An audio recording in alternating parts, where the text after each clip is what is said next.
toast to your future. The JTA Co-operative Credit Union is by your side. All educators, the best is what you deserve. We'll keep your dreams alive. Competitive loans to help you grow. We'll take you higher. Great returns on your savings. Yeah. A bright future is in the making. Build the best you. We are committed to serving you. The JTA Co-operative Credit Union, serving our members, impacting lives positively. You teach us to dream, you build a nation, so we are here for you. Teach us to be strong.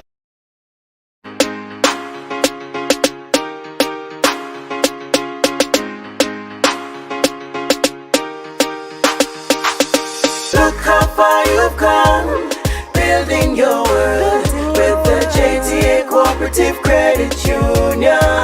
Building with your savings plan, buying your first car or higher education, financing for your very first home, Teaching while you learn to grow. Look how far you've come, building your world with the JTA Co-operative Credit. Helping more teachers build their world. The JTA Co-operative Credit Union, serving our members, impacting lives positively.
Make a toast to your future. The JTA Co-operative Credit Union is by your side. All educators, the best is what you deserve. We'll keep your dreams alive. Competitive loans to help you grow. We'll take you higher. Great returns on your savings. Yeah. A bright future is in the making. Build the best you with the best credit union.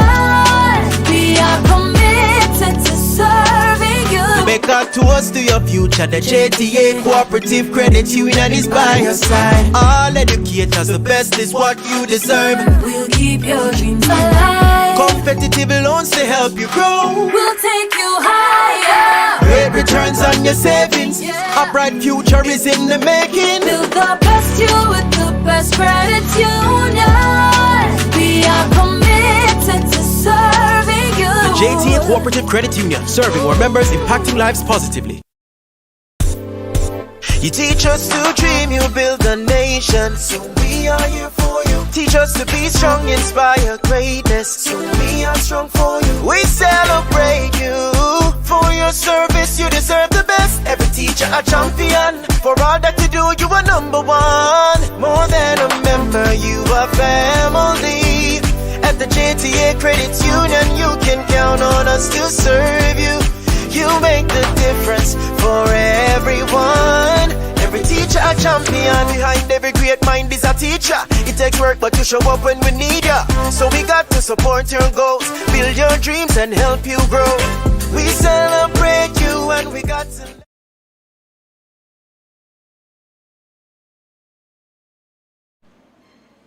To commence the proceedings of our 59th annual general meeting.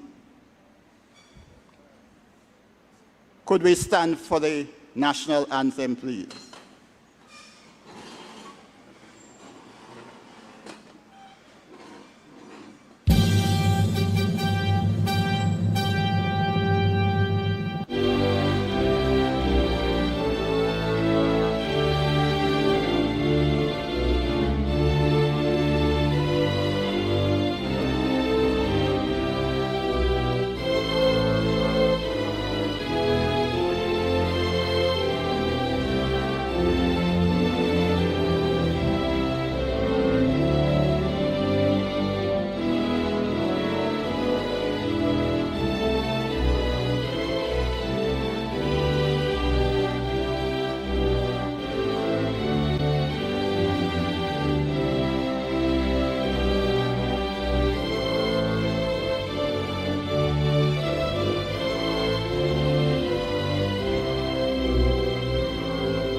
This 59th annual general meeting is now called to order, and to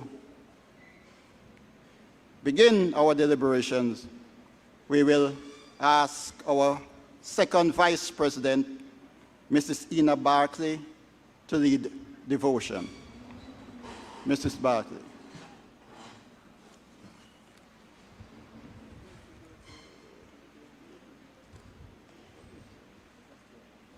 Thank you, Mr. Smith. Good morning, fellow cooperators. If you are able to stand, please stand with me as we begin with the chorus, Give Thanks with a Grateful Heart.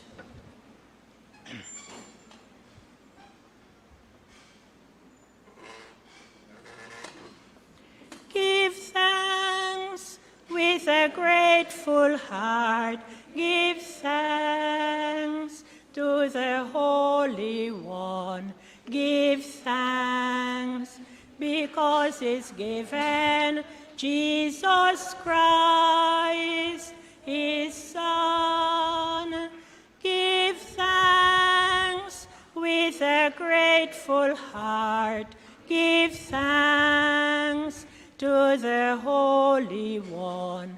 Give thanks because he's given Jesus Christ, his Son. And now let the weak say, I am strong.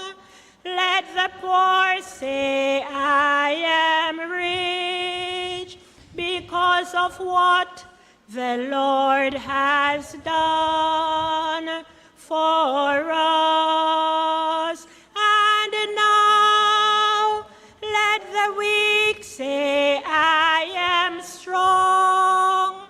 Let the poor say, I am rich, because of what the Lord has done for us.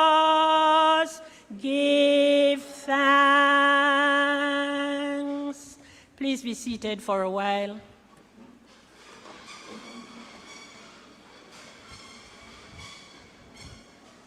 This morning, as we reflect for a few minutes on this credit union, I am guided by the words 1 Samuel chapter 7 and verse 12.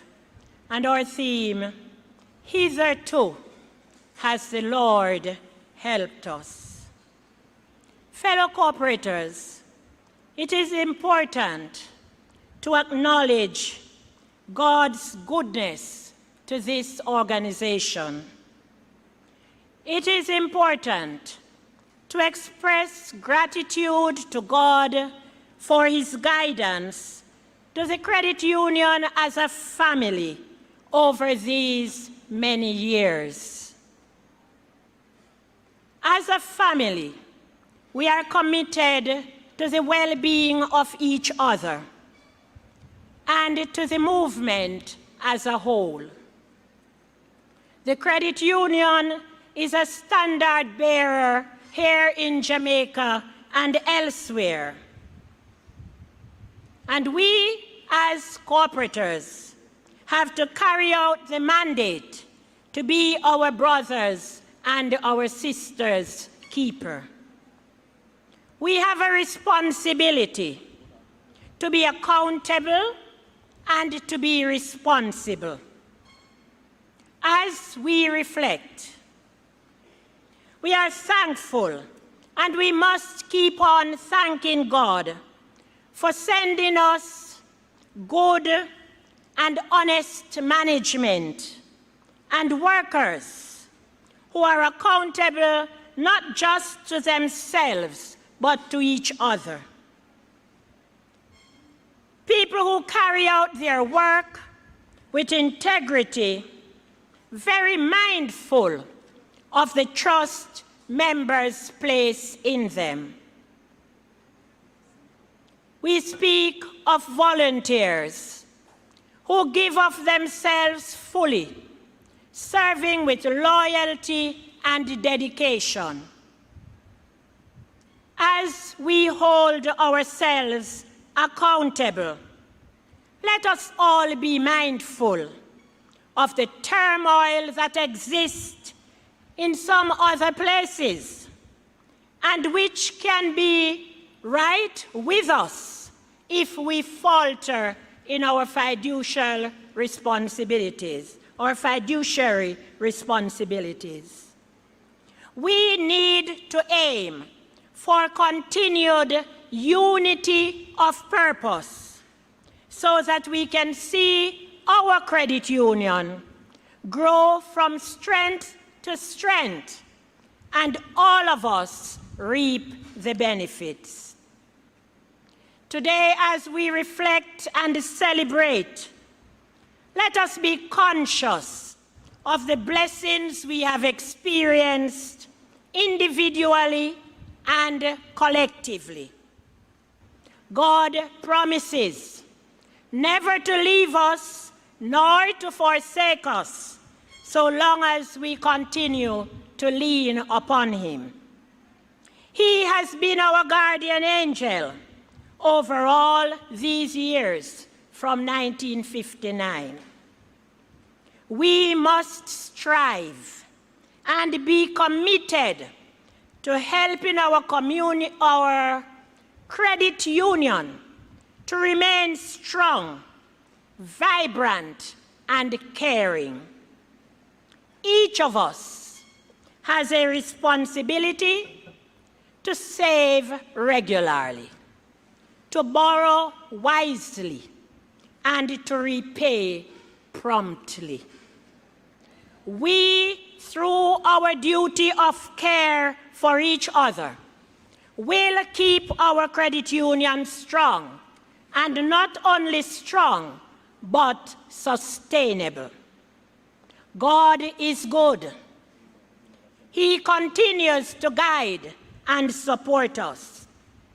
Hitherto has the Lord helped us.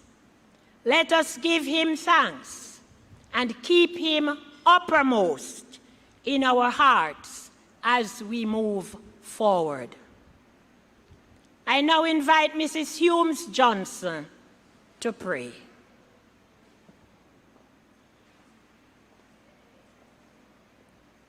Let us pray. Mighty God, you who have been our keeper, you who have been our strong tower, you who have been our shield and buckler, you who have kept us. We're gathered here today, Lord, to give you thanks for the year that has passed. We are here, O God, to give an account of the stewardship which you have entrusted to us as leaders and to us as members, because, Lord God, we recognize that together we must unite and carry out the purpose for which we are placed here. Father God, I pray that all things will be done in order and that your name will be glorified. I thank you, God, for journeying mercies for those who are on their way here and for those who have already reached here.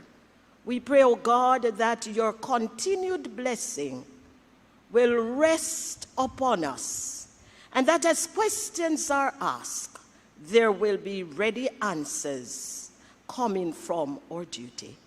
O God, bless us. Take care of us continually as we give you the praise and we give you the glory through Jesus Christ our Lord. Amen. Amen.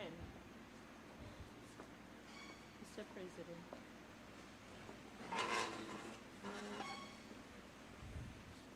Good morning, everybody. Let me welcome you to the 59th Annual General Meeting of the Jamaica Teachers Association Cooperative Credit Union. 59 is one short of 60. So next year, it should be a grand time. In doing the welcome, let me introduce to you the Board of Management. And I'm going to start from my front seat immediate left. So I'm actually starting from Portmore, moving on to Kingston. Mrs. Kennedy,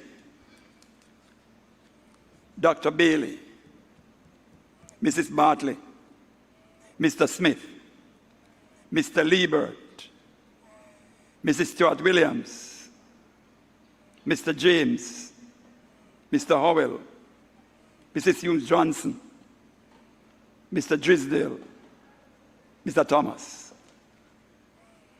Please welcome the Board of Directors. Members of the Supervisory Committee, please stand and reverse your position so that you can be recognized. And realize that we have put them in special uniform. Members of the Credit Committee, please stand and be recognized. Their uniform is still with the dressmaker. Let me welcome Mr. Ramsey, the General Manager, and his staff. Well, the staff will be working from the back as usual. We come to give our account, they come to work. Welcome. I want to especially welcome the retirees. And to put your hands together for the retirees. I'm not sure if I'm looking at Mr. Raymond. Is Mr. Raymond in here? Okay. I'm going to welcome and pre-welcome some persons. We are going to have here today, and if you hear your name, just stand for me. From the Department of Cooperatives and Friendly Societies, Miss Danisha Grant, who will represent Mr. Gallimore. Mrs. Cheryl Brown. Miss Nicola Scott. From the League, we should have Mr. Levy, Miss Vera Lindo, and Miss Cleo Errar. We also expect to have the President of the Jamaica Teachers Association, Mrs. Lasanya Harrison. And we expect her to be accompanied by the Secretary General, Dr. Mark Nicely. We expect 2 auditors, Mr. Donald Brown, an associate partner of BDO, and Ms. Kadian Pusey, the auditor manager. We also expect Mrs. Gloria Gascoigne. Is she here as yet?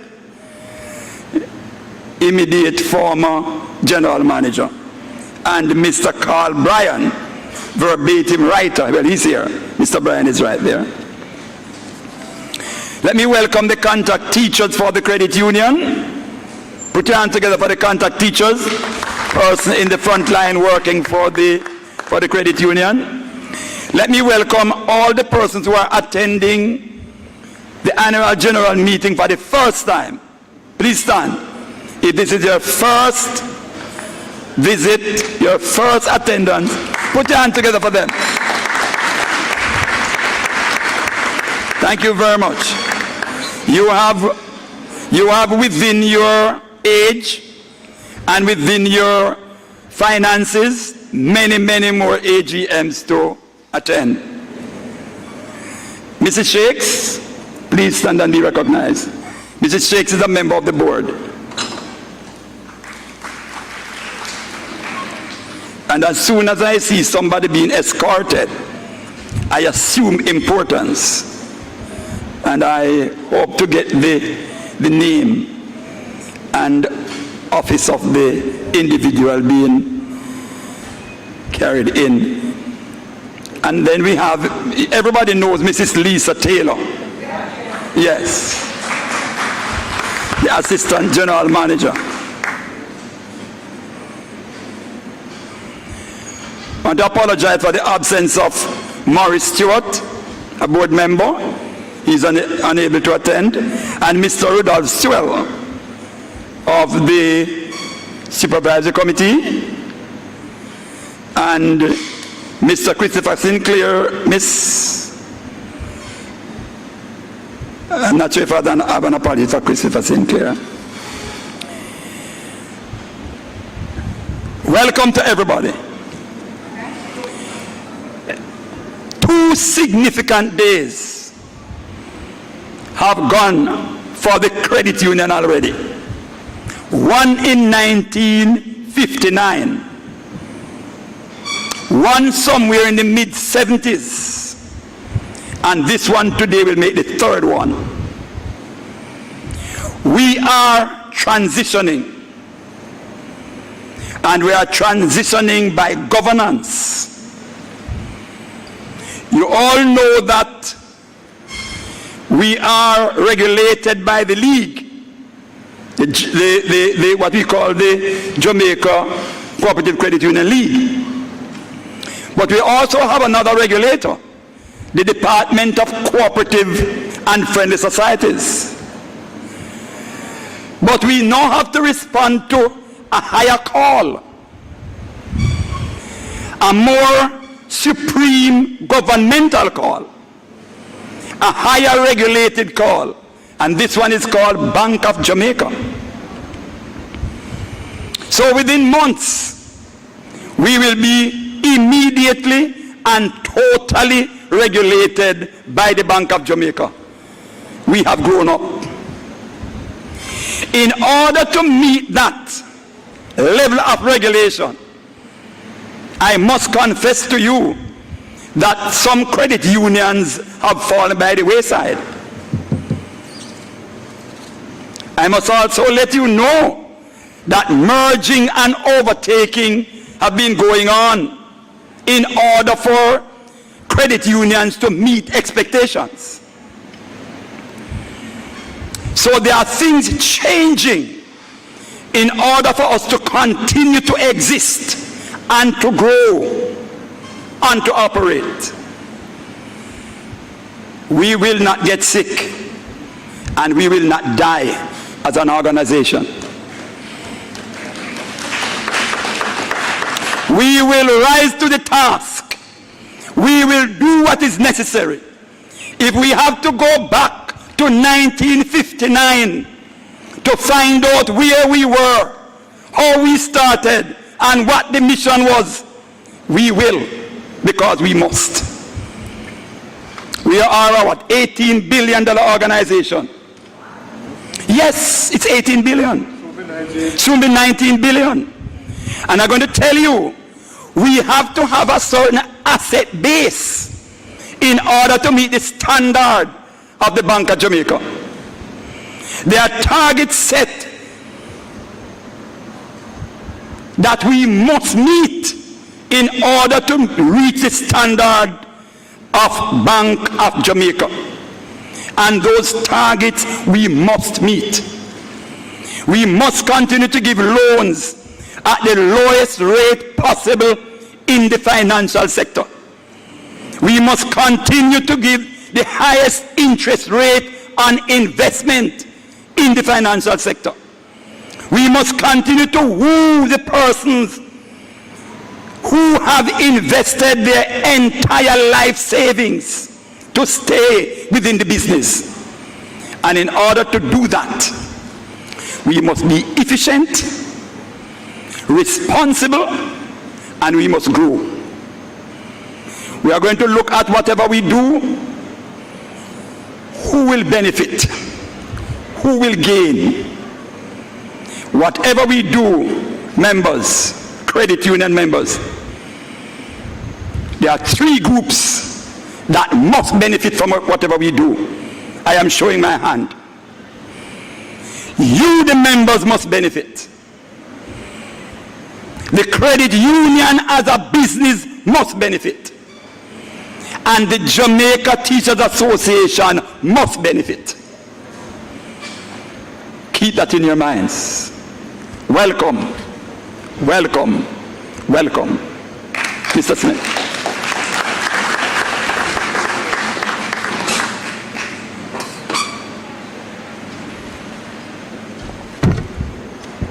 Thank you very much, Mr. President. As we move on with the agenda, we are now at the minutes of the 50th Annual General Meeting held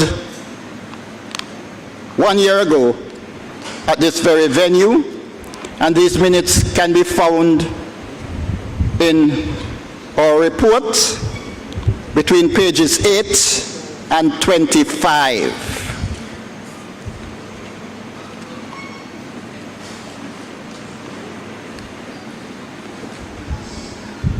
Let us welcome our President of the Jamaica Teachers Association.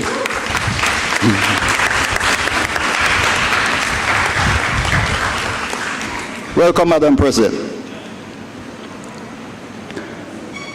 Now, these minutes were circulated prior, and to ensure that you are out of here in good time on this good Saturday Do I have a motion for these minutes be taken as read? Just state your name, school, in the motion, that is, that the minutes be taken as read.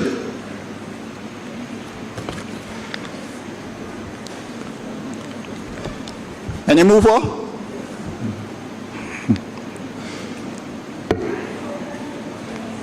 Just state your name, please.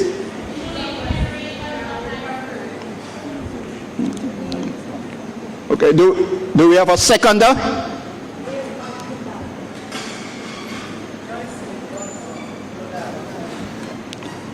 Thank you very much. The seconder is Gordon Brown. You heard the first one? Oh, the mover. That it may be recorded. The mover, Julian Henry, Eltham High School. You got it? And the seconder?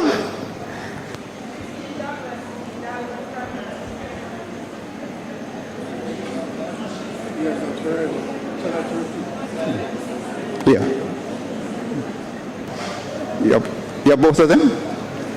Okay, thank you very much. We have a mover and a seconder. Those in favor? Any against? I hear none. Any abstention? None. So these minutes are officially read. Do we have any corrections? And I'm going to use the designated page number, page 8. Any corrections on page 9?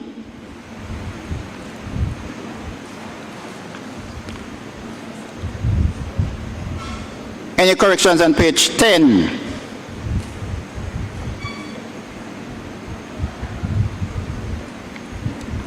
Page 11? Page 12? Page 13? Page 14? Any corrections on page 15?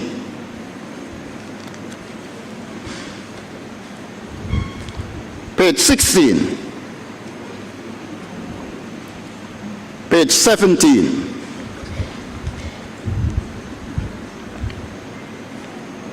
Corrections on page 18?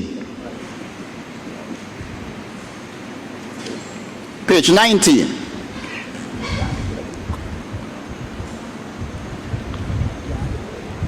Page 20? Corrections on page 21?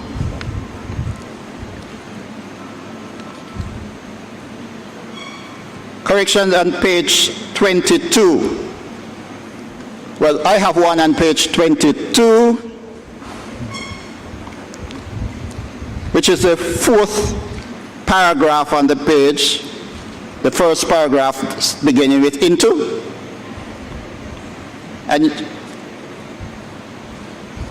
the paragraph starts, Dr. Garth Anderson appealed for a counter proposal, and then we have counter proposal. So you can remove the counter proposal. Either one is all right.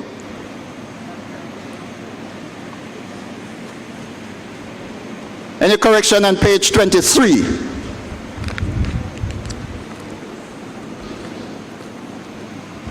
Page 24. And the final page, 25.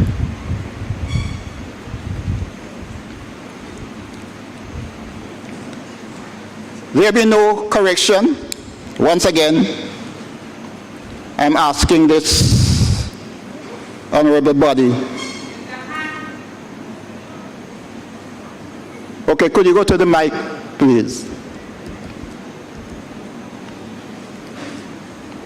Are you hearing me? On page 22. Page? 22. 22. After Mr. Dr. Gart, you have Miss MESSRS. Gilmore. Oh, could you repeat that? The fifth paragraph on 22. You hear it? MESSRS.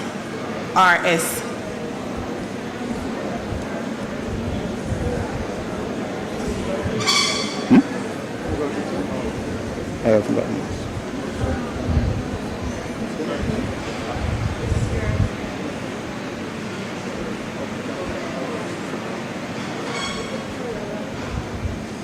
Oh, Mrs. Gallimore and Levy. Well, we usually accept that as the plural for Mr.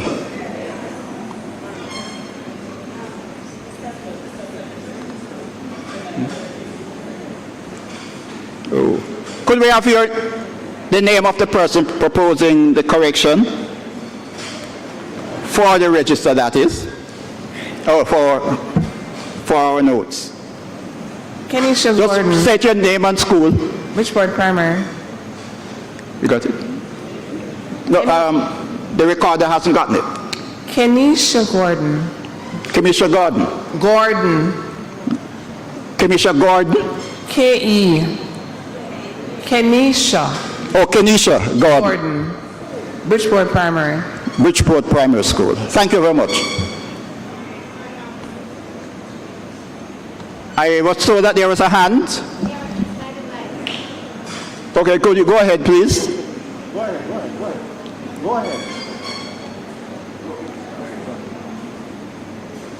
Okay, I just want to point out that I'm Cheryl Brown from the Department of Cooperatives and Friendly Societies. Okay, you get that.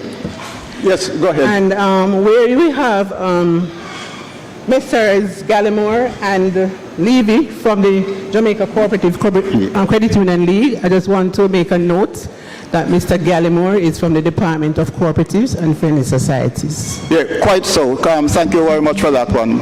As I mentioned together, they are really from two different organizations. Gallimore, as has been indicated, is from the Co-op department, while Levy is from the League, Jamaica Cooperative Credit Union League. We will make that adjustment for next year's minutes. Any other correction? Oh, no, we have passed that stage. Could I therefore have a motion for the confirmation of these minutes? And as indicated, yes, please state your name quite clearly for the recorder as well as the institution. Laverne Johnson, Davis Primary and Infant School. I so move that the minutes be confirmed. Okay, thank you very much, Ms. Johnson. Do we have a seconder?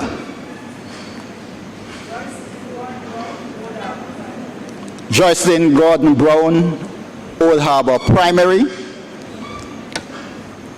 These minutes, the motion has been moved and seconded.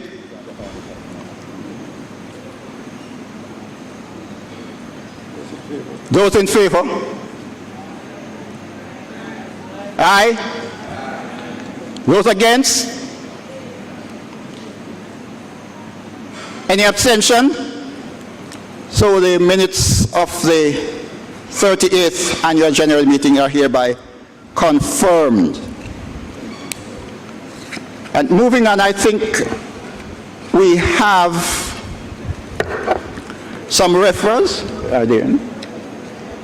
from the last meeting.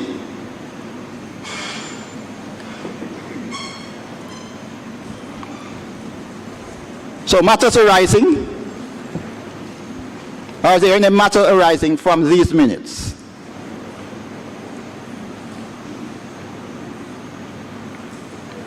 Any matter arising from the minutes of the 50th Annual General Meeting?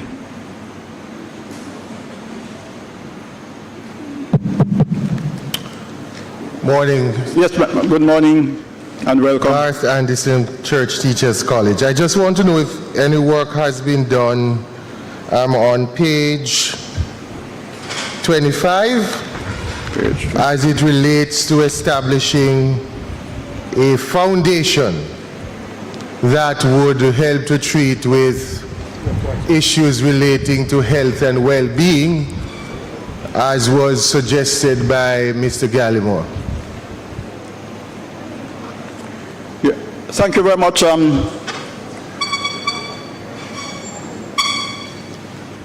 Member, and the question is whether any step has been taken to treat with the matter of the establishment of a foundation for members with respect to health. Well, I can take that one. So far, nothing has been done with respect. We are still exploring that possibility, and we are also relying on any information that the department may have within the boundaries of our rules. But we cannot report conclusively at this meeting that any step has been, well, steps have been made, but they are exploratory, but nothing concrete to report yet.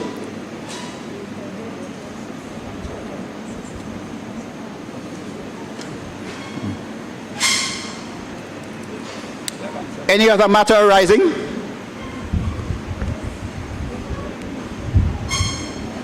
Matters arising from these minutes?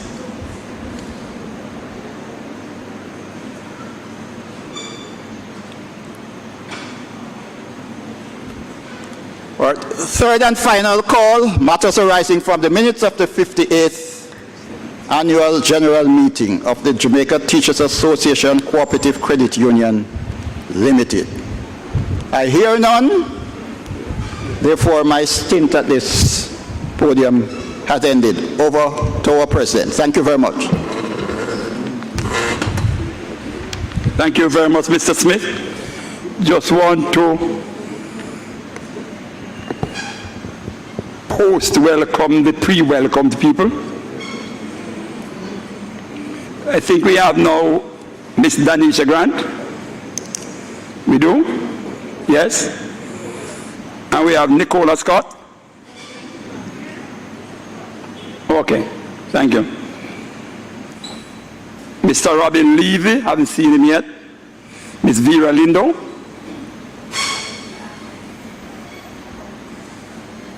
Okay. Ms. Cleo Errar. Okay, Ms. Cleo. Mrs. Lasagna Harrison, JTA President. Welcome, Madam. Dr. Mark Nicely, Secretary General. Welcome, sir. Mr. Donald Brown, BDO. Yes. Miss Karen Pusey, Audit Manager. Yes. Is Mrs. Gascoigne in? Yes, she's online. She's online. Oh, Mrs. Gascoigne online. Welcome, Mrs. Gascoigne. Thank you for the hard work that you have put in over the years. We are benefiting from it as we speak. I think I completed my list.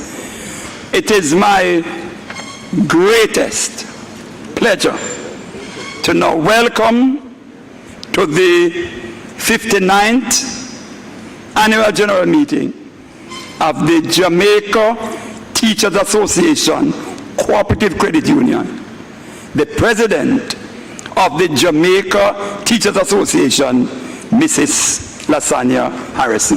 To bring greetings.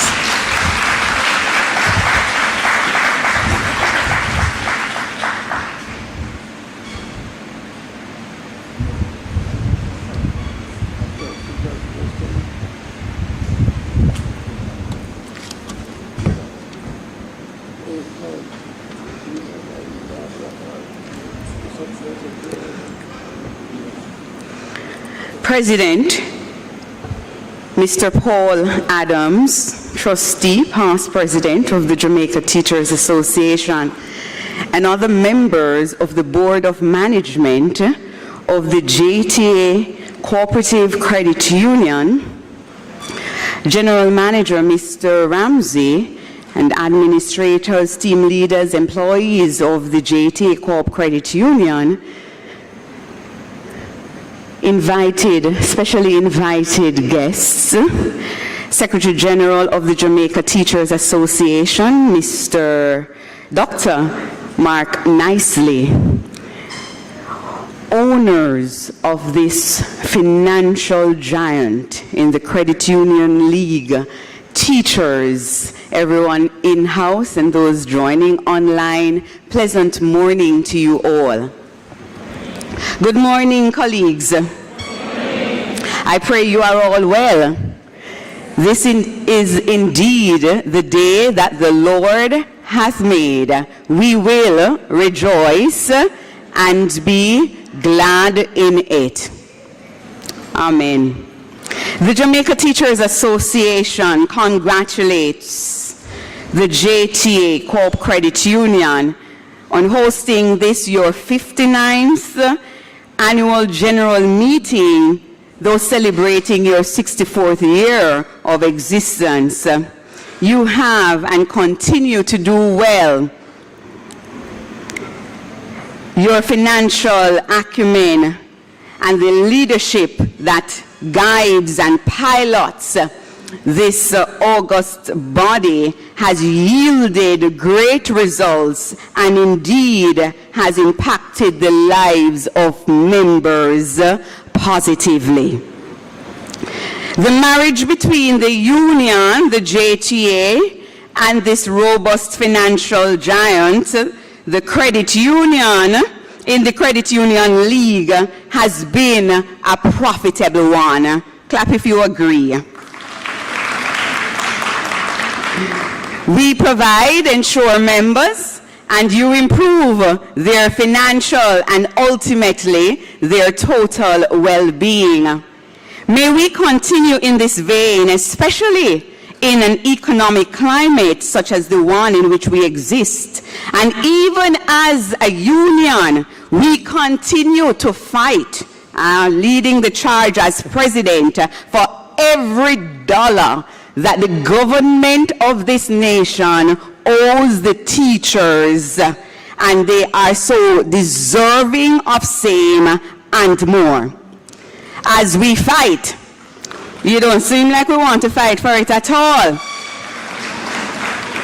As we fight for same, certainly the teachers will be in need of a safe haven in which to invest portions of those funds.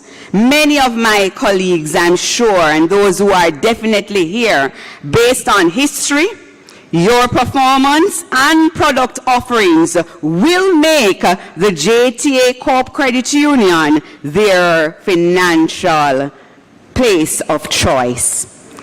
Growth, renewal, and expansion are at the focus of any organization seeking longevity, relevance, and currency. However, reflecting on the past is critical to that process as well. Let us never throw the baby out with the bath water. Old broom, they say, knows the corners best. As in all marriages, there are challenges. Counseling and mediatory intervention may become necessary, while as partners may feel aggrieved about certain happenings. In a world where marriages and long-standing partnerships are under threat, let us seek to be the example, the anomaly, that though imperfect, we will continue to work collaboratively for the growth and sustenance of those who matter most, our teachers. As they remain our focus, may more efforts be made re financial literacy, lowering interest rates for real estate acquisition. Land does not depreciate. Competitive motor vehicle loans are good and should remain a priority, but cars depreciate the moment you drive them from the lots. Generational wealth depends on land ownership. Together, we remain a force to be reckoned with, improving the lives of not only our members, their children, but the students whom we ultimately serve. The association thanks wholeheartedly the JTA Co-Credit Union for your $2.3 million contribution. Clap the credit union. For towards this year's staging of the 38th National Primary Championships, now in train at the National Stadium. Yesterday was great, and today promises to be awesome. For all the other events and initiatives that you have made possible because of your financial partnership, we are eternally grateful. For being an ever-present face at our district association meetings, parish meetings, national functions.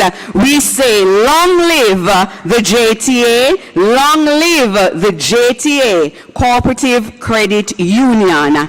May we unite and serve in our continued thrust to serve our members and indeed impact their lives positively. Blessings to you all. And please forgive me for my early departure because you know of the other space in which I must attend. Blessings.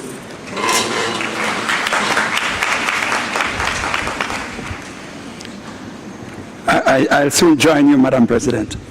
Let us congratulate the President. Thank you for your kind words as usual. And thank you for partially enumerating the contribution to the JTA. And from the credit union, we promise a lot more towards the JTA and its continued sustenance. We have 293 registered members so far. We move on now to the board report. You have the board report, and if you see persons moving out, I understand that they are moving, taking up responsibilities at the National Stadium, where we have the final day of the primary and all age and junior high? Primary meet at the National Stadium. We are trying to go as quickly as possible without losing material time to join across there. We are one of the major sponsors. If you go to the board report in the book, you would have read it in total. I'll now just go through the highlights with the economic factors, where there's a slow rate of recovery for the Jamaican economy. There was high inflation. There were serious liquidity constraints. That's the environment we operated in last year. Our financial year runs January to December, which is the calendar year. Despite pressure from the increase in loan rates in the market, the credit union held its rate at existing levels for most of the year and sought to increase revenues by generating higher volume of business. We increased member engagement and communication, which is necessary for financial literacy. We paid above the average return to members.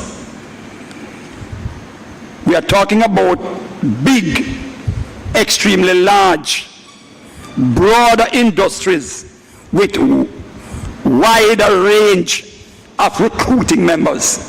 But we were able to compete. We continue to be the industry leader and the rate of return paid to members. 546 million was paid back to members on their savings, but dividend and interest. This represents an average return of 4% per annum and compares favorably with the credit union industry of 2%. The cost to business with JTA, cost to do business, is 4 times less than the industry average. In 2022, income from fees represent 2% of gross revenue in comparison to the credit union industry, which derive an average of 9% of its total revenue from fees. We are a low fee, no fee business. We maintain a high level of efficiency. Cost efficiency continued to be top priority for the credit union in 2022. Despite the rising cost of inputs, the organization maintained a level of operational efficiency and was comfortable below the industry average. Credit union 57%, the industry 65%. Key performance areas. Loans show signs of growth by 7.97%.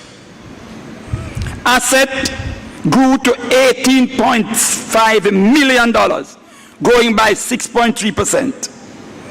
Total deposit grew by 5.96% to $14.3 million. All rates, that would be $1 billion. All rates of growth remained below the rate of inflation, which ended the year at 8.8%. Membership growth. Recruitment activities carried out during the year yielded growth of 2.9%, 875 members in membership. This is our not meeting our target area. We should grow at 5% every year.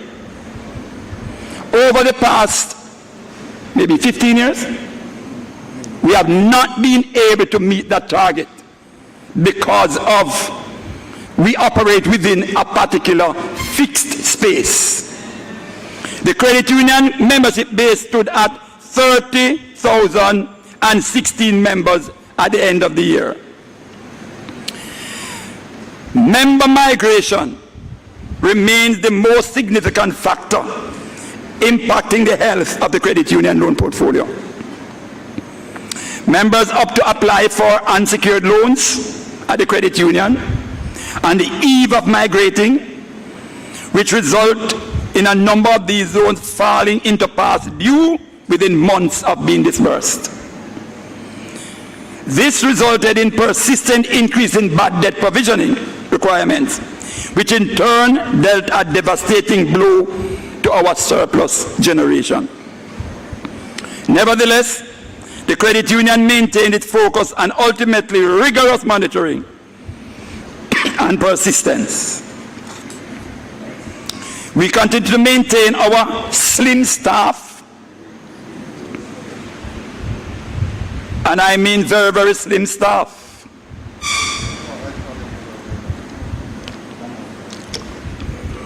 To carry out the credit union work. Mr. Ramsey and his team, they have worked across weekends, free, in order to provide service. We have purchased property at 107 Kingston Spring Road, which will house our new head office, while we will continue to have a branch where we are at 97 and another branch at Kingston Spring.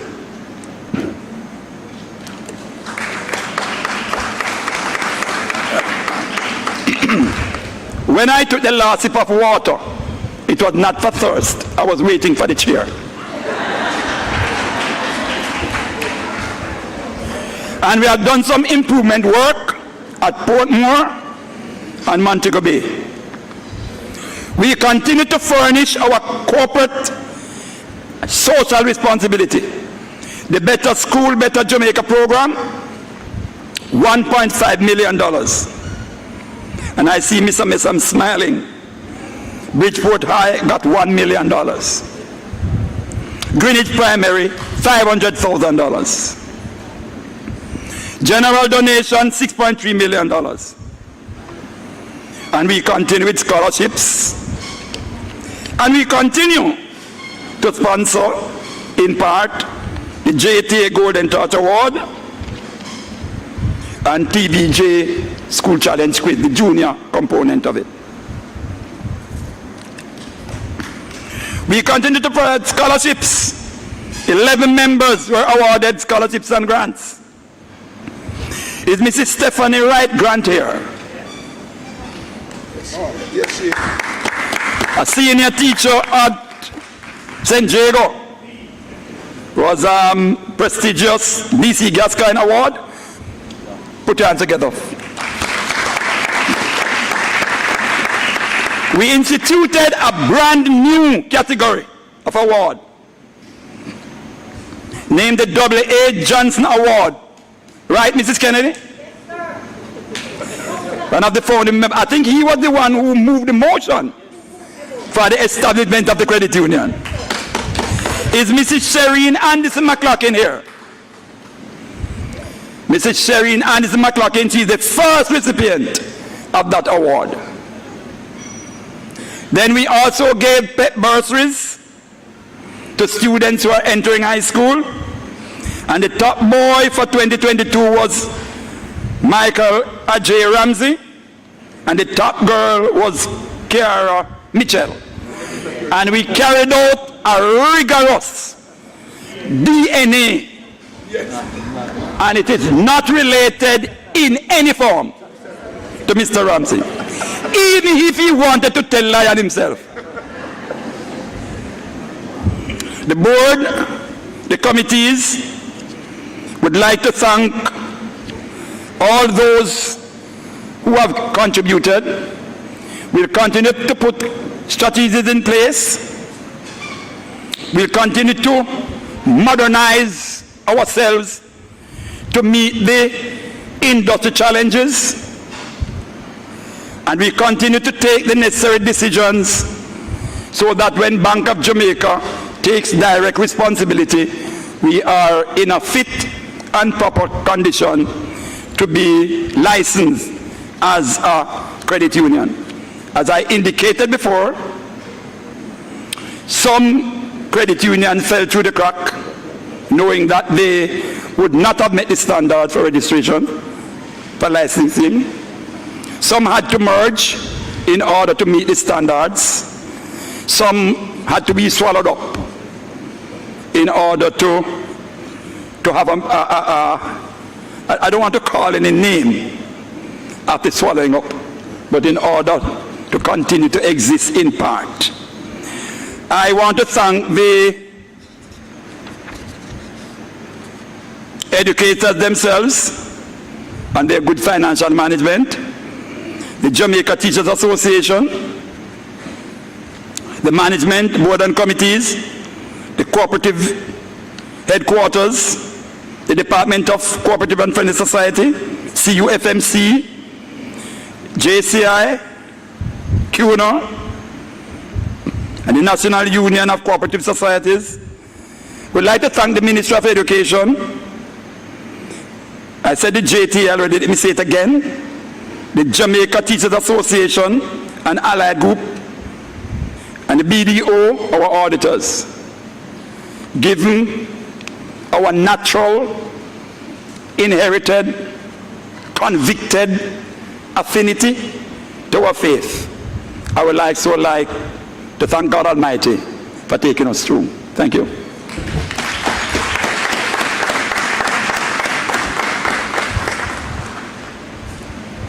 I now present to you the Chancellor of the Exchequer, the Treasurer, Mr. Liebert. Oh, questions, yes. Sorry about it. Mrs. Bartley?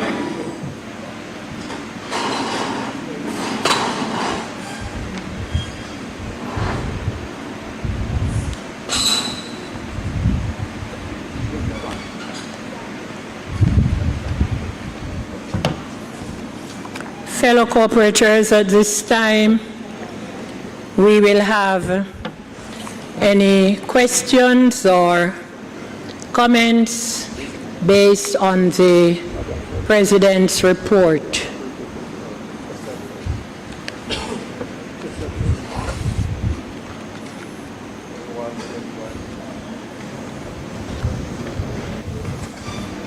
Madam Chair, members, let me comment. I think that what I'm reading here, you have increased the number of tertiary grants, scholarships. Is that it on page 37? I think I'm seeing a total of 11.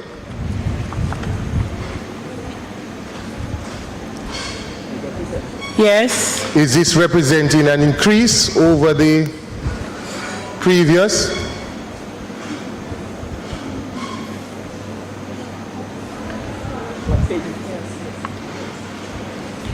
Please allow the President wants to talk, but he... Yes, there's an increase. It's an increase. Yes. Chair, Mr. President, is there any consideration? It's 11. Membership is about 25, 30,000. Is there any plans to make that far more than 11? Great plan for that. Could you indicate a timeline? No, could not indicate a timeline, depending on how we grow and depending on what our surplus shows and depending on our ability to do many other things to retain our standard. You notice that we added one more. We'll continue to improve on that. I heard you, Mr. President, but based on your own report, despite the challenging time in which the credit union is operating, the surplus is not looking bad. So is it that we can suggest that we take this to 15?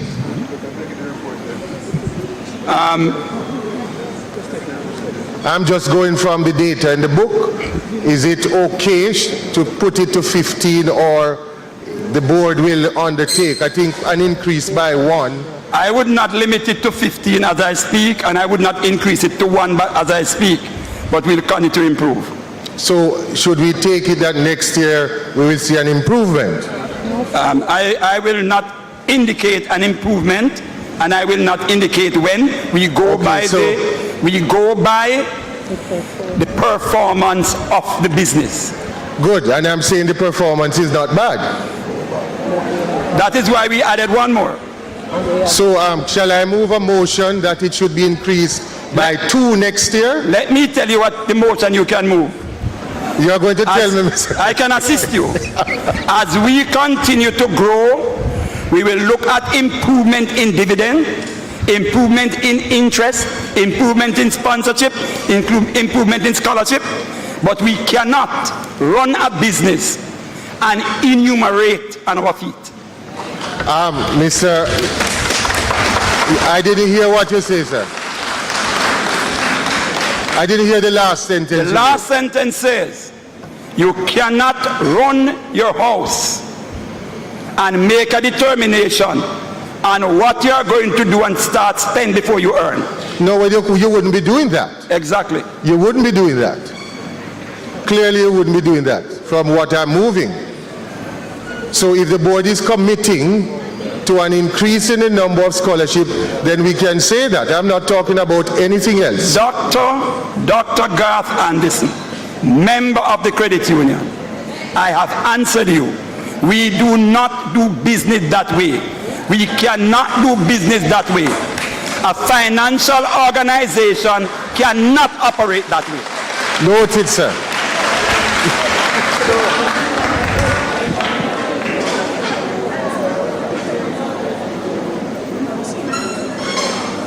Yes, you are acknowledged. Good morning, everyone. Good morning. To the Joycelyn Gordon Brown here.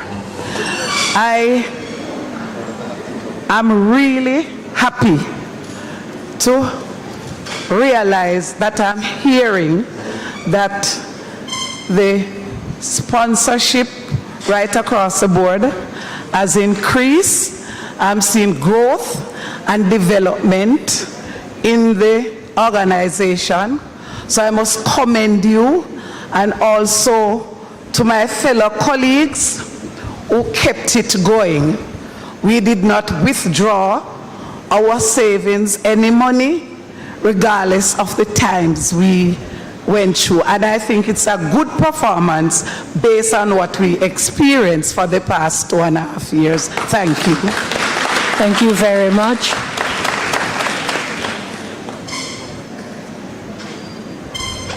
Any other comment or question arising from the President's report?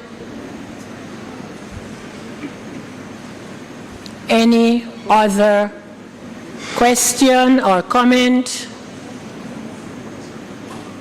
Final call. Any other question or comment? Since there is none, I ask for a motion for the adoption of the Board of Directors report posed by the President. I see a hand over there. If you can identify yourself.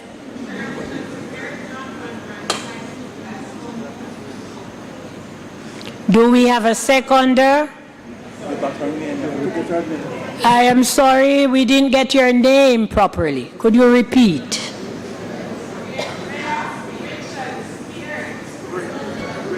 Rhea Richard Speart, she said her name is. Rhea Richard Speart, Jonathan Grant High School. Thank you. A seconder? I, Debbie Meek, Hendrickson Primary and Infant, second the motion. Thank you very much. Those in favor? Those against? Any abstention? Thank you for your cooperation. Mr. President. Thank you very much, Mr. Liebert. Mr. Treasurer Liebert.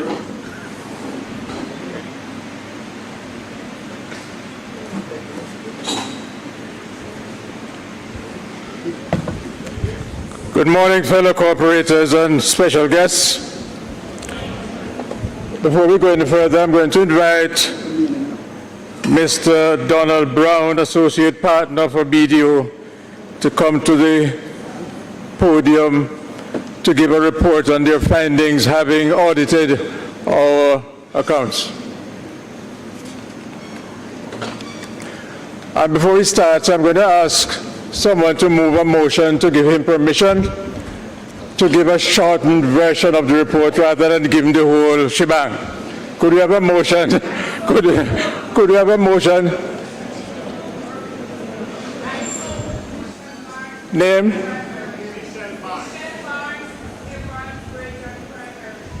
Could we have a seconder, please? What, Menzie? Diana Menzie?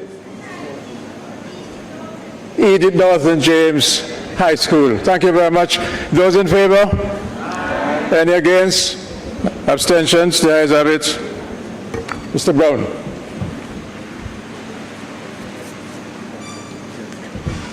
Good morning, ladies and gentlemen, Board of Directors and officers of the Jamaica Co-operative Credit Union Limited. I'm here to report to you.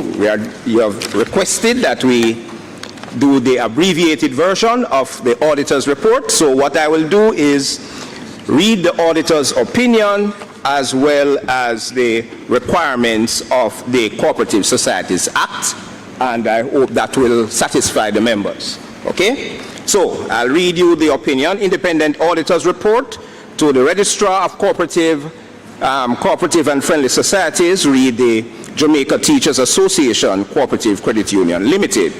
Report on the audit of the financial statements. Our opinion.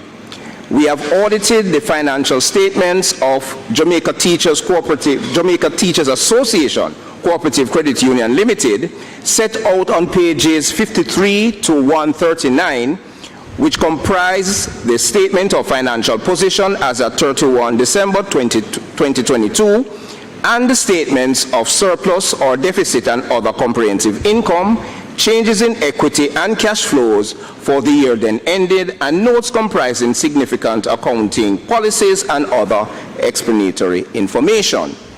In our opinion, the accompanying financial statements give a true and fair view of the financial position of the cooperative as at 31 December 2022 and of its financial performance and its cash flows for the year then ended in accordance with the International Financial Reporting Standards, IFRS, and the requirements of the Cooperative Societies Act.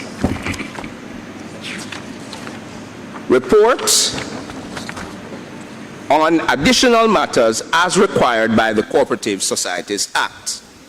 We have obtained all the information and explanations which, to the best of our knowledge and belief, were necessary for the purposes of our audit.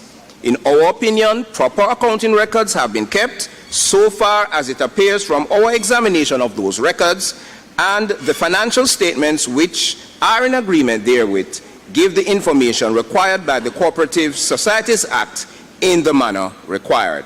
BDO Chartered Accountants, 6th April 2023. Thank you very much. Thank you very much, Mr. Brown.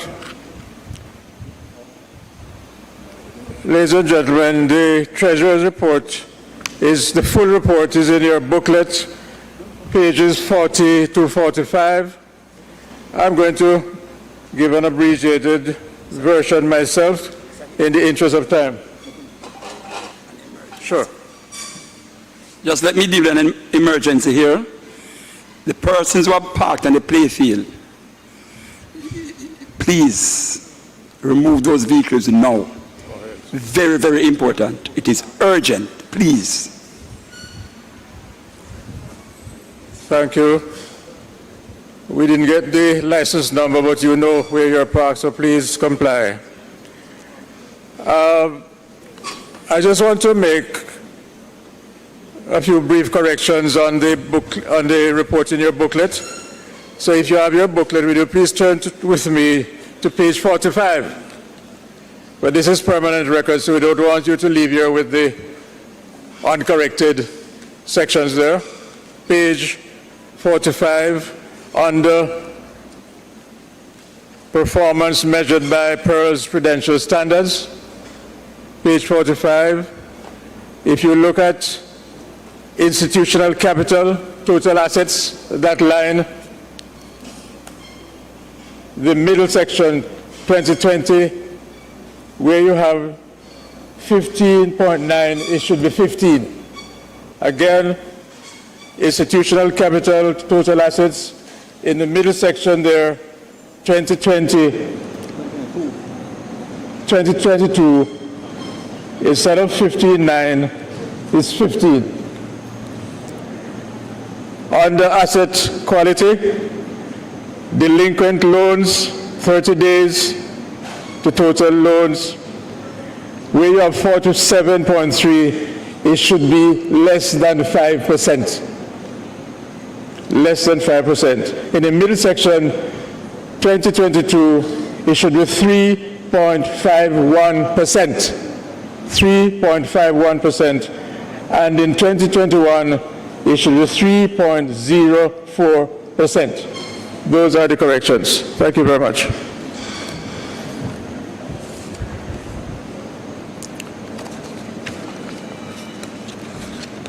In giving this brief report, we usually start with the global economic climate in which we operated for the year under review. As a matter of fact, the President has mentioned some of them in his report. We also give you a look at the local economic climate in which we operated again in the year under review. So I'll just go straight to our goals, our 2022 goals that were set, and give you a brief report on that. We plan to increase total assets by 9%. We did not quite make the 9%. We made 6.2%, as you can see there. Signs of the time. To increase savings to total assets ratio at 78%. We did not quite make it. We made 77.3%. Institutional capital to total assets ratio, we made that 15%. You see, it is based on our assets. So whatever our assets are, we have to move with the assets. So we planned to have 15%, and we made 15% direct action based on our assets. Operating expense to average assets ratio, the standard is 8%. We budgeted for 7% below the standard, and we achieved 5.9%. What we are talking about is savings, how we run the organization prudently. The standard is 8%, we planned for 7%, and we went below that, 5.9%. We deserve a clap for that. Delinquency ratio, the standard is 5%, as I said earlier. We plan to have a delinquency ratio of 3%, well below the standard of 5%. We made 3.5%. Aren't we doing well? As was said earlier on, we cannot have any control over the teachers who migrate and don't tell us and have the loans. We don't have any control over that, but we try hard to find them wherever they are. And that is why our delinquency rate is so low. Increase loans to total assets ratio. The plan was 71.5%. We did well, 71.2%. To attain revenues of $1.99 billion, we just barely made it. And by next month, Mr. Ramsey, we would have met our target. We made $1.85 billion increase in assets. So we give you now a summary of the 2020 results. Total assets, as you heard before, at the time of this report stood at $18.6 billion. And as Mr. Ramsey whispered in my ear, we may have reached 19 already. So we are growing and growing fast, thanks to you. The loan portfolio stood at the time of reckoning $13.2 billion. Total savings stood at $14.3 billion. And uncharacteristically so, net surplus was $75.7 billion, signs of the time. We give you now some columns reflecting the growth in assets, savings and loans, compared 2022 to 2021 to 2020 for your perusal. And we'd like to give you something on the contribution to income.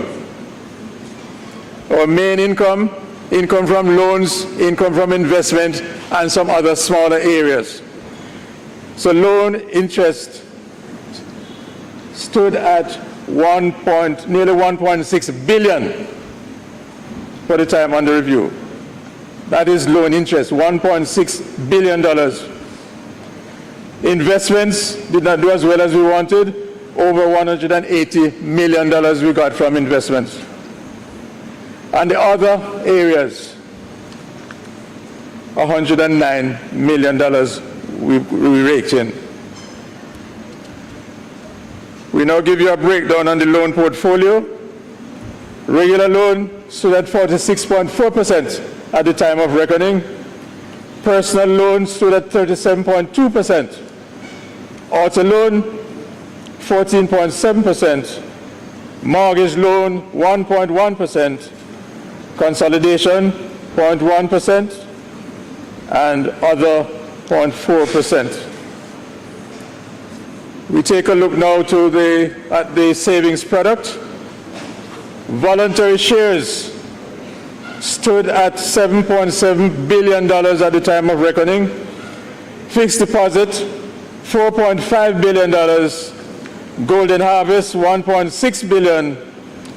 Other deposits, $0.5 billion, amounting to the $14.3 billion that we said earlier on. This credit union, having been governed by the Pearl standards, did exceptionally well throughout the year. Membership growth of 2.9%, while the standard is 5%. Asset growth and savings growth of 6.2% and 6%. We have been doing extremely well in meeting the standards set by the League. A word here on the financial soundness of the credit union. We maintain adequate provision against potential credit losses. We engage in productive utilization of assets, prudent management of expenses, optimal liquidity, high capital adequacy. As you note, institutional capital was $2.88 billion at the 15% that we spoke to earlier on. And this is an indication that your credit union is a strong and viable organization, notwithstanding the problems we are having with the competition. That is the report, Mr. Chairman.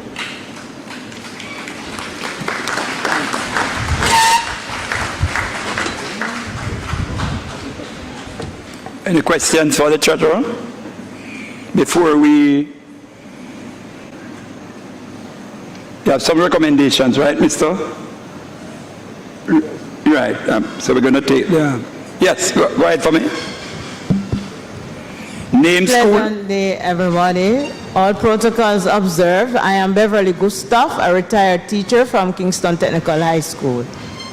First of all, let me commend the Jamaica Teachers Association Credit Union for the continued success that we enjoy. This is my question, however. In your report, sir, you stated that delinquents who are abroad and so on, you don't know how to get to them. You said in your report, and I quote, "We try hard to find them." But what media do you use to actually find them? Do you send letters, mails, emails, instead of just phone calls? I'm sure everyone has an email. You can ask Lisa. So how do you really reach out to your delinquent members? That is my question, question one. Also, I'd like to know, what does the JTA Credit Union put in place to assist retired teachers? Thank you very much.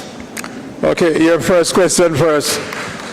We have a delinquency department in the credit union. As soon as they discover that the loan has started to be impaired, they start their work. Right, Dr. Bailey? Dr. Bailey is the chairman of the delinquency committee. As soon as they observe any impairment, they start with telephone calls, they start with letters, and they have a way. Now, in the case of those who are abroad, we don't know where they live. We have started to engage the embassies abroad to see if they can assist us in identifying those persons who are abroad and have not sought to meet their obligation with us. But there's a little difficulty when they go abroad and we have no lead as to how to find them. But we try hard. As I say, we try to engage the embassies and the high commissions to see if they can help us. And sometimes there are other of our members over there who may be in contact with them, so we try to find out from them whether they have any information that can help us with. It's a difficulty, but we try hard. What was the other question? What we do for retired.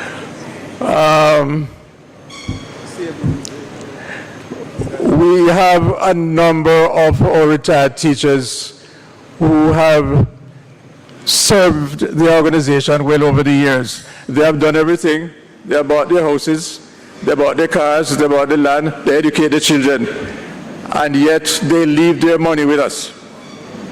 We are very grateful because without that money, we'd have to close shop. Trust me.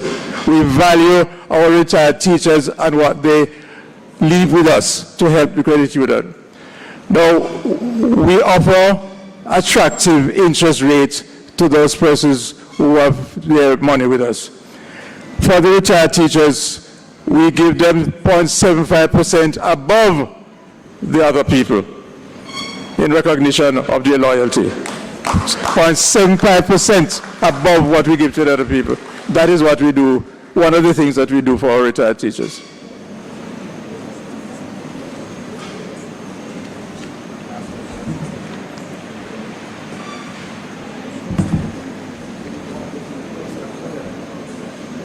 Any other questions? Morning Yes. again, colleagues.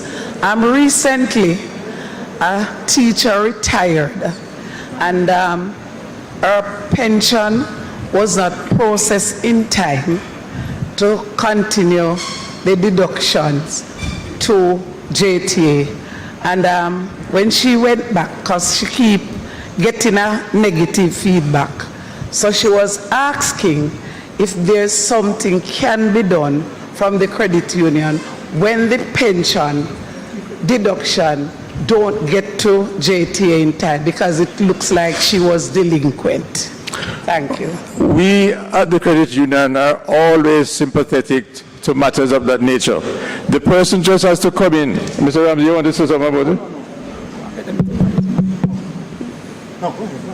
The person just has to come in and speak to us. We are understanding it is not the teacher's fault that pension is late. We know that in a lot of cases pensions are late. So all the teacher has to do is to come in and speak with us, and we will deal with it. Yeah. Any other questions for the treasurer?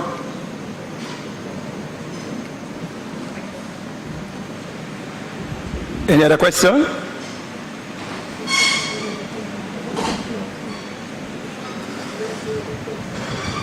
Name, school? All protocols observed. My name is Aisha Hamilton from Seaward Primary and Infant School. I don't know if it was said before, but several teachers are complaining that the stringent process that they go through at the credit union has sent them to take loans elsewhere. And I am, based on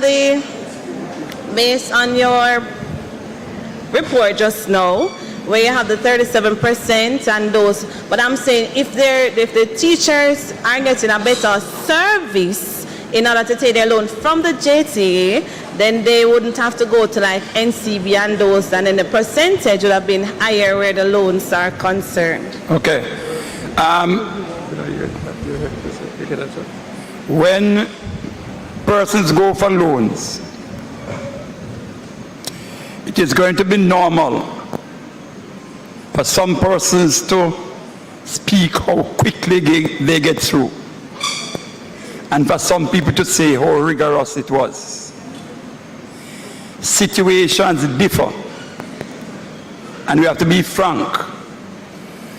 For some individuals, because of the particular situation, and we have to be very sure about certain things to protect the institution money, your money, and to make sure about people complying with their repayment. For some persons, it is going to be challenging. In general though, if those persons are from your school, if all of them from your school, it would be good to invite a JTA person to come there to speak with them. Maybe they go there without carrying the relevant documents or what have you. Also, I think there's an online educational process so that when you get in, you nearly have everything in line in order to be dealt with swiftly. I'm going to ask that you deal with the online facilities. Very, very efficient, very important, so that when you get in, you move quicker. Before you leave though, you are from which school?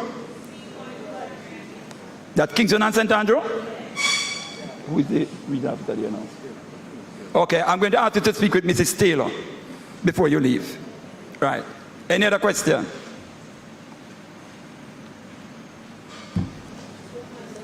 Yes, sir. I have another question.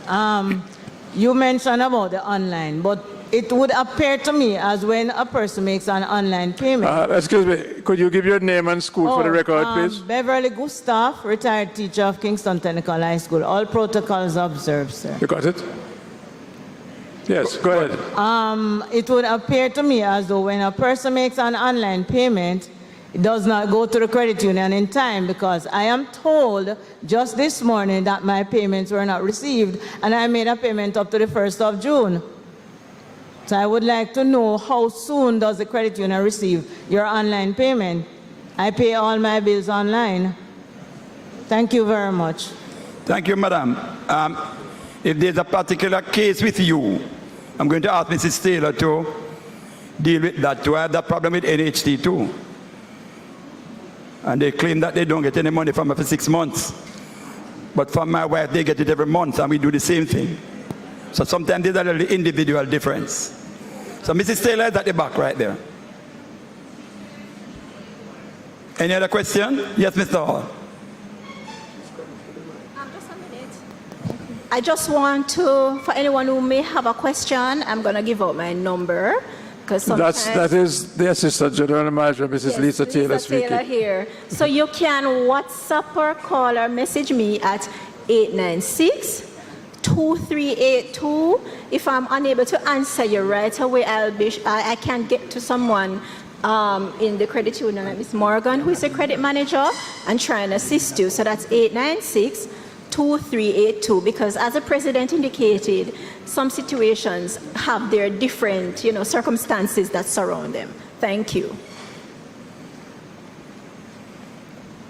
Yeah, just before you go ahead, there are still complaints that some vehicles owned by some of us inside here are on the, I don't want them to start to take action against the vehicle. They didn't get there by themselves. So I'm going to ask that if you know you have parked on the playing field, please go and remove the vehicle. Yes, sir? Good morning, Mr. President and members. Yeah. Linvern Wright, William D. Memorial High School. I've heard the requests regarding asking for more, given the amount seen in terms of profits, that the credit union is doing well. There's one thing I'd like to ask for, because I find that at the schools I have worked, one of the things that teachers complain about is that if I live in Westmoreland or I live in Hanover, I have to travel to Montego Bay to do business with my credit union. It seems to be one of the maybe few areas of angst among teachers regarding the credit union, that we maybe don't have parish offices, and I'm not saying we should. We have parish offices for Trelawney. Right, so I'm just asking, is there any plan to ensure that the services are more distributed so that teachers don't have to travel that far to get to do business with their credit union? Because maybe it's one of the things that we need to look at. But this is a question, I just want to hear what the response is to that. Over the years, the tendency is to have fewer branches and not to increase branches. So while I understand the constraints for some members, we have to knock our heads together to find a way to service those members. But the question of increasing branches is not going to be on for now. We have to find a way. So we take your suggestion on board, and we will see whatever is possible to ensure that the teachers are served without necessarily getting new branches established.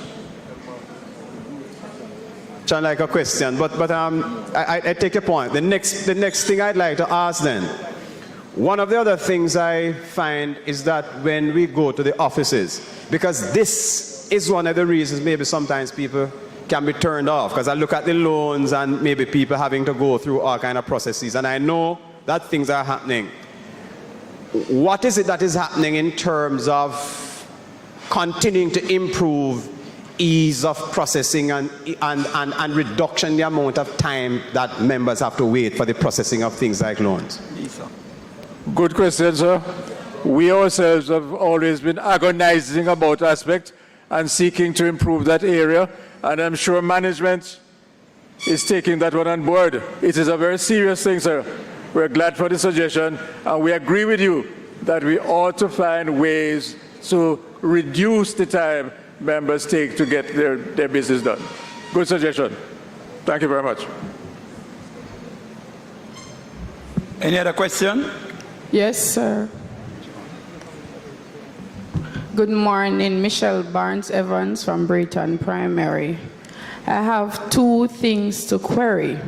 About the treasurer's report? Yes, delinquency. I'm asking a question as it relates to delinquency. It was in the report. Yes. Okay, sir. In this time and age when we use social media, have you ever considered using that platform to get to the persons who are not here? Because I've not seen any TikTok video with anybody. I've not seen any on Facebook. I'm just telling you, we are the 21st century generation. This is where we talk to people. So I don't see it there. That's why I'm asking the question. Those are the platforms on which we talk and communicate to persons overseas. So you have to get with the time. I don't know if it is against your principle in the organization, but you probably could try these mediums. Yeah, it's a good suggestion, but you know. Another thing that I look at, if I was listening accurately, there was a report that says, like you had a target for membership, you have not been meeting that target. How often do we go out on membership drive, a massive membership drive? Do you have contact teachers in the school like other organizations and you ramp up membership drive? I like this. Yes, we do have contact teachers in our schools. We cannot vouch for the effectiveness of every contact teacher, but we do have them. And close to me, I'm in the corporate area, our staff members go to regularly leave their desks and go out into the schools and try to recruit members. So we do, but perhaps we need to ramp it up, as you are saying. Yeah, because for St. Catherine, who would be the representative that as a member person I could call and say, here is a teacher, there is a teacher. Who is that person? For other organizations, I have my membership, my representative at my fingertip. But I cannot say that for the credit union. But if you make inquiries at the schools, you should be able to identify the contact teacher in the schools. And to your first question about social media, we have to be careful what we put out there, you know. We can be charged, we can have litigation if we don't do the thing right. So we have to be very careful when we use social media and how we use it. For example, there are certain things that you can't put in the newspaper. You have to be careful how you put what you put in the newspaper. So we are taking your suggestion on board, but with caution. Paul, anything, anybody else? Yes, madam. Yes, go ahead. Donna Greenwood, contact teacher for the credit union at Charlemont High School. So I know Linstead does that. So in St. Catherine, Linstead is in St. Catherine, and I am the contact teacher for the credit union at Charlemont High School. And I also know that there was a list posted on Facebook. I'm not on Facebook, but my sister saw the list and sent it to me because somebody was on it that I know. So I do know that the credit union posted a list on Facebook of the delinquent members. Thank you very much. Just a thought. Are there contact teachers in the room before us? Do we have any contact teachers, JTA? Could you stand, please? Let us recognize the contact teachers. Let us recognize the contact teachers. And they are doing a fine job. They are doing a fine job. Thank you very much. Okay. May I have the motion for the adoption of the Treasurer's report?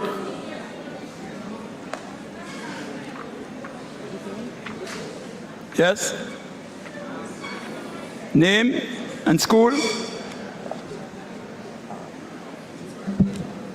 Andrew Rose, Pembroke High School. Andrew? Rose, R-O-S-C. Yes. Pembroke High School. Okay. A second now?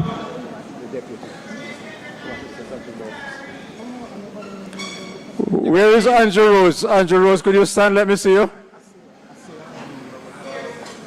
Oh, yes. Oh, yes.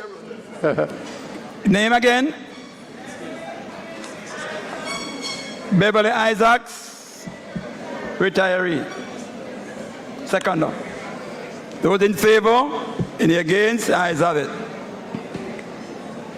I think the Assistant Treasurer, Dr. Billy, wants to make an intervention right here. We'll give her the floor.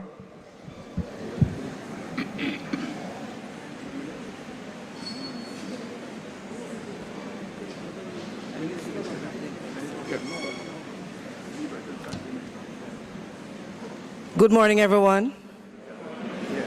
Okay, as director with responsibility for delinquency, I just want to commend the suggestion that was made reusing all the different platforms. Yes, we have been using all the different social media platforms. We have posted names in the newspaper. We have posted names of delinquent members in the branch offices. We have reached out. We have done our search. We have combed the internet. We have used the names of the teachers who have run away with the credit union's money. We have contacted some of them in the schools where they work. Each school, for example, in North Carolina where they go, we contact them because they have an email address. When we try to reach out to them, sometimes they block us. We have tried to ask members to help us to find them. And I'm using this medium today to ask if there are members here who know delinquent members. Please make sure you speak to me before you leave here, because we are adamant that we are going to collect your money. So please work with us. We are strong on delinquency. We are one of those credit unions with a very good tap on delinquent members, and we are working, we are retrieving your money, and we need your help. Thank you.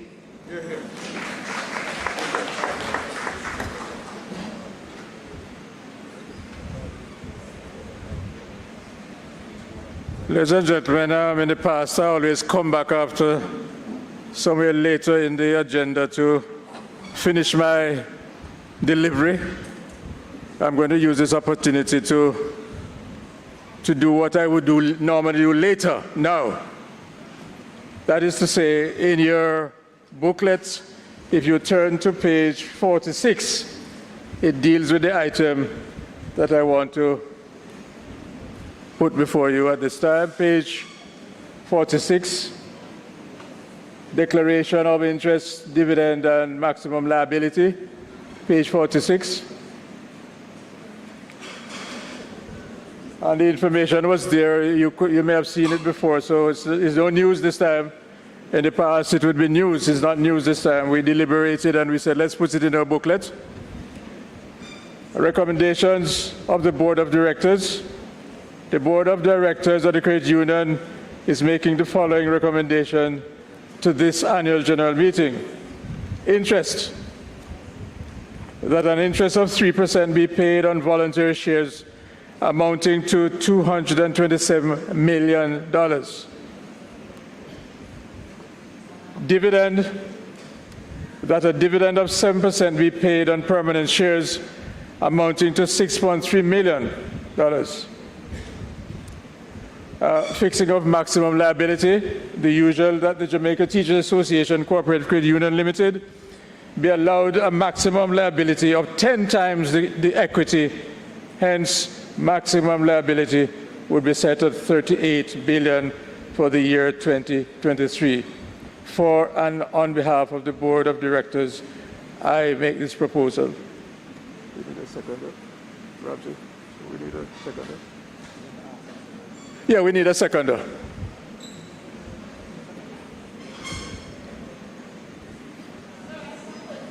Question.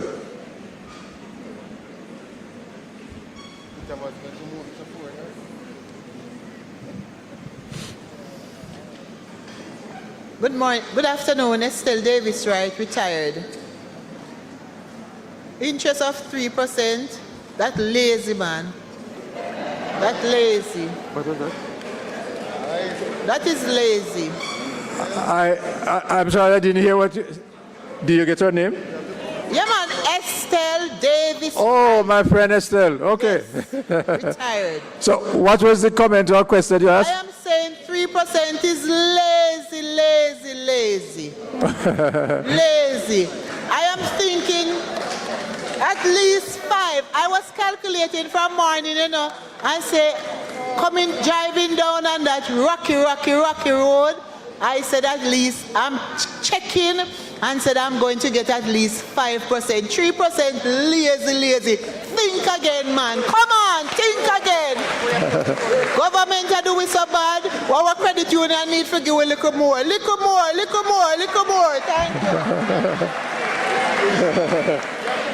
you. Let me explain something to you.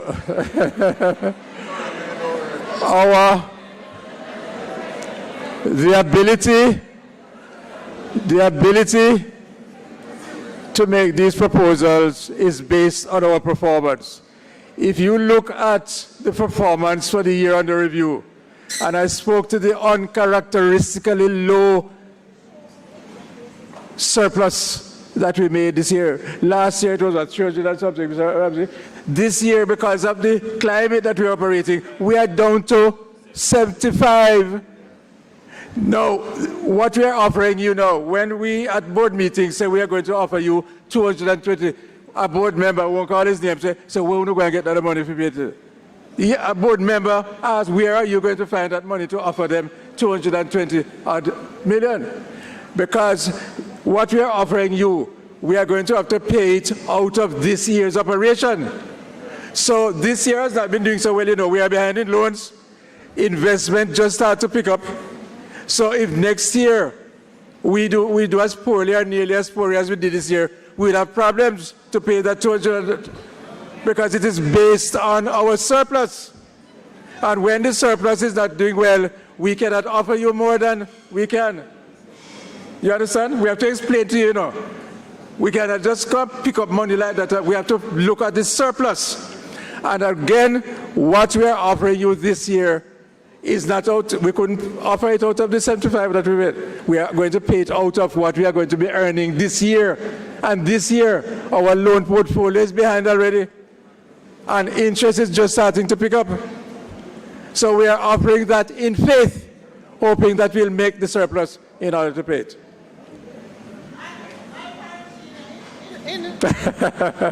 What I'm saying, after they take out the tax, you know, it been down to nothing. Nothing. You can't even go to the supermarket with it. Come on. So, look somewhere else again and see if you can tap it up a little more. I want to say something else. Over the years, your credit union has tried hard to give you something reasonable. And when I asked Mr. Ramsey recently, could you tell me, and I hate to do this, what our competitors, our other credit unions are able to do for dividends and interest? And the figures he gave me were shocking. We are way ahead of the other credit unions. Trust me. So, some can't pay anything. We have tried, as a matter of fact, we have started to budget, put in our budget what we think we are going to work towards giving you as dividend. We put it in our budget.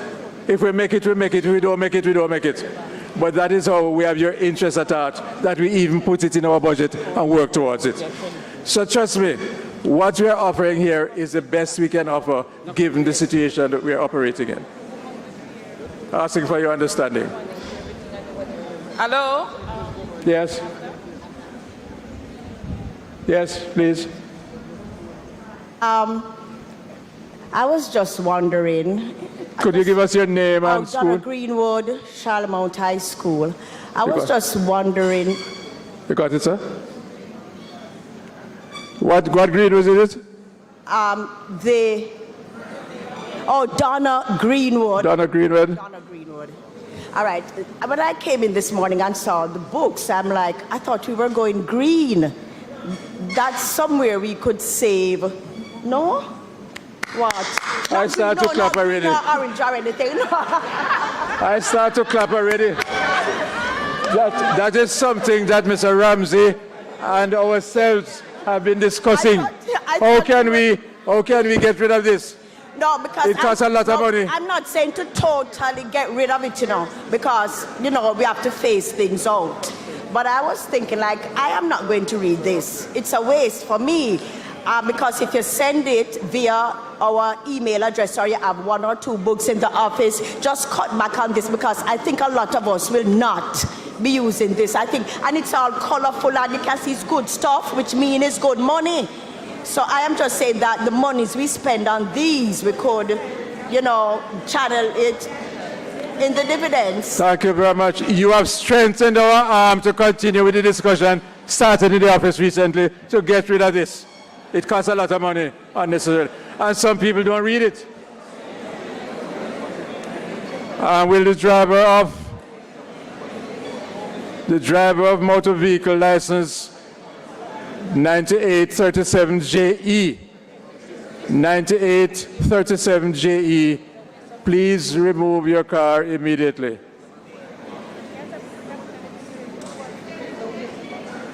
J 9837JE. Please remove your vehicle now. Anything else? Good afternoon again. Ray Richard Spirit, Jonathan Grant High School. Could you repeat the name, please? Ray Richard Spirit. Yes. RAIA for the correct spelling. Okay, so I'm here.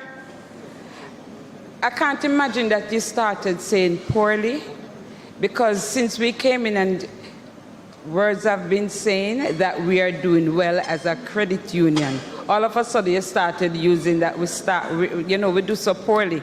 But I'd like to propose at this moment that we move the interest from 3% to 4% and let us vote on it. Because we think that our credit union, where all of us money is, can do better for us as teachers.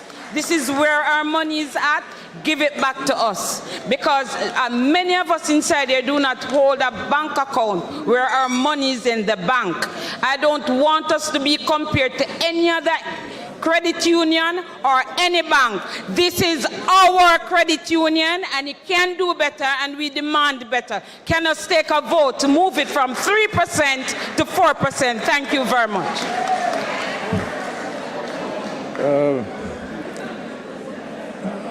I hope you took into consideration all that I've said about the performance of the credit union.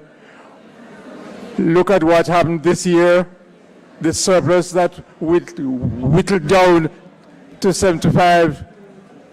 And this year that we are in, where we are going to pay the money from, has not been doing so well yet. So we have to be cautious, The reason why this credit union has maintained its strength and stability is because we have always been cautious. We have always been cautious about how we proceed. That is how we maintain our stability and our strength against the other credit unions. So we would like you to force us to overstep our bounds and to do things that are not in the interest of the credit union. So please understand, anytime I step out here and make you an offer, it's the best that Cyril Constant and Liebert can offer. Trust me. Anytime I step out here, it's the best. We have organized about it in the office, and that's the best. As I told you, one member asked, where you going to get the $200 million to give? It can be given. But You if only need a seconder from this floor, and I ask my colleagues, someone to stand up and second the motion that we move it from 3% to 4%. Plus our dividend can be a little better. 6.3 for dividend, it can also be better, but I push. So I move the motion to move our interest from 3% to 4%, and the same colleagues who are clapping and supporting, someone needs to stand up and second the motion. I so second Beverly Gustav.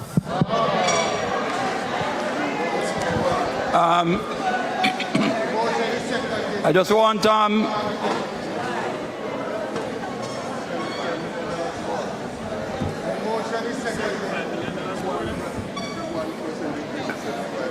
I just want us to listen carefully.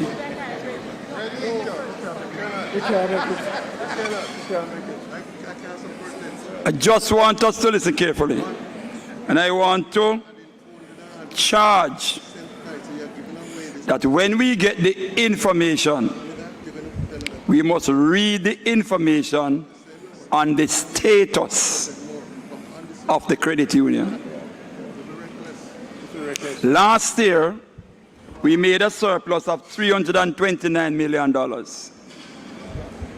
This year, last year meaning 2021, the year we are dealing with now is 2022, we made $75 million.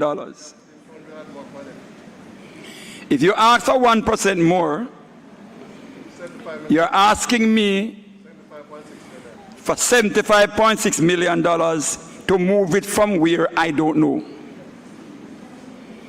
I am telling you now, what we have offered is not only the best, it's all that can be offered. If you ask for anything more, it makes no sense because it's not there. We just have to be real. As a matter of fact, given the state of the business, we could do like the other credit unions and indicate that we cannot give a dividend this year. Listen what I'm saying to you. We could easily look at the performance and say to you, we cannot give a dividend this year. We are offering 3%. If you ask for anything more, it makes no sense because it cannot be found. So I'm cautioning that we understand the reality of money and business and agree for the 3%. And later on, if we don't take a decision in a particular way, next year we may not have anything at all because the credit union must grow while we continue to preserve the business and being able to give lower interest rates and lower interest on loans, manage the whole issue of giving a little higher interest to people who invest their life money, encourage other persons to come in. It makes no sense. We try to play unless we understand the game.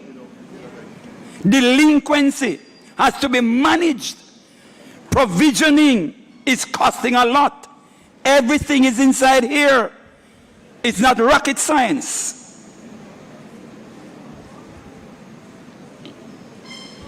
I have a duty, I have a responsibility to tell you the truth. And that's all I will do. I don't know it any other way. It is I am not going SSL. I am telling you the straight blank truth. I am not going to come here and flaunt figures to impress anybody. I will not do it. I am telling you the facts. Sometimes we give 6%, Sometimes we give 4, sometimes we give 5, sometimes we give 7.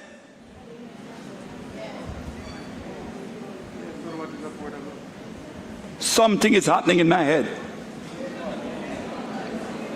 Some message is coming into my head. Some voice is talking to me. I don't like what I'm hearing. I don't like what I am hearing.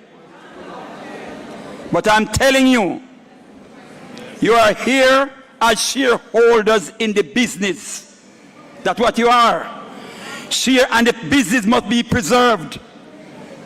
Let us get ourselves together in terms of what is real, what is truthful, what is, it don't make no sense. We try to grab what don't exist. So I say again, it's 3% we have.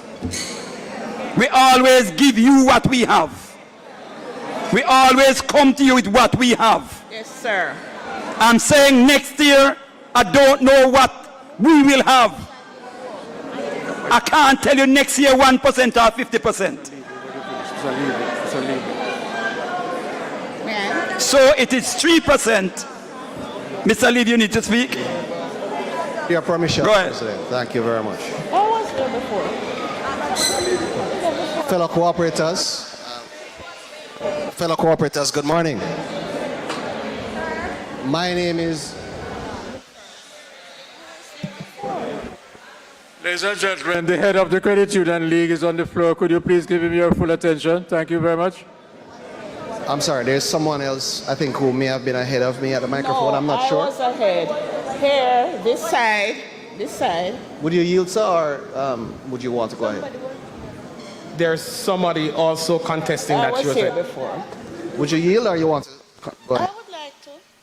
Well, Yes, Paulette Jones. Paulette Jones. Oh, yes. Retired member. You're stuck on the 3%. But what I do not like about that is the tone of voice that is being used. And what I also recognize is anytime we have a meeting and the members are not in agreement with something, the tone of voice is different in a reprimanding way. And I honestly think we ought to change that tone of voice because we are needed here as members. This cooperative belongs to all of us. And even if we are stuck on the 3%, we can go about it in a different way. So we should not be reprimanded. And I mean, we will be strong about what we say because that is what we are. We are teachers. We will be strong about what we say, but we have to be careful about the tone of voice. In all honesty, I think, as was recommended by Donna Greenwood, to put away with this booklet, this type. So basically, I'm hoping that next year, when we go to booklets being different, the funding from those the printing of those booklets will be turned over to assist in putting up the dividends for teachers, for the members. Okay, thank you very much. We are sorry if we came across a little crass. We're just trying to explain our position here because we are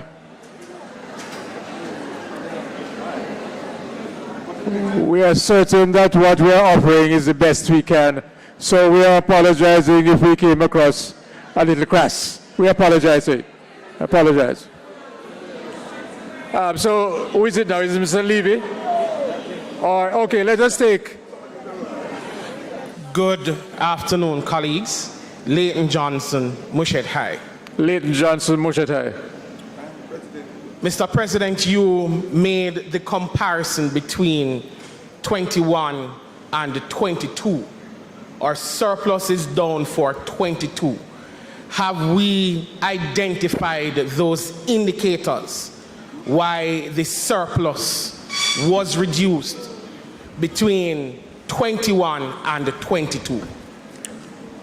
I have a compendium. Where is it now? I have a list of all of them. I hope I can find them. But I did ask in the office that a list be prepared. Yes, I did ask because I know you would ask the question. Reduction in the net surplus for 2022 was reduced because of the following. One, income. Loan income fell. The weighted average rate earned on the portfolio decreased during the year as the growth in the portfolio was mainly from lower cost loans such as motor vehicle. So we did not have the number of loans that we would normally have, and where we did have loans, there were lower cost loans. Motor vehicle loans, because of the competition, is lowish. So when we have made profit for other loans, we were making less profits for some of the loans that we made. So lower cost and lower numbers. That's one. Expenses. The provision for loan losses increased by only 27.9 in 2021. You see, there's a thing called FRS 9 that demands that once a loan starts to get impaired, we'll have to make provision. We have to put money aside for it. Last year in 2021, we had to put aside only 27.9 million for loan provision. This year under review, this year that we are reviewing, 146.4, a whopping increase because of the rise in delinquency. And that 146 affects the bottom line. If we didn't have that money, that delinquency provision, we'd have more money to offer you. So you have to help us with delinquency, you know, because that is one of the problems. From 27.9 last year to 146, we had to take out and put aside for bad loans. You have to help us with delinquency. Interest rate on members' deposits, it was not all negative. The credit union continued to pay competitive interest rates on your deposits. Voluntary shares, 4%, highest in the credit union movement. The 4% that we pay is the highest in the credit union movement. We can boast about that. Fixed deposit, very competitive rates compared to the other CUs. We are among the highest. If we paid 1%, which is still above the average rate seen in the credit union industry, our interest expenses would have been over $200 million less. And so we have other explanation here to give you. Operating expenses. There are some inescapable expenses that we can, you know. All right, so we have the explanation here. Noted, we wrote them down. Noted, Mr. Treasurer. Having identified those indicators, how are we now going to adjust our operations to ensure that we raise our service? One of the things was just suggested by two members, and I heard approbation by other members getting rid of this. That's one of the members.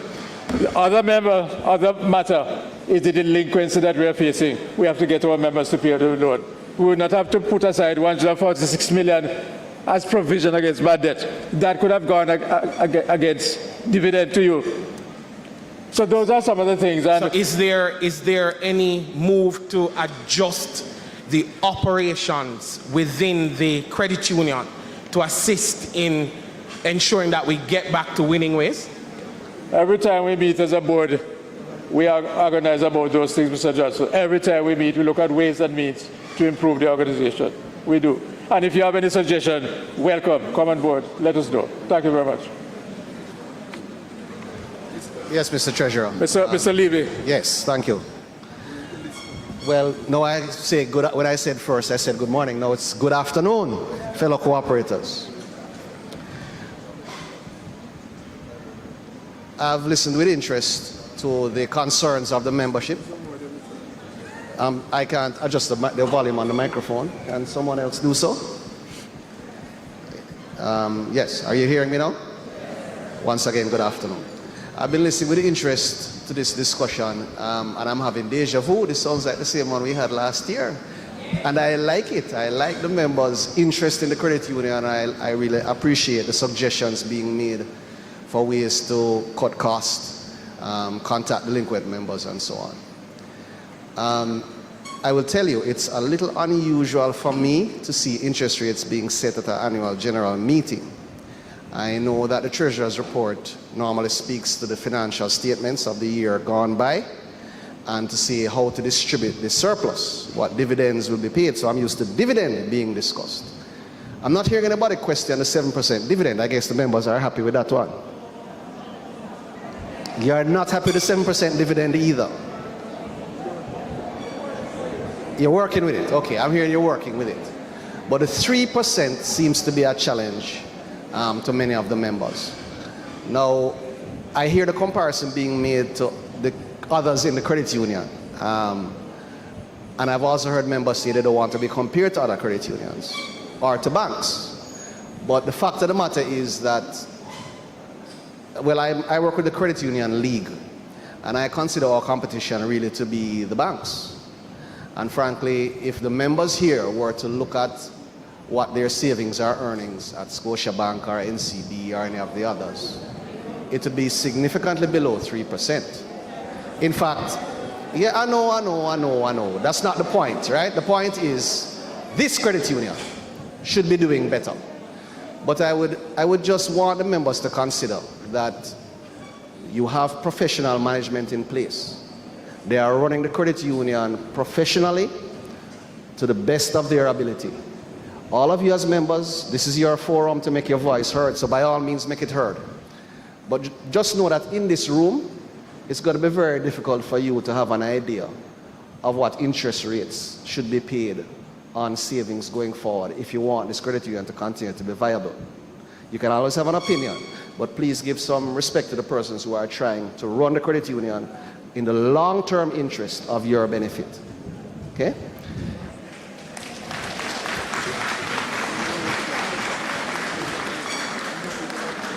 Mr. Chairman, I would suggest one thing, however, that I noticed on a somewhat technical matter.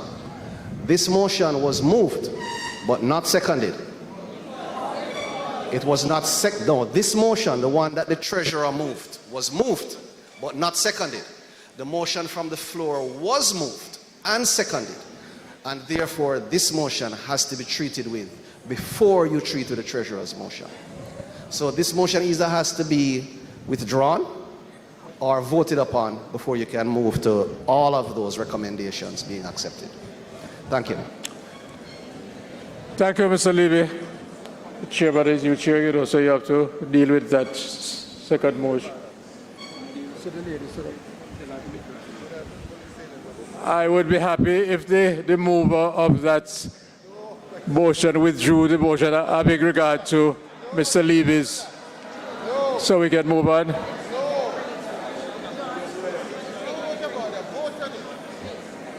Well, the mover is standing behind the microphone. Could you speak, please?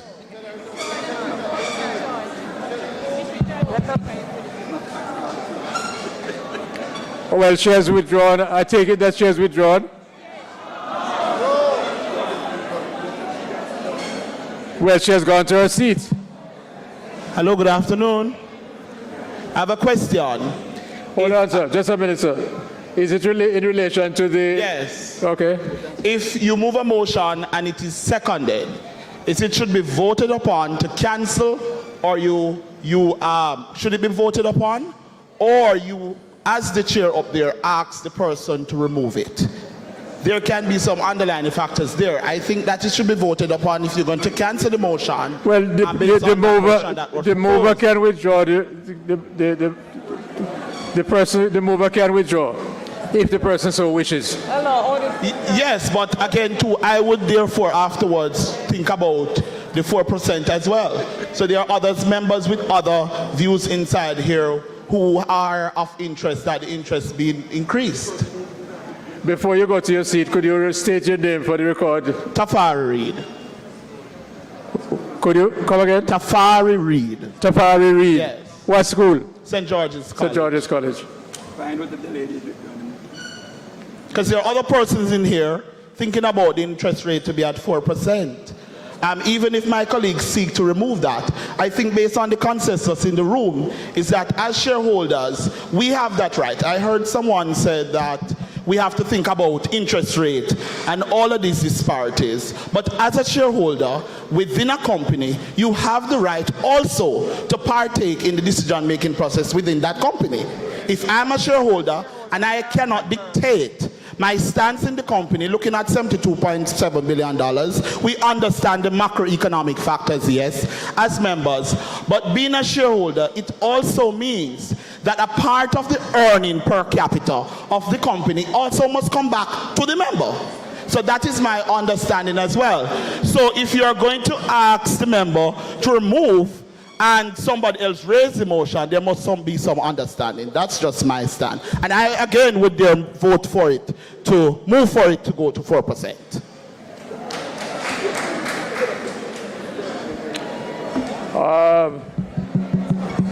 Now, where are we? We were dealing with that motion.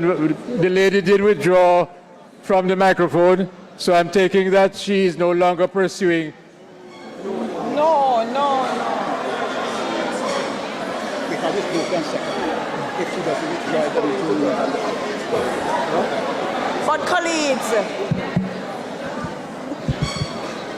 Yes, ma'am.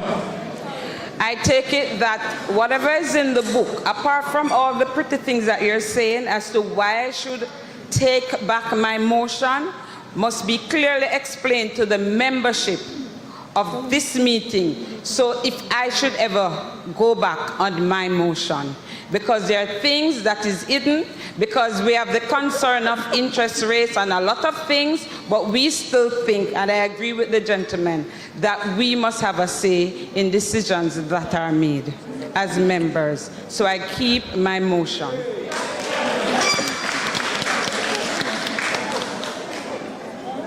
All right, so. Okay, I'm just only going to say that. So Paul will vote on the motion. Somebody else is okay. Hello. Good afternoon. My name is Denise Smith. I'm a retired member as well. I suggest that we vote from the floor and let it be defeated from the floor. If you're not able to pay the 4% this year, you can give us the 3, and then we'll have the one in the back.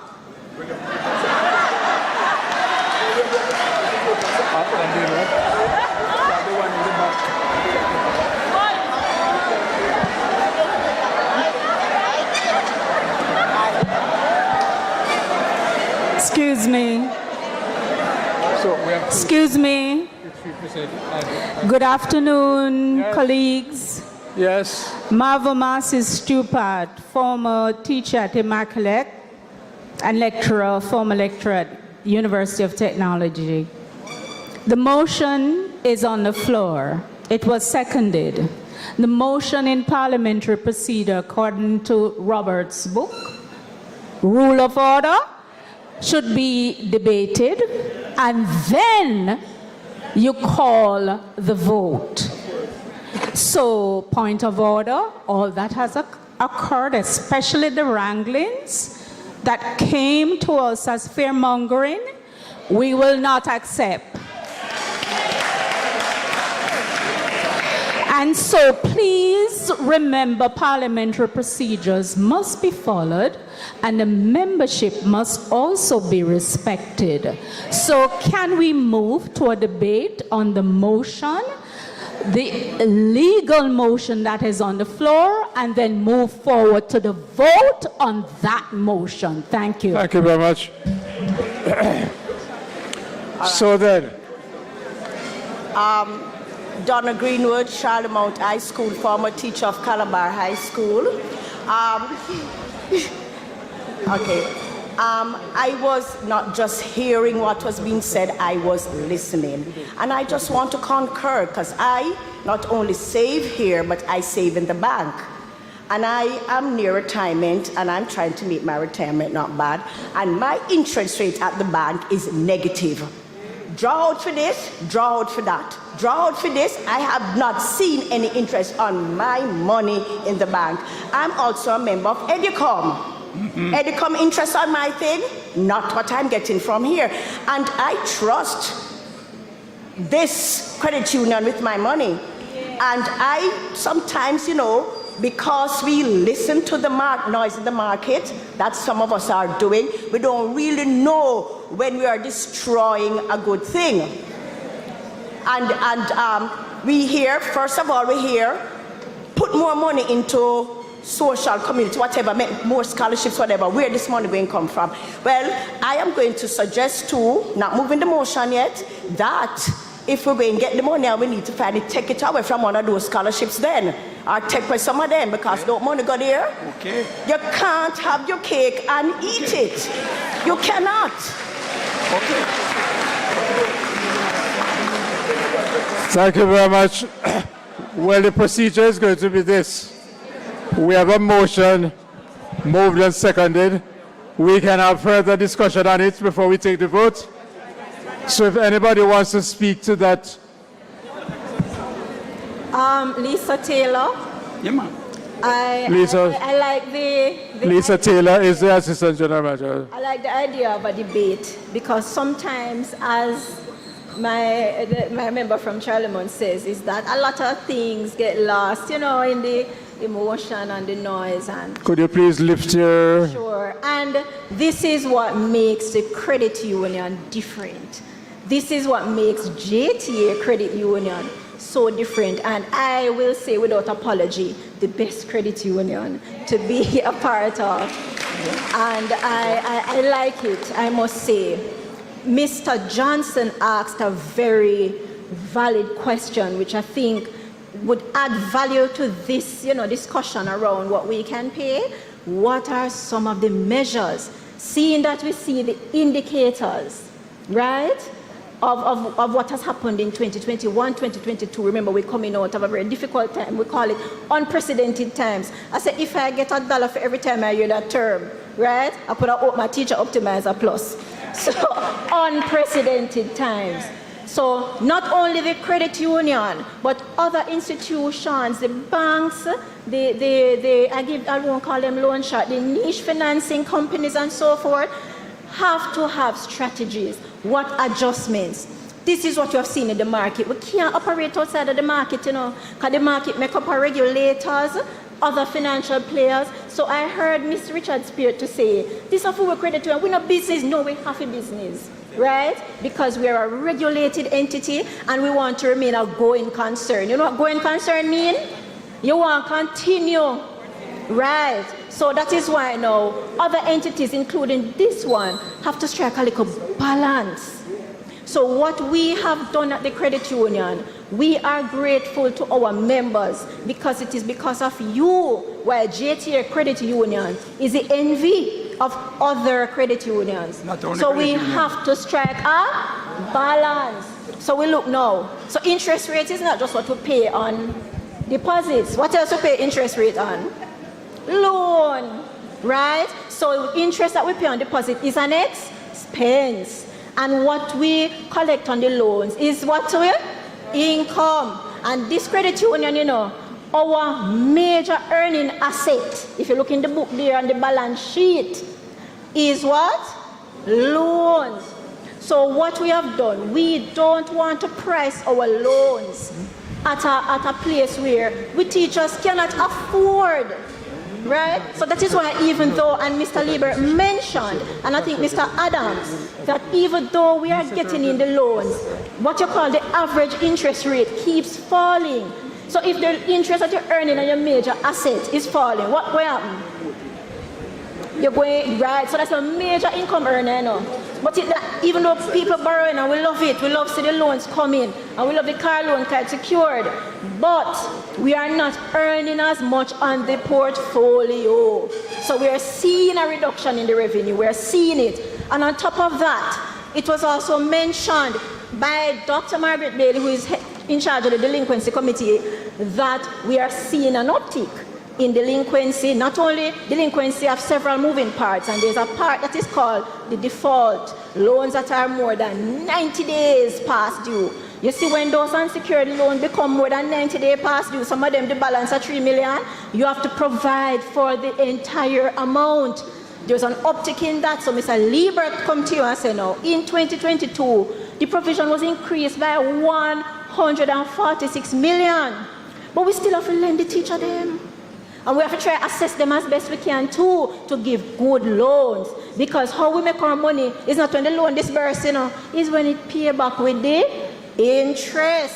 So we are take a hit on that. We are not raising our rates like other people, so we're lending more, but we're getting in less on it. We have take a hit on the provision for bad debt, so we have to balance the thing. We have various savings instruments. My favorite is Golden Harvest, and the voluntary shares.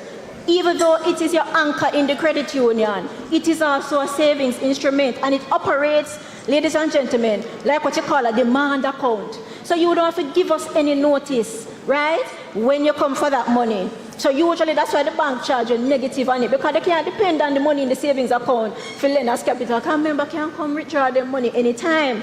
But we, right, pay far more than any other credit union and any other bank. And 3 might sound low to you, but I can tell you, if COK will declare 3% dividend, it makes news. So we have other instruments too that you can invest in.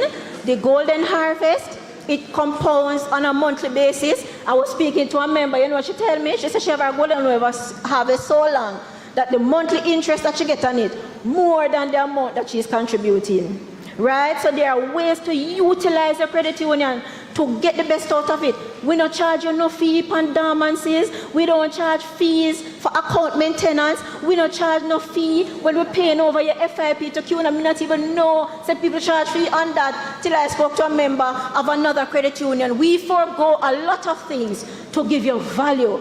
So I'm really happy for the debate, because I think that people need to know just all that the credit union does. And I don't even want to move to other expenses like the token them, right? Because we all know that teachers get token turn up, and we turn up the amount to millions of dollars, right? Your AGM token, turn up. You're not going anywhere else to get what JTA give to our teachers, because we appreciate you, but we are asking you to bear with us. Look in the book. That is what is your duty as a shareholder. Know what is happening at your credit union and the different trade-offs that we have to make to bring value to you. We need you. We need you. And I do like the comment that we should have the thing properly ventilated. I hope that you are now clearer on what is happening at your credit union. I thank you. Yes.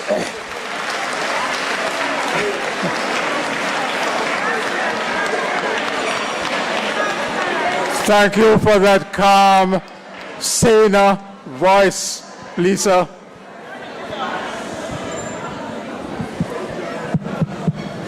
And that point, thank you, Lisa.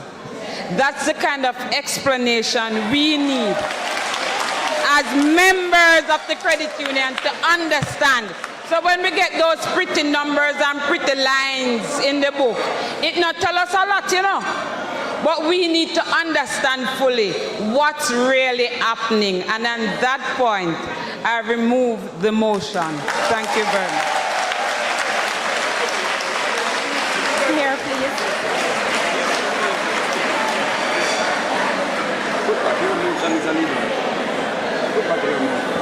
So then, thank you very much for understanding and for taking that important step. So we move on. Our question here, please. So I have a question, Treasurer. Okay. All right. I just wanted a bit of clarity on your provision for the loan provision that you have for the delinquency. So excuse me. Suzette Walters, Papine High School. We have a problem, you know, the recorder is having a problem The moment you stand to speak, please give your name audibly enough and your school so you can have it recorded. So please start again. Suzette Walters, Papine High School. Papine, you said Papine? Papine High School, Suzette yes. Walters, go ahead now. Right, so I was just seeking a bit of clarity on your loan provision. You said for the delinquency for 2021, you had 27.9 million. And for 2022, you made a provision of 146.4 million. In the book also, it is quoted that the delinquency rate for 2021 was 3.04, and for 2022 was 3.51. If there's just a difference of 0.047, why such a large provision of almost 5 times the amount? That's just something I wanted clarified. So, Ramsey, clarify. Let the accountant clarify it for me, please. All right. The reason why the delinquency rate will look similar is because loans were actually written off. More loans were written off in 2022 than were written off in 2021. So your delinquency rate is based on your delinquency portfolio. So we had about $450 million in delinquent loans at the end of 2022, as well as 2021. But in 2022, we wrote off about, I don't have the figure offhand, but about $120-something million worth of loans. So those are loans that are, the collectors now will have to go and try and collect those, and the courts will deal with those persons. So that is why the delinquency rate might seem similar, but the bad debt expense for 2022 rise quite significantly. And those were current loans that went bad in 2022. So the 140 million is for loans that went bad in 2022, and the 27 million were loans that went bad in 2021. All right? I want to explain something to you, because Mr. Ramsey spoke about write-off. And some people might believe that when we say we write off loans, we have no more interest in it. Not so. We have to do a little tidying up. The accountants will tell you that we have to do a little tidying up of our books, put some loans in a special category. And I told them in the office, as treasurer, I don't like the term write-off. I asked for a term charge-off. And from now on, I don't want to hear you talk about write-off. We put those loans in a special category, and now we start work on them to collect them. So we don't write off nothing, because we're going to get back your money. All right. So explanation done. The motion now, I have put. Yes? Name first, please. Good morning, everyone. Afternoon. We are not hearing. Good afternoon, everyone. Good afternoon. Okay, my name is Patience Alonge from the Northern Caribbean University, NCU in Manchester. Did you get the name? Good, thank you. Okay, thank you. I want to just say thank you for the clarifications that we have received so far, because knowledge empowers you to have informed consent. So we thank the ladies who were able to make things so clear and has removed the motion. We thank you for that. I wanted to just state something at this time. It's a big concern to me, and I want to make it clear to us in this house, because we are in a very fluid environment. So this credit union, I want to state to us that please, no matter where the world is going, do not turn us to a cashless credit union. You have a lot of senior citizens, please. You have a lot of senior citizens, retired men and women that we need to have their cash to do their businesses. So please, no matter where they sway us to, I know we are a regulated body. You represent us when you are in those meetings. We are not there to tell you what we want. So I am standing here today under the mercy and the grace of God that I'm still alive, that it is recorded. We don't want to be a cashless credit union. Thank you. Thank you very much. So what is on the table now is the recommendation that I made. We need a seconder. It was moved. We need a seconder. Andrew Rose from Verona McCall High Barrett School. Brown, Bethesda Primary and Infant, second. Could you say it again, please? Verona Barrett Brown, Bethesda Primary and Infant, second. Thank you very much. Those in favor? Any against? Abstentions? The ayes have it. I want to take this opportunity to recognize Mrs. Gloria Gascoigne, widow of one of the architects of this great union. Please take a bow. Mrs. Gascoigne is over there. Welcome, welcome.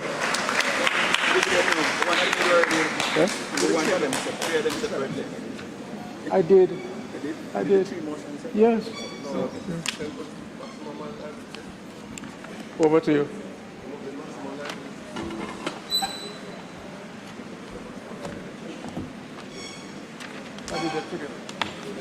Thank you very much. I'm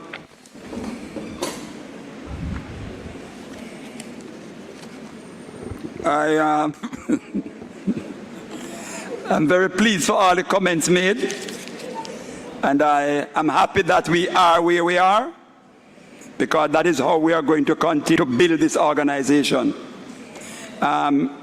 Different packages of this business of credit union. Given that we are willing to stay here as long as possible in defending this organization. Go ahead, Mr. Levy, please speak from this podium.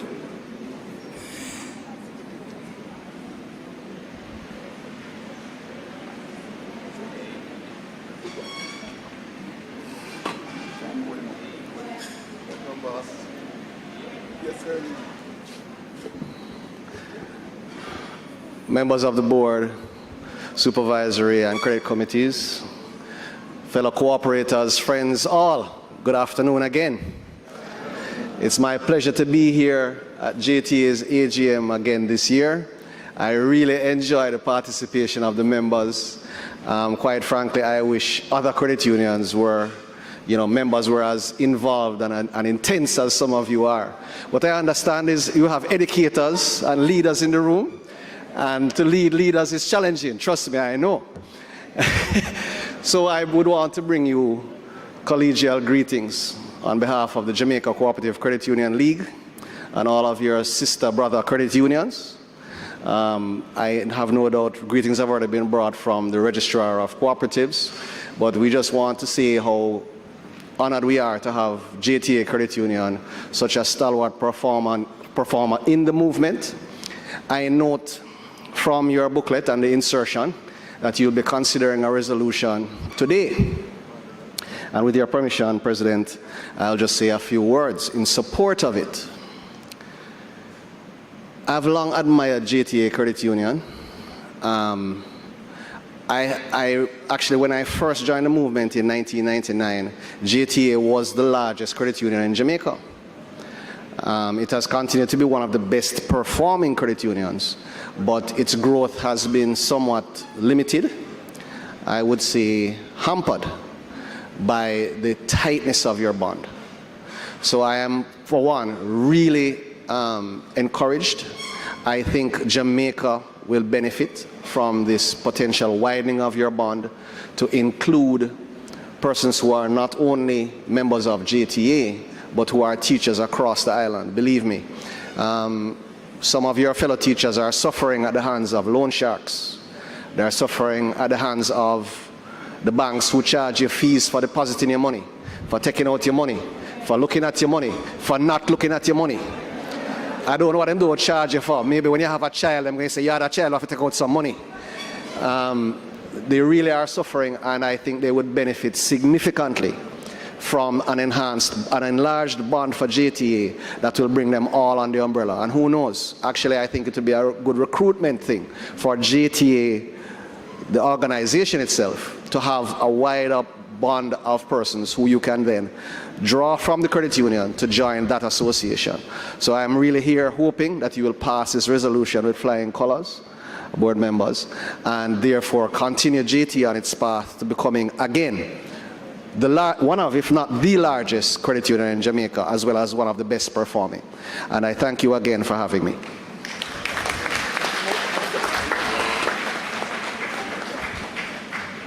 Thank you very much, Mr. Levy.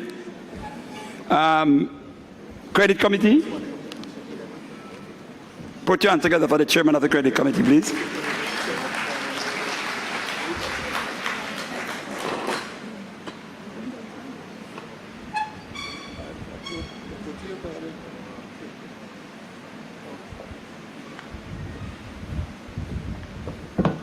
Thank you very much, Mr. President.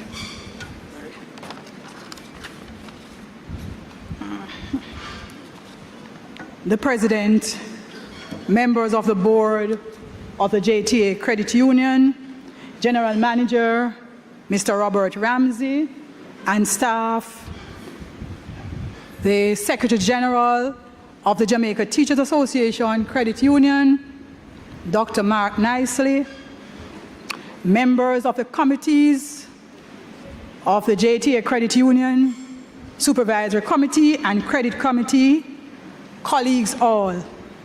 I am proud this afternoon to report on the business of the Credit Committee for the year in review 2022. The following persons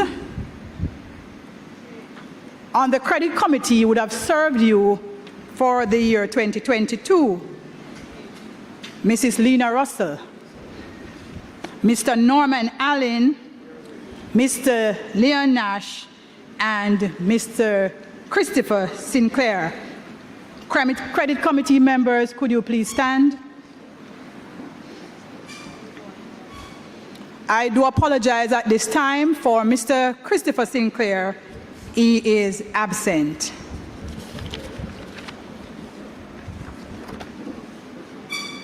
And I'm the chairman, Ann Geddes Nelson. The Credit Committee is entrusted with the fiduciary duties of our members. We ensure compliance with lending regulations and credit union policies, whilst protecting the interests of membership.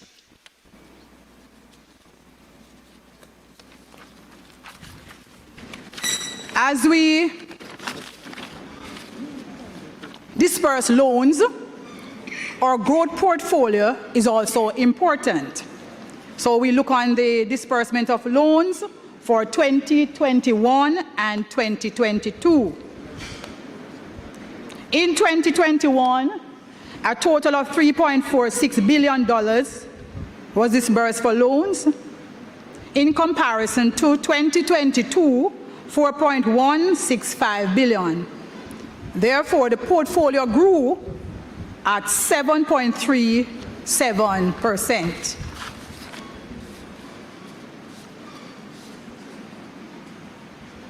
The graph for the disbursement overview of 2021 is shown. And colleagues, we can see that in June and August, we would have dispersed more loans than the other months. Reasons being, teachers use June and August for preparation for back to school. Hence, we have a significant growth of loan disbursement in these months. Loan portfolio composition.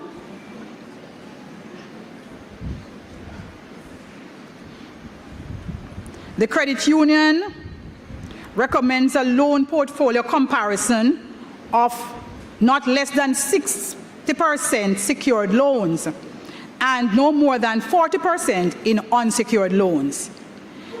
If we look at our pie chart, colleagues, we are seeing that we did well according to standards. Our secure loan is at a 62% and unsecured loan at a 38%, less than 40.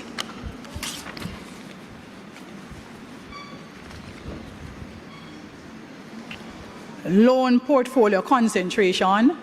It speaks to colleagues the different areas that we would apply for loans. We apply for loans in construction and real estate, personal loans, motor vehicle, and for general purposes.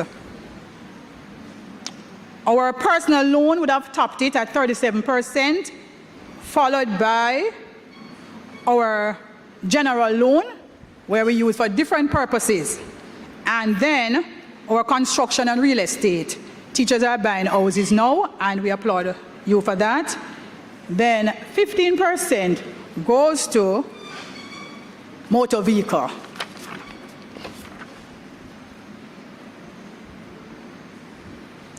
Monthly loan approval, activity. The bar chart is here, identifying the activities for the month. And again, we see that in June and August, the activities are more than the other months where the performance is.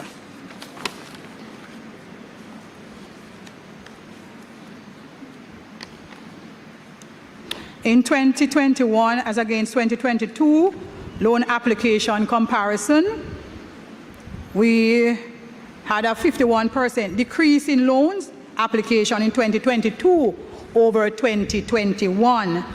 And again, colleagues, this would have attributed to COVID-19 in 2021, and we tried to regroup in 2022. Loan waivers, and we know what the waivers are for, colleagues. When our colleagues are falling on hard times, such as in COVID, we come in for a delay in payments, and that is given. We had 3 waivers in 2022, almost 100% decrease from 2021. And as was said before, 2021 was a challenging year with COVID, so more persons, more members benefited from waivers.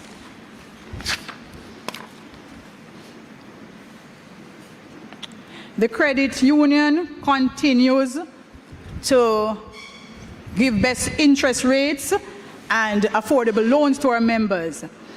And of such, we ask that our members continue to bank with the credit union of choice. To our members, thank you for your continued support and subscription to the credit union of choice. We are happy to have served you for the year. And teachers, we ask that we continue to bond as a credit union, and we continue to work together for the benefit of this great movement. Thank you very much. Okay, stay at the podium, madam. Any question for the chairman of the credit committee? Please position yourself behind a microphone.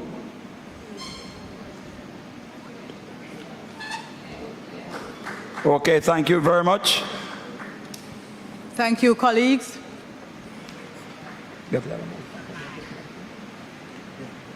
May I have a motion for the adoption of the credit committee report? Go behind a microphone, please.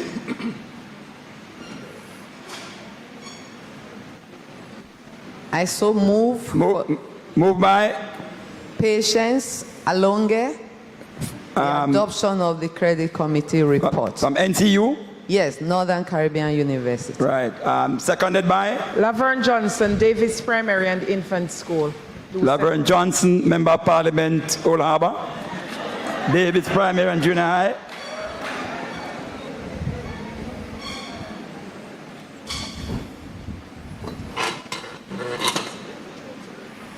So we move now to the governors, the supervisory committee. Mrs. Mary Dick, chairman of the supervisory. Please welcome her.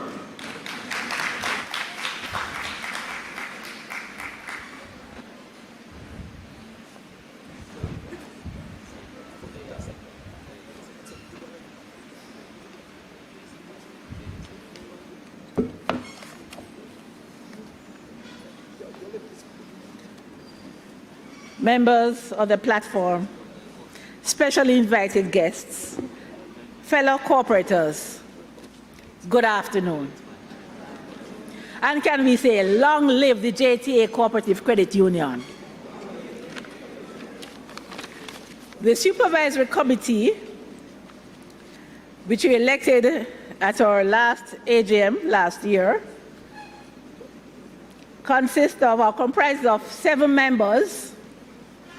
And may I just ask the members who are here to stand? There are 6 of us here today.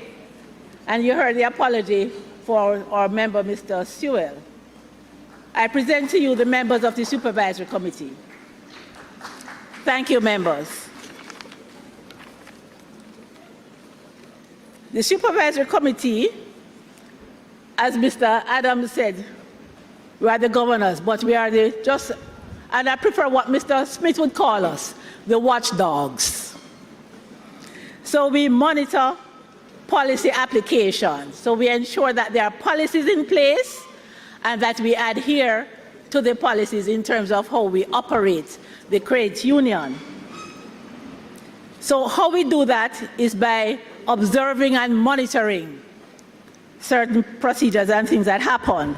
So we work closely with the board of directors, and we work with the credit committee as well, because we want to ensure that they're acting in the best interest of the members. So we have to review their minutes of their meetings, and we look at all the decisions that they take, just to ensure that they are in no way affecting you or impacting you in a negative way. We also look at complaints from members. If members are so aggrieved that they have to write to us at the Supervisory Committee, we take your concerns seriously, and we do our investigations and necessary actions taken wherever they need to be. But we are happy to say that in the year 2022, we did not have any complaints from any of our members. So we are very happy that you're more or less satisfied with how your credit union was being operated. We also review what happens with the human resources aspect of things, the people, because we have to ensure that we have people in place to give you the proper service and to ensure that the branches operate in the way that they ought to, because each branch has to operate based on guidelines which have been set out by the board and management. So all the branches have to operate according to those guidelines. And as to do that, we ensure that we examine records of the organization. Can be records from the head office, records in the branches, because we do branch visits every year. We go to visit all the branches, or most of the branches, if not all, and we examine records that are found in the branches. So we look at how they process the loans, their loan applications, ensure that they are following the procedures, ensure that you get your right interest rate at all times, because again, everything has to be in your best interest. So we do review the files, and in the year, we had actually reviewed 1,603 loan transaction files. And other files that were reviewed included things like access cards records, member files, because we have to look at some members' files to ensure that the, again, procedures are being followed and that the right documentations are on the files. We also examined volunteers' files, because volunteers being watchdogs, we have to ensure that all our files are in order and that we are not given any preferential treatment. We are treated just like members of the credit union. And we review the policies, and of course we say the minutes of board meetings.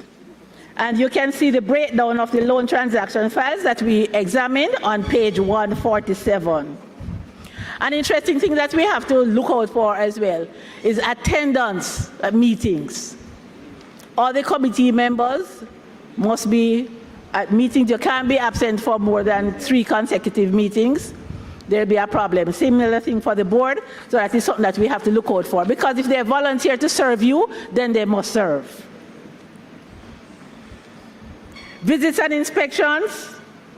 We visit the branches and we look at the operations. The physical conditions are observed. If we think that a branch or there's something that needs to be fixed, we make the recommendation and that is done. We examine the loan files to ensure that they are properly secured and the policies are adhered to. Inventory is checked and we ensure that the systems are being adhered to at all times. What were some of our findings and observations? Apart from the fact that we know that the operations continue as well, following the guidelines set out. But during COVID, because 2022 was still part of COVID, and we realized that both the staff and members were following the protocols that were put in place, and we commend you all for that. You can give yourselves a round of applause. We found out that members were satisfied with the service that they received. We spoke to members in the branches, and we also looked at the comments that were put in the comment boxes. And we will say that all the files that we reviewed were found to be in good order. So we know that the management and staff are doing their work. So you can give them a round of applause too. All right. The credit union continues to invest in training, not only for staff, but also for the volunteers. And so the members of our committee participated in training sessions during 2022. We went through the poker training, that whole thing called the anti-money laundering and counter-terrorism training. We had to do that during the year, just to ensure that we keep abreast of what's happening. And for our accounting records, the correct interest rates, based on what we saw, were always applied. There might have been one or two cases where the interest rate was probably incorrectly written on a loan application form, but when we checked on the system at the credit union, we found that the correct interest rate was actually put in there. So you are still being charged at the correct rate. And all our calculations were being done correctly. Monthly payrolls were also examined, ensuring that the persons are being paid what they are supposed to be paid. This is not coming from the human resource aspect of things, and that we are not overpaying anybody at any time. So based on observations, the management and staff have kept proper accounting records.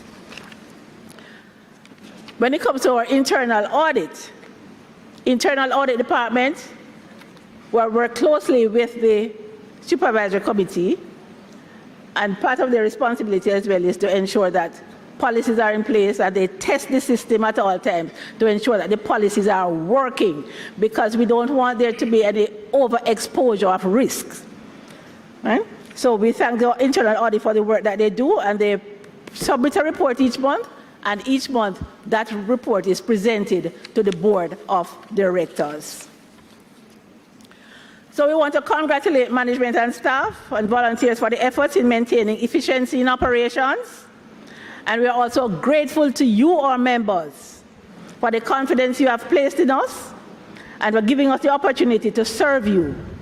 May our credit union continue to grow, to serve our members, and impacting their lives positively.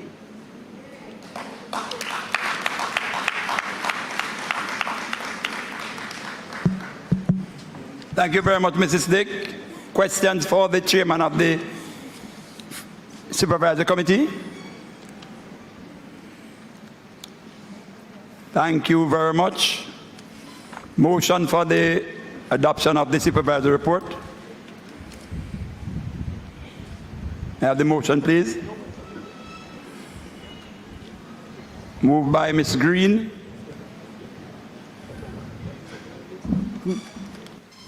You said somebody moved already? No, I'm just waiting on you. Okay.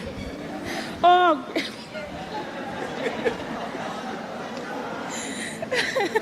Okay. Roymain Robinson. Come again? Roymain Robinson. Roymain. Yalas Primary, St. Thomas. So Roymain Robinson. Thank you very much. Seconded by? Aisha Carr Hamilton, Seaward Primary and Infant. Aisha Palmer Hamilton. R. Hamilton. Right. Seaward Primary. Thank you very much. just want to recognize Mrs. Pauline Stevenson. Is it Mrs. Pauline Stevenson? She's here? From the former member of the Supervisory Committee. Put your hand together for her. And please don't clap for this one. I'm bringing it to you because it is immediate. And I think, given our concern about our own country and society, that condolences to the attachments of Brayton Primary School. The 80-year-old has just completed her life on earth. Yes, it happened.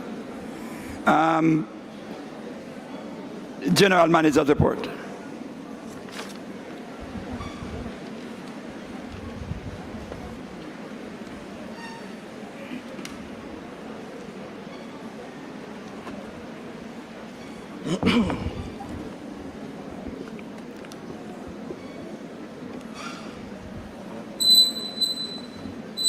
Wow.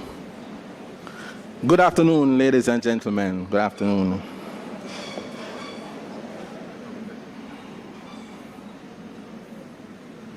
Wow, okay.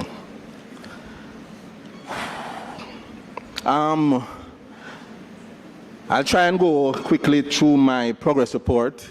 It's in the book from page 150 through to 154, just to touch on some highlights of what is coming up for 2023. And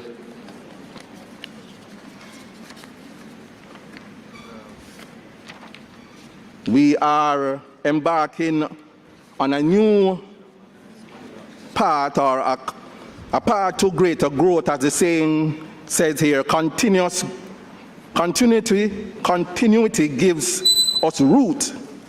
Change gives us branches. Let us stretch and grow to reach newer heights. Thanks. So, we have heard quite a bit about 2022 already, and we know the economic impact and where we are as an organization and where we are planning to go. And some of the questions that were asked earlier as to how are we going to deal with the realities that the credit union is facing now, the fact that our revenues are flat, the fact that delinquency is growing, and the fact that cost is rising, and the competition generally in the market is fiercer than it has ever been. We all have to agree that COVID gave us a 2-year break, but now that COVID is over, every financial institution has come out rearing at the market. So JTA Credit Union is no different. We had our strategic retreat in November 2022, and we realized everything that was happening around us. We, the management and the board, met and had a planning retreat, and a number of things came out, and we have begun to implement some of those initiatives already. And one of the main things that came out was that, next slide please, one of the main things that came out was that prioritizing membership growth led by recruitment is one of the main things that we have to do. Where we are now as an organization, we have to grow ourselves out of this trend. We have to grow ourselves out of the problems. We have to grow ourselves. When you have a competitive environment and a competitive market, if you fail to grow, then your competition will just swallow you up. So we have to grow, and the first way that we have to grow in membership. So we have begun our island-wide recruitment membership drive. I heard one teacher asking, they haven't seen anybody in their school as yet. Trust me, we are coming to your school. We actually knocked on your school door already. So we are indeed coming to your school. All of our regional officers right across the island, all of our branches right across the island have embarked on a strong member recruitment drive because we realize we have to grow the membership first so that we can compete. So in 2022, we actually recruited 1,292 new members. So although the net figure is 890 something, as with any institution, some members will retire and will close their account. Some people will reach that stage where they genuinely really don't need the credit union that much. So some people will close. But indeed, this time around, we are recruiting more than we have closure. So that will continue for 2023. And you by now would have seen our regional officers, would have seen our branch staff coming into your schools and making presentation for new members, for more members. We know we have a good product. We know we have a good operations. We know what we can achieve. So we want to expand that to more customers. So now that we are at the point of preparing this report, we were looking at March. So we have progressed further in terms of our savings and our loans and our assets. So you can compare them with the numbers that you see in the other reports. My report will give you a March figure, and the one that I'm most proud of is the membership, where we were at 31,016 members, including our retired teachers. So don't look at that numbers as in-classroom teachers. That is not. We have probably approximately somewhere close to 14 to 15,000 retired teachers on our system still. So the real numbers is much different in terms of in-classroom teachers. But that has grown, as you see there now, to 31,312 members. So we are on target to try to grow membership. We have to grow ourselves in this environment. So I'll move quickly to some of the things that you will see roll out for 2023. So on the next slide, you will see where, from a marketing and public relations standpoint, one of the things that we are doing, and we have been doing that from last year, we'll continue to do it, we'll continue to strengthen our member communication to deliver consistent brand message and build stronger relationship. That's something that I preach to all of my staff, all of my brand staff, everybody. The members can't talk to the walls of the credit union. They don't talk to the flowers that they come in and see. They talk to the people. So we have so when they think of the credit union, they are not just thinking of the JTA Credit Union. They are thinking of Miss Hales. They are thinking of Miss Royce. They are thinking of Miss Williams. They know the person one by one. So that is what we are doing. We are strengthening our member communication and using also other channels, not just face-to-face, but the electronic channels. I heard about Facebook and TikTok and all of those things. We are there. Our Facebook page is very, very active. Our Instagram page is very, very active. Our YouTube channel is there. We post notices there, and we do put the delinquent members' name there. And we have gotten great results when we post it, especially on Facebook. So we are there, and we'll continue to do that. We will also develop and introduce 2 new savings products to meet the needs of our members. And we are, I think one is almost on the verge of being rolled out. So we are planning to expand our product offerings so there are more options for our members to choose. We'll also continue to host activities that support our members and the school community, and I really love this one, and I'm making an appeal right now. If your school is having an event, if your school is having any fundraising event, whatever it is, send us a communication and we will help to broadcast it. We will help to publicize it on our Facebook page, on our Instagram page, on our website, on all our social media platforms. So you can use the credit union as a channel to get your own local school messages out. So if you have even had the event already, send us some pictures, send us the videos, and we will post them. We want to be that center where schools can know about even other things that is happening in the school community. Banking operations, very, very critical. And I heard a gentleman speak to what we are going to do about the operational processes. This is one of our main activities for this year. We have already started to do a wide-scale, what we call refresher training right throughout our branches, all of our outlets, so that the same level of service, the same process is being done across all of our locations. And I know that will yield quite a bit of fruit as they advise you and can get your loans out speedily and efficiently. We do assess our turnaround time regularly, and we do benchmark the process with other financial institutions as well.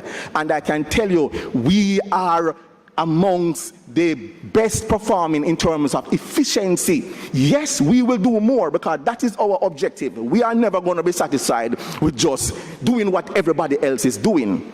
But we are cognizant of the fact that we need to improve our processes, and part of the improvement is really the personnel understanding how to get their jobs done quickly and hence can serve the members better. So that is the area that we are going to emphasize this year in terms of banking operation to make certain that we continue to be efficient. Improving our record-keeping integrity by establishing. We all know we are in a digital age, and that is something that our customer service training, we realize that training is something that has to be a culture. It's something that, as management, you literally have to structure. You can't assume that because you told somebody 6 months ago what to do, that they are continuing. You have to bring them in and ask them how you do this, and let them tell you, and then you know whether they are doing it. So we have now adopted that consistent customer training and renewal, and I know it will bear fruit and you will see the results in your local offices. I'm so impressed. Sometimes we measure JTA Credit Union a lot by Kingston alone, you know, but I'm so impressed with all of the staff, especially, I know I'm going out on a limb here now, especially my rural branch staff. Trust me, I am heartened, and I am committed to giving them everything they need to get their jobs done at the highest quality.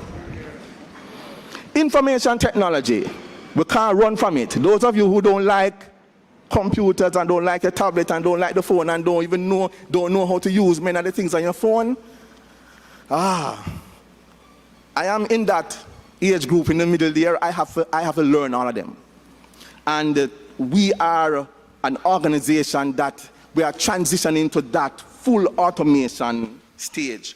And what is very, very complimentary, I want to say, for JTA Cooperative Credit Union, the very IT system that we bought in 2013, 2014, we were the guinea pigs for that developer.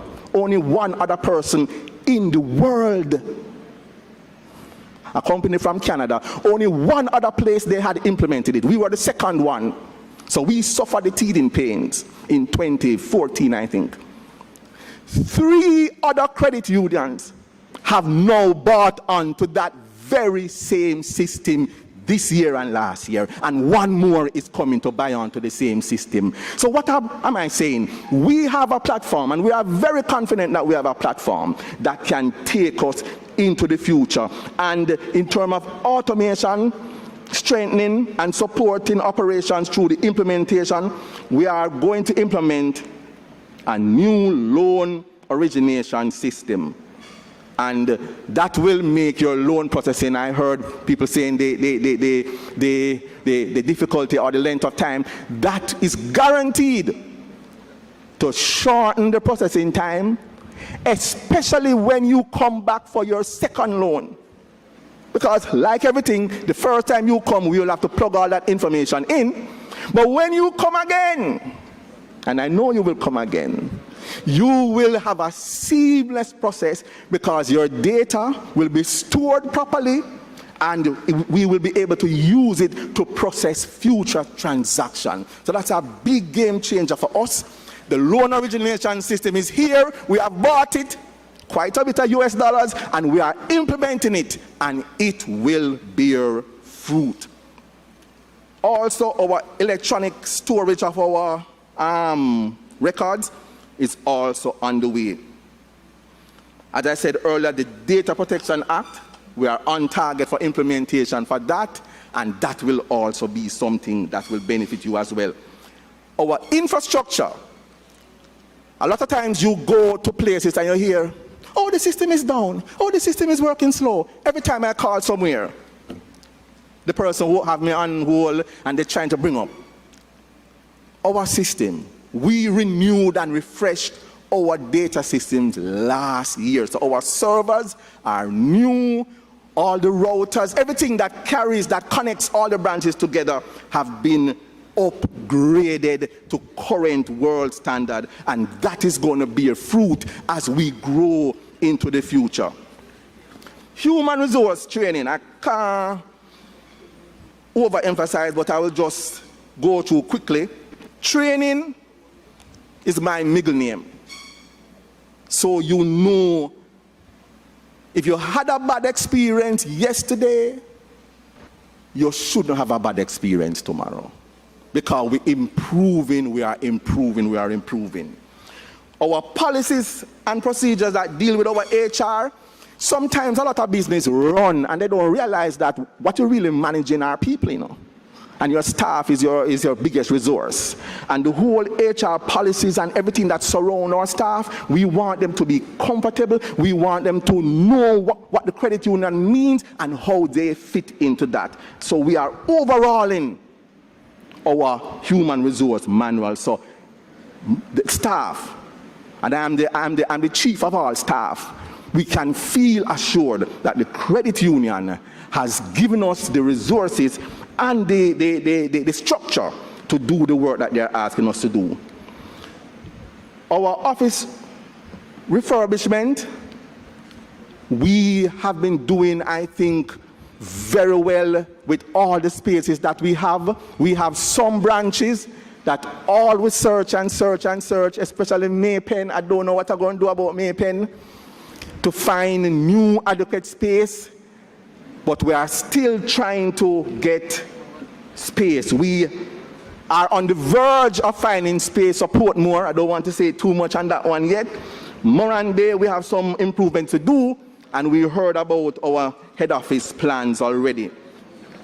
So those are the things coming up for us in terms of efficiency, better service, and growth in terms of recruitment. Lastly, the staff awards. Of course, I have to big up the staff. The staff really have done a wonderful job in 2022. And the staff, the employee of the year. And I want to spend 10 seconds on this one, Mr. Adams. The employee of the year is a young man named Karl Rushing Daly from the credit department. And I want to tell you why I stopped. This young man is the delinquent, one of the delinquency clerk in the credit department. So he works on delinquency. So it's a good thing and a bad thing at the same time. These people never normally get recognized, you know. No care how hard they work. Delinquency is always given to people who don't have nothing else to do. But because of the overwhelming growth and tracking and all the new initiatives put into delinquency. A lot of times when I drive out of the credit union 6 o'clock, 6:30, the delinquency clerks are there. And Russian Daly stood out amongst everybody in terms of his production and his leadership and how he communicates with the members. Sometimes I did a course some years ago on delinquency, and this is what we practice at JTA Credit Union. We don't treat our delinquent members like thieves, because most of your delinquent members really genuinely want to pay you. They might have fallen on some hard times, and they want an understanding voice and an understanding personality, and that is what we have, and Mr. Daly stood out there very, very well.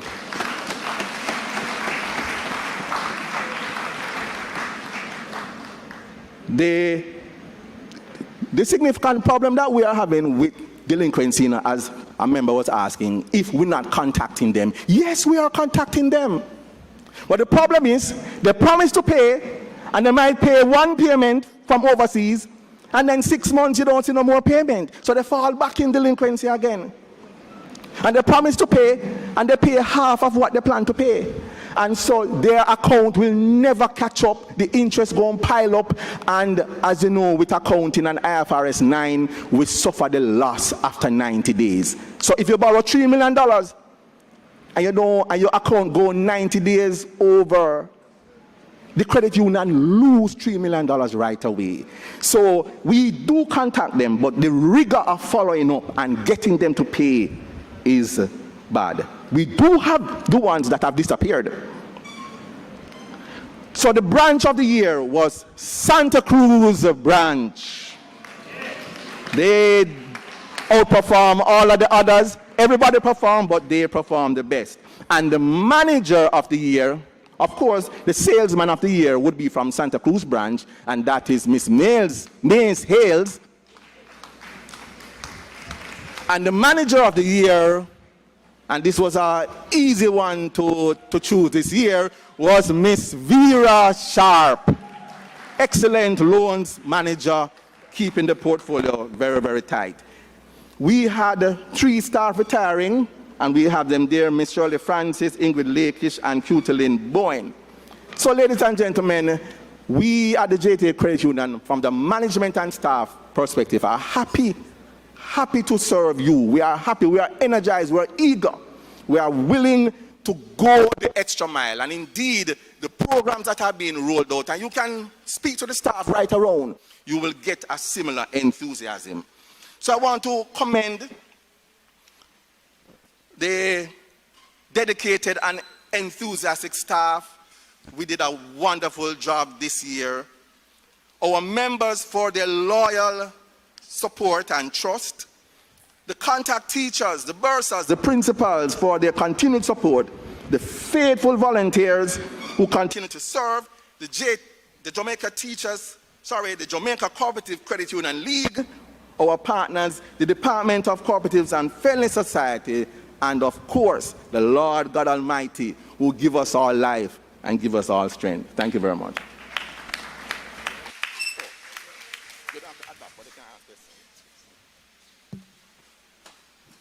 Questions for the General Manager? Short questions.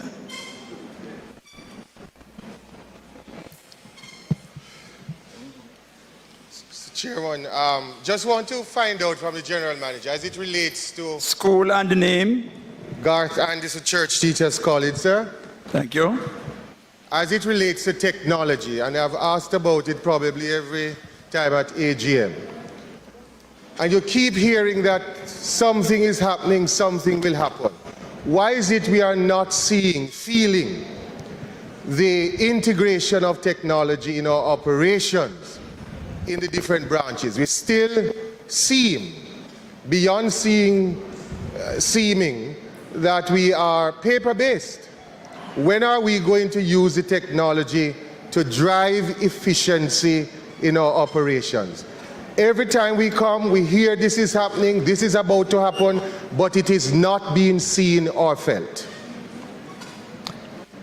Well, I just reported that we bought a loan origination system and it's now being configured.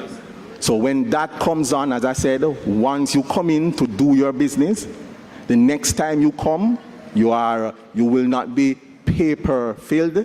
You will sit before a loans officer and they will carry you through the steps.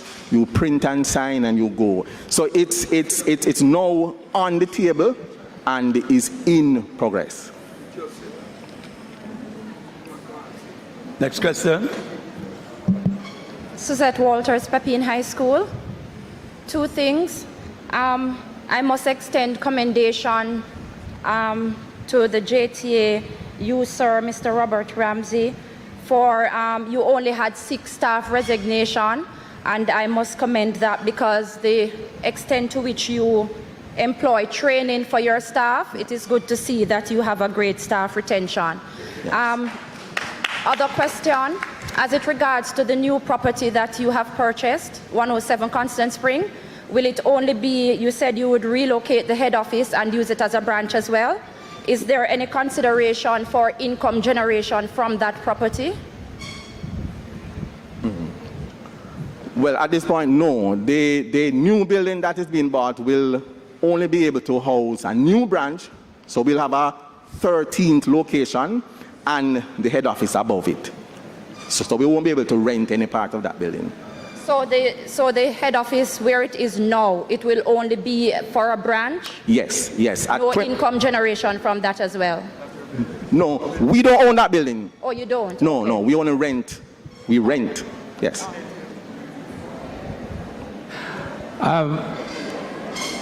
Yes, next school. Andrew Rose, Pembroke High. Yes. So my questions relate to technology and its use. Could you allow the... Go ahead, sir. Or maybe I should start with commending the staff first, and maybe they would have quiet down. I think, yeah, because being a member for the last 30 plus years, especially in the last 15 or so years, I've actually had tremendous interaction with your staff members, and I've never gone to the JTA Credit Union and walked away feeling disappointed with anything. I'd like to commend you for that. Thank you, sir. Right, so, but the challenge I have now with the improvement in technology is the fact that, and I'm wondering if it's because of regulations and the fact that we are a credit union, in that I can't transfer funds from elsewhere to my credit union savings accounts or whatever it is without going through a serious rigmarole of having to tell you when it is coming, how it is coming in, how much is coming, all that kind of stuff, and then you have to sign off and put it. Is it because of the regulations, we are a credit union, or is it some other thing that prevents us from doing this kind of interbanking? Because I can use my account at the credit union now to pay other stuff or to transfer to other institutions, but I can't send money to my savings account at the credit union. Could you tell me why that is so I could really understand that one? All right, yes, you can send money to the credit union through the banking system. So if you have a BNS account or an NCB account, etc., you can send money to the credit union and then we will update your account with that money, yes. Again, sir, it goes to the process. I now have to contact you at the credit union and say, I expect, say, $10,000. Yes. It will be coming from my NCB account. It should arrive tomorrow. And then you have to go and manually transfer it to my account. Right. That's the challenge I'm taking. That takes 2, 3, 4 years. The process, I'm just wondering, why is that process in place? Right. Again, if I'm transferring money from Scotia to NCB, right, within 24 hours it's done. Right. Yeah, and you see the money coming out and you will see it there. If I transfer it from JMB to NCB, it's done. But when I go to the credit union, it takes much longer. I have to make sure I contact you and tell you I'm expecting the money and how much it is that I'm expecting. And then you have to manually go and put it on. Yes. Why? All right, so that is a limitation of how the banking system works. So a bank can transfer to another bank seamlessly, but to a credit union, it's not seamless. So there has to be a bank-to-bank transfer first, and then we update your account. And that applies to all credit unions at this point. The BOJ system only allow bank-to-bank or building society to bank transfer. It doesn't allow direct credit union transfers. So there has to be some intervention. Is that something that we could look at? Yes, we are hopeful. In the future, because it really is a limitation, as you say. Right, we are hopeful, and I don't want to speak ahead of time, but we are hopeful that when Bank of Jamaica officially regulates us, that is something that we can put forward to them. Level the playing field now. You are not regulating us. Somebody wants to transfer from JTA to NTB or NTB to JTA, put us on to the ACH or the RTGS platform, and that service will be available to all our members. But at this point, because we are not a commercial bank or not regulated by Bank of Jamaica in that direct way, we can't demand it. When they do that, then we'll try and we'll definitely demand that. Okay, sir, thank you for your response. Any other question? Yes, go ahead. Not question. Estelle Davis Wright, retired. Okay. I just want to commend the staff at Morant Bay branch. They go beyond the call of duty to assist us. Congratulations, Morant Bay. God bless you. Yes. Any other question? Go ahead, sir. School name?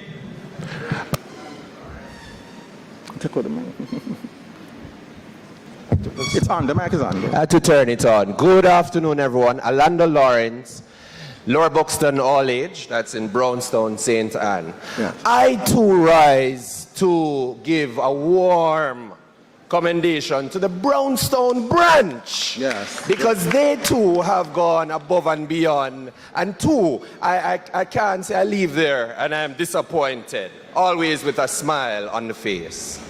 Thank you very much, sir. Yes, excellent. Thank you very much.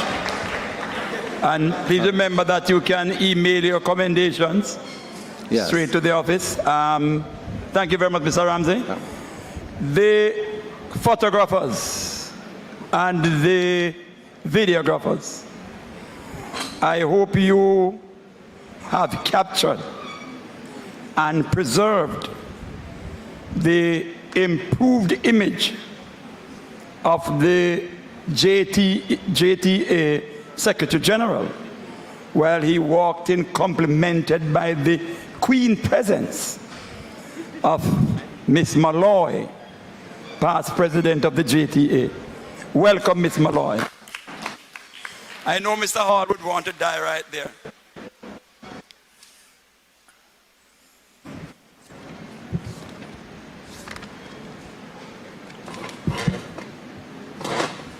We are doing well. We are nowhere near 4 o'clock as yet, and we remember we're aiming for 4:30.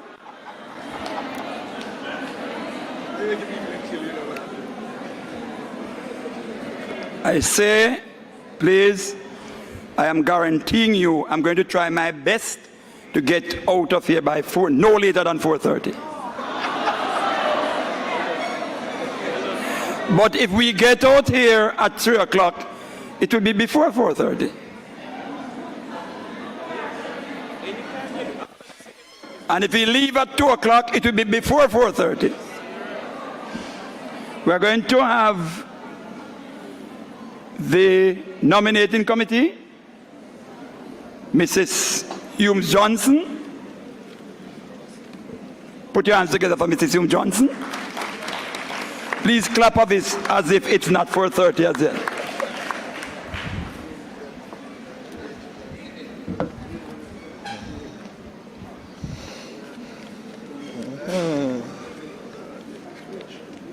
Mr. President, members of the members of the platform, our invited guests, our credit committees and supervisory committees, and the fellow cooperators. We're at the point where we'll be looking at the persons who will be sitting on the board of directors, as some of our directors have retired. They have concluded for the term, and so this committee was tasked to look at prospective persons who could carry out the duties that you have assigned directors to do. And so on this committee, which was chaired by myself, we had Ms. Winnie Berry, Mr. Worrell Morrison, and of course, Mr. Robert Ramsey, the general manager and advisor to the committee. The retiring members are Ms. Ina Barkley from Region 2, Portland and St. Thomas. She represents that area. Mr. Lieber Drisdale, Region 2, who represent Portland and St. Thomas, and Ms. Sancher Stuart Williams, who represent Region 4, St. James, Hanover, Westmoreland. Mr. Lincoln James, who represent Region 4, also with St. James, Hanover, and Westmoreland, and Mr. Alfred Thomas, Region 3, St. Mary, St. Anne, and Trelawney.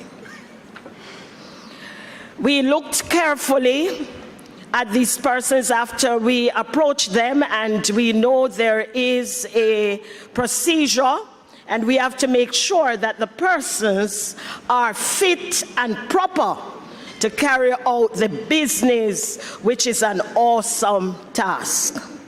So these persons were approached and they were interviewed, queried. Some were asked, will you serve again? And of course, the committee is now nominating the following persons to serve for a 3-year stint.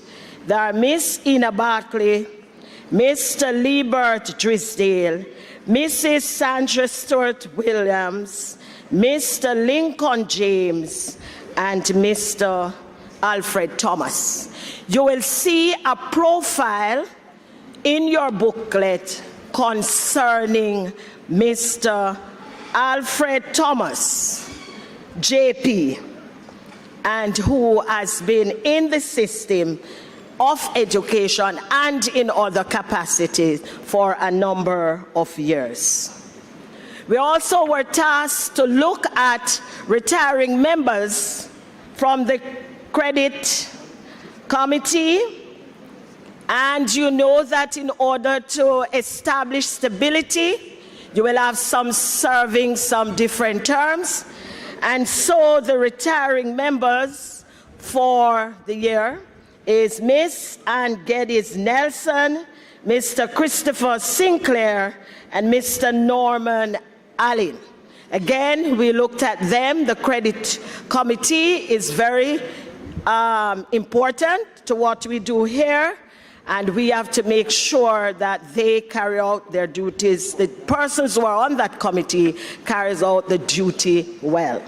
When they were approached, they agreed, and so we are nominating Miss Ann Geddes Nelson, Mr. Christopher Sinclair, Mr. Norman Allen to serve for a 2-year stint on the credit committee.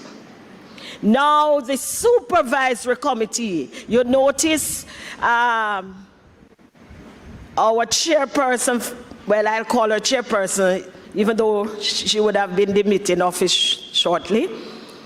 Miss Mary Dick told you that this committee is a watchdog of what happens here. And so if you don't have a good watchdog, you know what can happen. You see what is happening in the financial sector.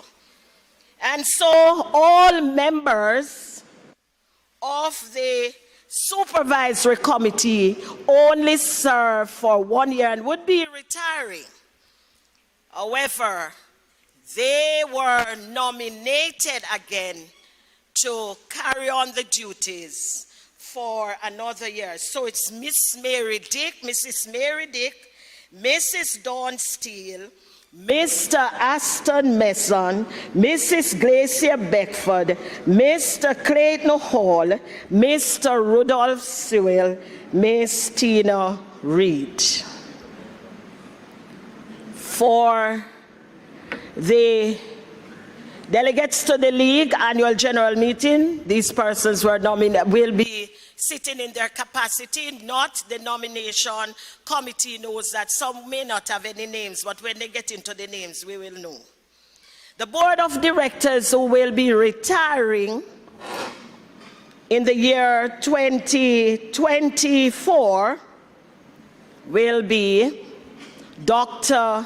Margaret Bailey, Mr. Maurice Stewart, Mr. Patrick Smith, and our now President, Mr.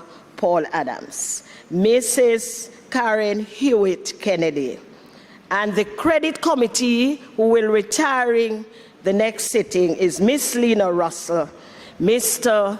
Leon Nash. And again, I'll point out, all supervisory committee members will be retired when we next come back because they only serve for 1 year. I have presented the report of the nominating committee, and I turn over now to our president.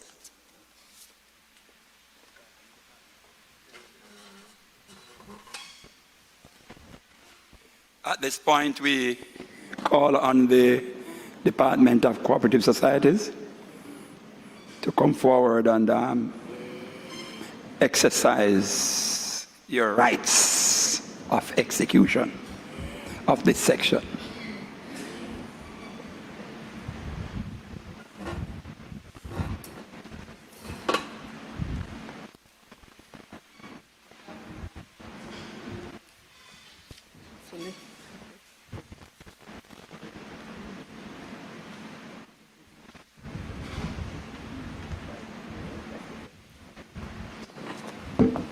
Good afternoon, everyone.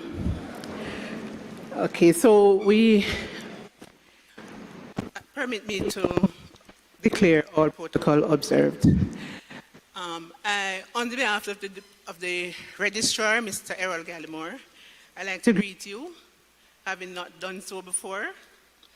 And I listened to the robust discussion and all that has been going on and all the achievements and everything, and I think it's healthy and good for us all. In relation to the resolution that is coming up, I just wanted to know that this resolution was sent to us at the department, and we have gone through it, and we have given the approval to the credit union for the resolution. And I hope, as Mr. Levy would have already pointed out, that we will all agree and pass this resolution today. So let us go now into the election process, and after that, we'll go straight into passing the resolution, okay? So you would have heard the nominating committee report, and in accordance with your rule, we know that you are supposed to be given privilege to nominate persons from the floor. If you have not or you don't want to nominate anyone from the floor, then the persons who have been nominated by the nominating committee would be duly elected upon you moving a motion to so do. All right? So in accordance with your rule, we ask for nomination from the floor 3 times. And if there are no nomination from the floor, then we move to adopt and agree to elect the person so nominated.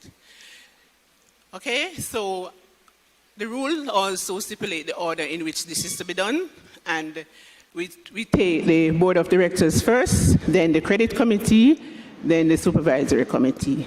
And you will have heard the names read out before, so I don't think I need to do so again, knowing that you have a booklet in your hand and you know the names. So I'm going to be asking, are there any other nomination from the floor for the supervisory committee? For the board, sorry, for the board of directors. Do we have any other nomination from the floor going once? Do we have any other nomination from the floor going twice? Or do we have any other nomination from the floor for the board of directors for the third time?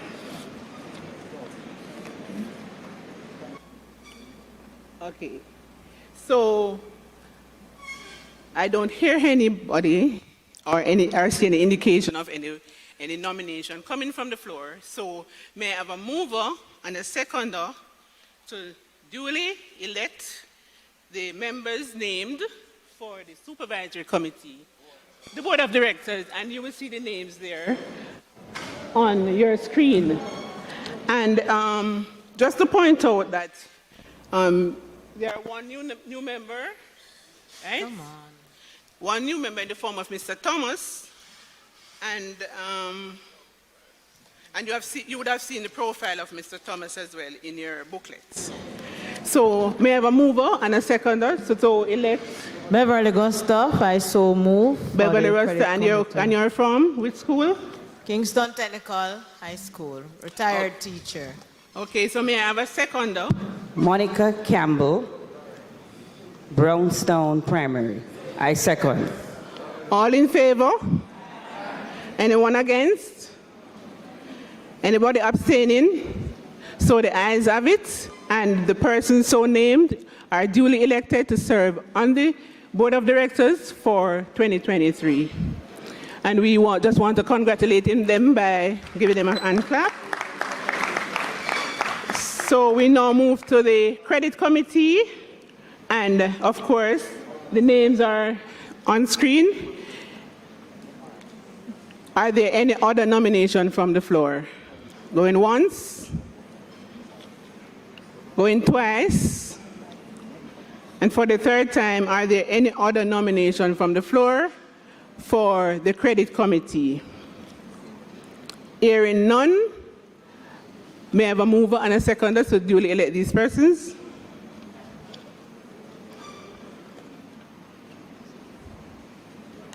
May I have a mover and a seconder to duly elect the member? Here, Andrew Rose, Pembroke High. May I have a seconder? Alanda Lawrence, Lower Buxton Knowledge. Thank you. All in favor? Anyone against? Okay, so the members so named have been duly elected. Could you give them a round of applause? And for the supervisory committee, and may I have the names posted? Okay, so you see the list of persons, there are 7 of them. May I have a motion? Are there any other nomination from the floor? Going once? Going twice? For the third time, are there any other nomination from the floor? Okay, so may I have a mover now and a seconder to duly elect these persons? Estelle Davis Wright, retired. Okay. Roy Robinson, Yalas Primary. Yalas Primary. All in favor? Anyone against? Anyone abstaining? Okay, the ayes have it, so we congratulate and give them a real round of applause. All right, so for the, we do also want to get an approval from the membership for the delegates to the league. And can it be displayed, please? Okay, so the delegates to the league is the president and the treasurer for the delegates, and the alternate delegates to be named by the board of directors. And volunteer retiring for, okay, so the alternate delegates will be named by the board of directors, and the delegates are the president and the treasurer. May I have a motion to give them the permission to represent you at the league? Moved by Garth Anderson. Is it Paul Adams still the president? Moved by Garth Anderson, Church Teachers College. Okay, may I have a second though? Okay. Child teacher. All in favor? Anyone against? Anyone abstaining? Okay, so the ayes have it. And, pardon me? Could you, the person who seconded the motion, can you please state your name again?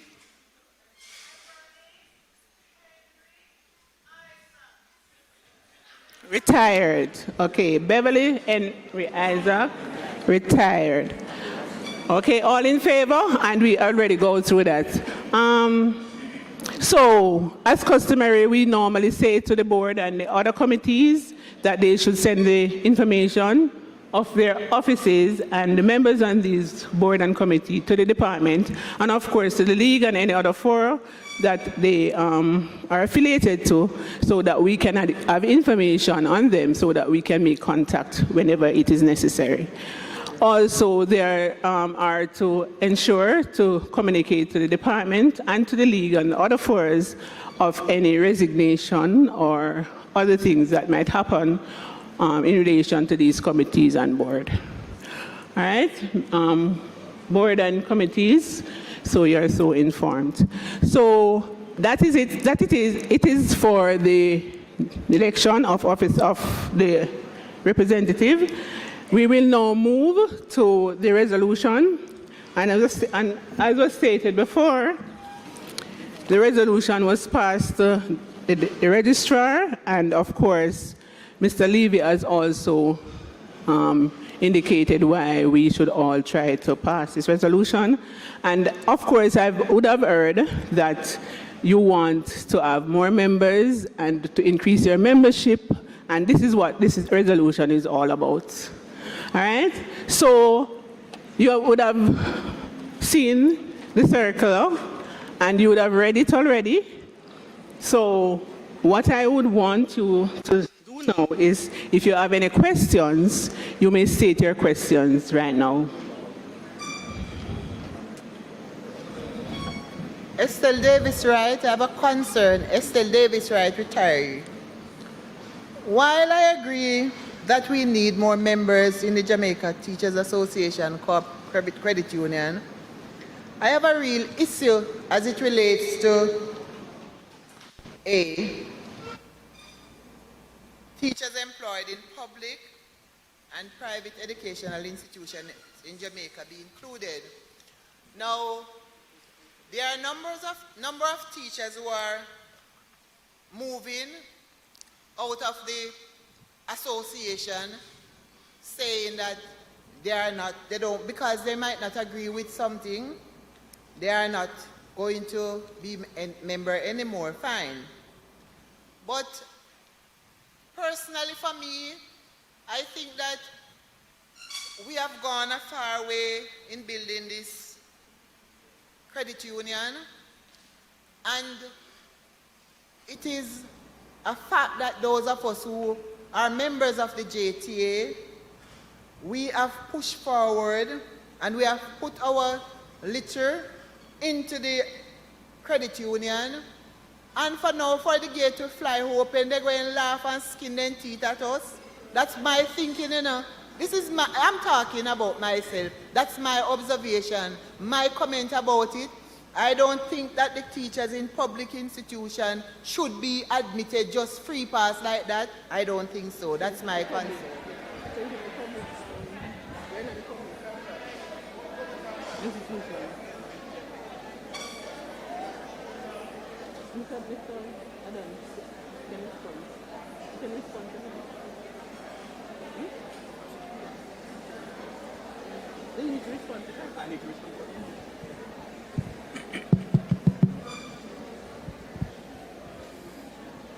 I heard a comment. I heard a comment from the member. in 1959, when we started, it was the Teachers Credit Union. That means that we had all the teachers, public and private, who would have access to membership. Somewhere in the around the mid-70s, there was an additional teacher professional organization, the NUDT, National Union of Democratic Teachers, that was rivaling the JTA. And so the credit union, seeing the situation, along with the JTA, decided to put the stipulation that you must be a member of the JTA to be a member of the credit union. The fact is, so we had defection to other credit unions that never had that stipulation. And so members still defected because they had another option. A second point I want to make, as I indicated earlier, in order for us to grow, a number of decisions would have to be made. Some credit unions went the route of merging. We were approached by the former A squared M squared. We could not merge because of the stipulation of JTA membership. We were then approached by the new marriage of the former A squared M squared and St. Catherine. We also saw where Hanover merged with St. James. Now all this is in the mode of building your capital, building your base, setting a pace to increase your membership, to get new membership, to get new loans, and to meet your BOJ standard as you move. We have cable and wireless becoming communications, and they swallowed up St. Elizabeth. I think Clarendon is a part of that too, and things like that. So things have been happening. So we can't sit by and allow later on, when we do not meet the standard, we can't get a license, loyalty limitation,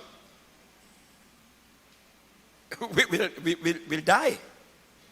One thing out of this is that the move of opening the bond will not change the relationship with the JTA.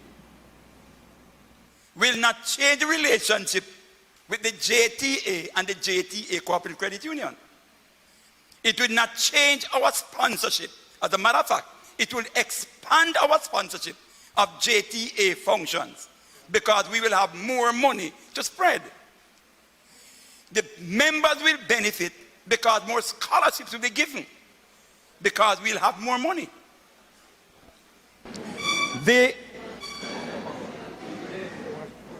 So what you are looking at is a multi-dimensional approach in order to grow. We all know financial institutions have been doing a number of things to grow. We could make a move that would bring in sisters and brothers and family members. But we never wanted to put a proposal to change the teacher relationship of the organization. So we never wanted to say JTA members and their families. then you may end up with a wide range of people who are not teachers, and we are swallowed up. So this one that we are doing is the best move to secure and hold the teacher. Who will benefit? The members will benefit. The credit union will benefit.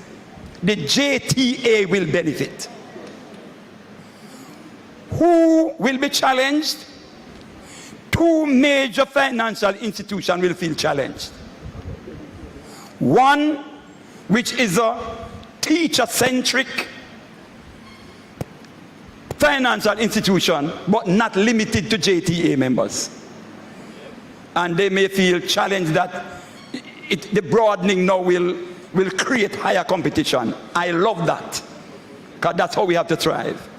Another one is nearly teacher-centric, but not totally, and could be concerned too. But we are more concerned about our limitation. The perimeter around us now is fixed in black and steel. And so we have to make sure this is business. This is ours. I am now talking to credit union shareholders. I'm not talking to persons from Manchester, Clarendon, St. Elizabeth. I am talking to JTA credit union shareholders in what we need to do in order to preserve the organization. The Department of Corporate Society, they have indicated, and they know it quite well. The League has indicated support, and they know it very, very well. Thank you. I hope I responded to Mrs. Davis White properly. Any other question? Thank you, Madam Chair. I have listened carefully to the President and will now share my views as to the proposed amendment. Let me start out by saying, when I became president of the JTA in 2018-19, and I'm sharing this to set up a pattern so that members can see clearly that this move is really shooting at the jugular vein of the JTA, the union. When I was president, I was approached by the credit union to remove the name JTA out of it. To remove the name JTA. And my response was, and the then Secretary General, I said to them, take it to the AGM, and we walked away. So there is a pattern of trying to drive a wedge between parent and child, offspring. So I want to start there. Two, if you say that all teachers can join, the credit union as we know it today, 18 billion plus asset, was built by the JTA members. So it is unfair, unreasonable to allow all and sundry to come in to benefit from what we have worked for over years. Secondly, no analysis has been presented. How many more members out there we need, and what will be the real implication? What is driving this is an intention, deliberate, to shoot the JTA in the head, to kill the union. So all the money that you want to give to the union will not stay alive if members can join without having to join the credit union, the union. And all the questions behind me, because they have been well organized to come here today to ask about TIP. Nothing is wrong with that. TIP is an organization by itself. Our focus is to deal with an organization that union members have built. if there are persons on the board today who feel that they should take this away, and by the way, I take umbrage, serious one, to anybody from the cooperative office and whomever else, to come to the members literally telling them they must pass it. That's unreasonable and unethical to be done. None of them in the regulators, none of them should come here to tell us to pass it. That's pushing down things down our throats. And we are not taking... Go ahead, Mr. Levy. So members, I apologize for not being, a professional speaker of any type, or of the political bent, but I just had to say, I represent the Jamaica Cooperative Credit Union League. Sorry, Mr. Levy, could you use the mic at the back? It seems to be clearer.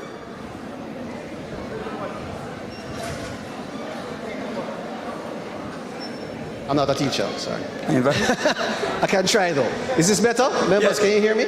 Yes. I was apologizing for not being, an orator, one who, tries to pull out emotion. But I just wanted to say I represent the Jamaica Cooperative Credit Union League. And at the league, we emphasize that word cooperative.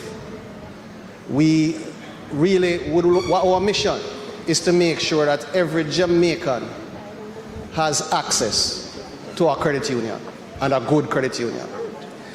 I am not one to push anything down any member's throats. I had simply hoped to represent the opinion of the league, which is that it would be good for this credit union to expand its bond. You are the members. It is your democratic responsibility and right to determine if you want to widen this bond or not. Having said that, when you are here in this room, you are here to represent and deal with the business of the credit union and of no other organization.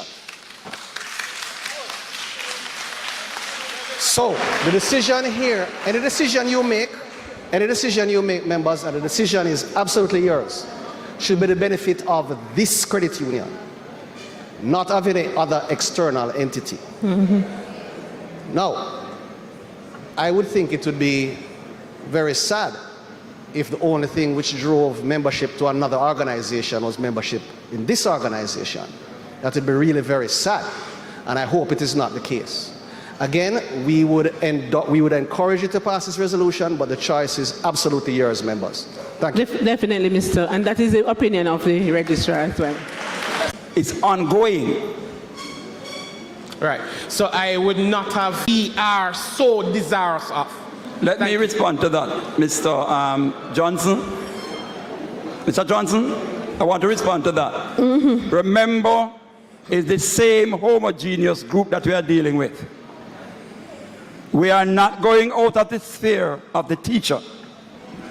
So when you do statistical analysis, especially those who have done quantitative research, you'll realize that if the group remains the same in type, in earnings, in job stability, you expect that normalcy with all the other factors. It does not mean that if you take in 50 more teachers, your delinquency will go up by a percentile. However, maybe if you take up another group that doesn't have a monthly salary or a stable income, then you could have that. So let us reason with the context of context. And we are not, I'm saying again, we are not doing this outside of proper guidance, proper research, proper analysis, and proper understanding. The teacher sitting beside you in your staff room, who is not a member of the credit union, is applying the same obligatory responsibility to any other financial institution that the teacher is attached to. The teacher, as a human being, does not carry a different blood type or mind type or responsibility type, whether you're a JTA or not JTA. It's the same teacher. So we would expect, which is normal, the teacher, being a teacher, is no less a teacher of commitment to their financial obligation. Okay, no, Mr. Adams. Okay, so we have 6 persons at the mic. We'll take those 6 persons and then we'll move on to the voting. So we will take the person in the middle. Yes? I do agree with the president to an extent. I disagreed with this man here. I don't know him. Mr. Anderson, in saying that it would be the death of the JTA, I thought politics is coming into it then. Any teacher, as long as you can prove that you're a teacher, can join. Okay, can you state your name for the records, please? I'm Luana Carty. From? I'm a teacher of Penwood High. Okay, thank you. So we'll take that person over there on the left. We'll take that person on the left, the mic at the left. Okay, I'm Donna Greenwood, Charlemont High School. I am going to start with... We will not be able to hear the person at the mic if we continue to talk. So if we could be quiet a little to hear the person at the mic, and then we can deliberate. I'm going to start with a preamble to say I love my credit union and I love my JTA association. I lobby for both. And I'm saying, as boots on the ground and recruiter for both, I will say that many of us sitting in here, as it is, are teachers who are members of the credit union but have withdrew their membership from the association. I know that. I see it in my staff room. I recruit them, and as the teachers who are teachers are mandated to join their association. That is where the work should go. Because I'm telling you, as soon as they join and become member of the credit union, enough of them enjoy, because many of us in here who are members here in there, you are not members of the association. I'm not going to tell you to take a vote, because I know. And I'm just asking, will the name of the credit union be changed if this resolution is passed? That's my question. And to what? I do know it would appear as if we are coming full circle, because if I heard well, we started out as teachers' credit union.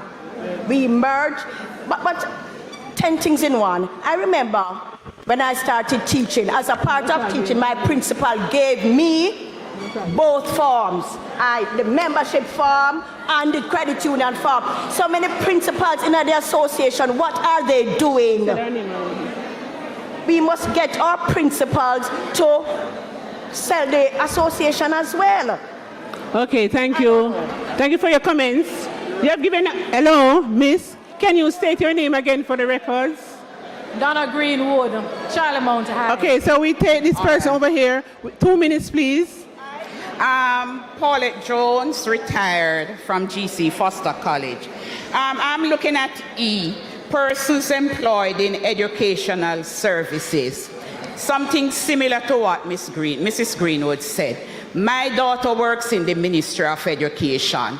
I work with I am a member from the Linstead branch, and they can attest, since she started working, I have been at the Linstead branch to find out how my daughter can join the JTA Credit Union.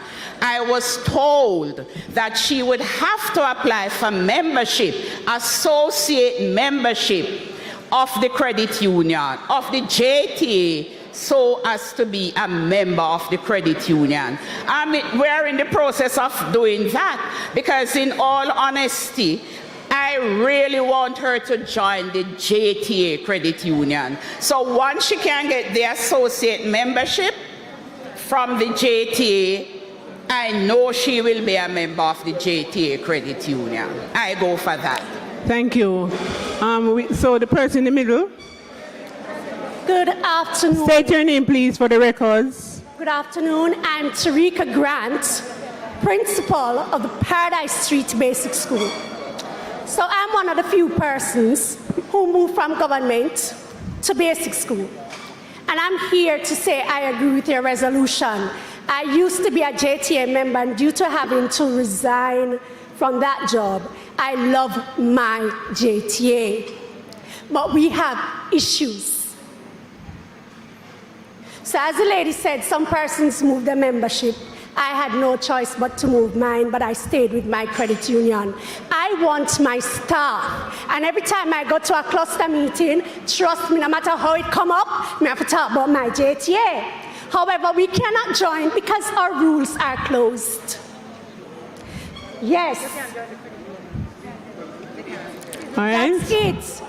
We have 1,000 teachers out there who want to be a part of our association. We are all teachers. Our basic school teachers have worked for 30-odd years in our system. They are not recognized by anyone. Early Childhood Commission tries, but we need our JTA to talk up for us too. Basic school teachers, they are teachers. If they join the membership, that means we are 1,000 more strong. We are all teachers, and if our JTA credit union is for teachers, let it be for us. Open it up. Thank you. We can be stronger than we are. Yes, there are blocks in the way, but that doesn't mean that with good governance that we have had for years, that we cannot overcome. Okay, thank you. So, the member on the left, state your comments and let us move on. Colleagues, good afternoon. Debbie Meek, Ellison Primary and Infant. Mr. President, the resolution which is on the floor, which we are debating or discussing, wouldn't all of these stipulations down the bottom, where be it resolved, wouldn't they be included in the Article 4A, members of the Jamaica Teachers Association, including administrative and clerical personnel employed in any educational institution recognized by the Ministry of Education, employees of present and future allied groups of the Jamaica Teachers Association? Wouldn't all of these at the bottom be recognized in this article up at the top? And secondly, if this resolution be passed, as is on the floor, would the name of the credit union be changed from the Jamaica Teachers Association Cooperative Credit Union? If so, to what?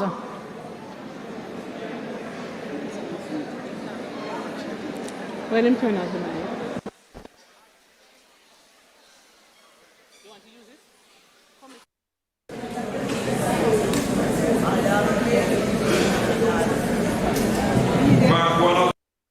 Question. You notice that is membership in the Jamaica Teachers Association, including, which means that all persons would have to be members of the Jamaica Teachers Association. If you look at the other one, it says teachers employed in the public and private educational institutions, and then you follow down. So what the new one has done is to broaden the teacher base.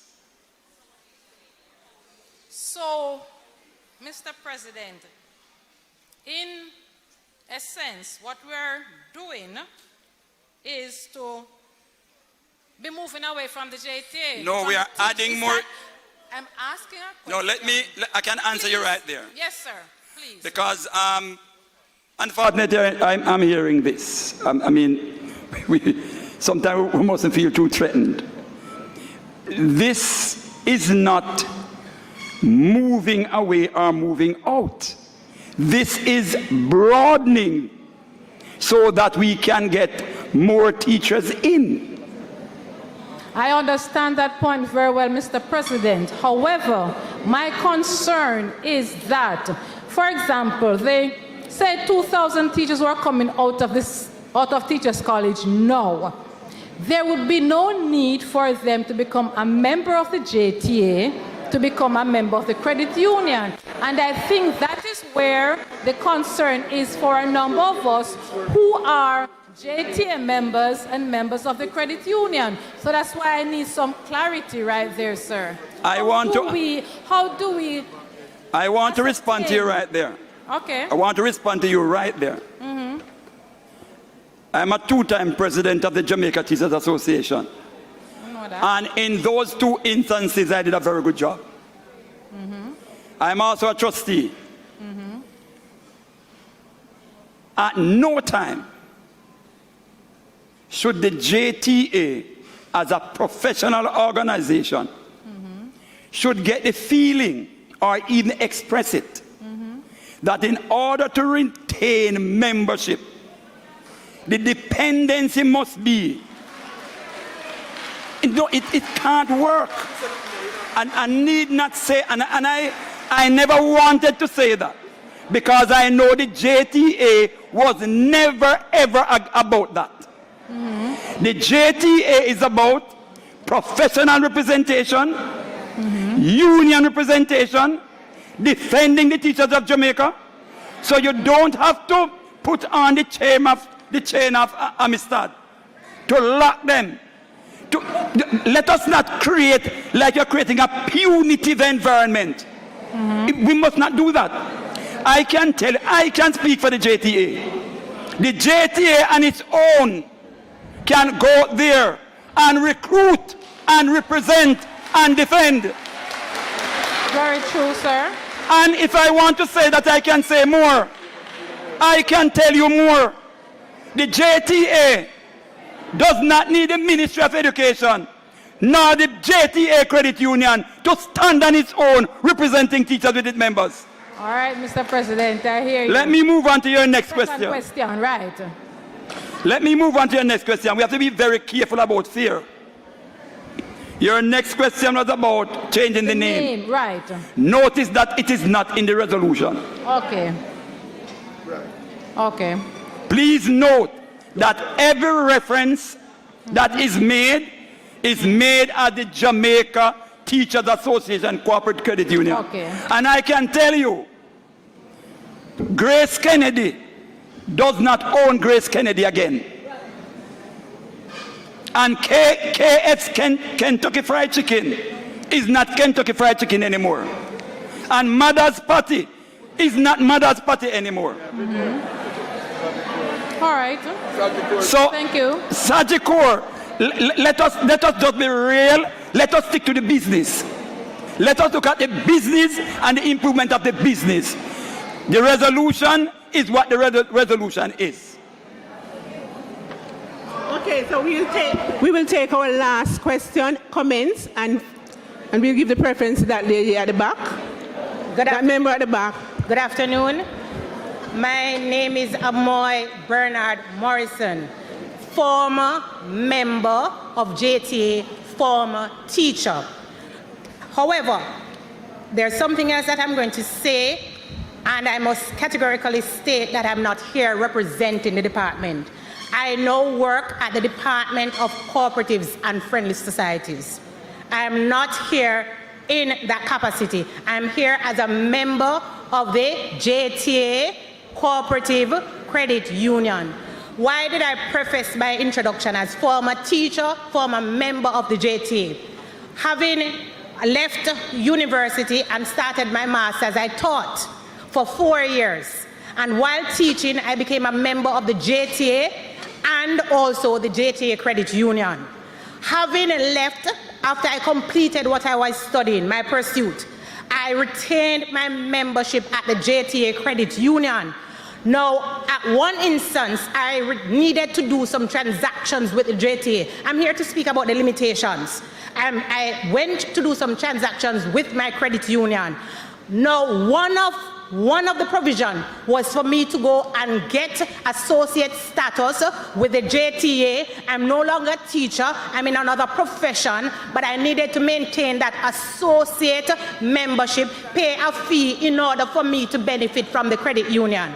So, all right, I'm just giving you that background. I'm not throwing salt on any of the positions that were put forward before. Mr. President, I have had no sight of this resolution. I have no clue. My capacity doesn't bring me into direct contact with what the other representatives are doing here. But when your explanation, I benefited significantly from the historical background that you presented. And I'm standing here to say that generally, the position of expanding the membership, I'm in full support as a member of the JTA Cooperative Credit Union. In fact, when I saw the resolution, I know it may not be receptive, but I was saying, why is it that you stop short of a number of persons? Because like myself, I was expecting former members, not retired members, former, because of the loyalties. I was looking at an expansion to say former JTA or former teacher, classroom teacher, whatever, and family members. So I was saying, wow, you are getting with time. So I'm looking for an expansion. And truthfully, the limitation can hurt us in the long run. So I really just wanted to put forward my position. Thank you, Mrs. Morrison. So we will now move to so we'll take this last person and we will move on. So state your name and Joycelyn for the record. Brown. Okay. All right.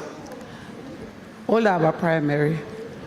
Some time ago, I was looking membership for JTA. And this young lady printed the membership form. And then I noticed that she told me why she wanted to join JTA. She wanted a car. And then I saw her with a car, and I asked her if she's a member. She said no. And she got the loan from JTA about 3 years now, and she's driving her car. This morning, somebody's here. There was a misunderstanding.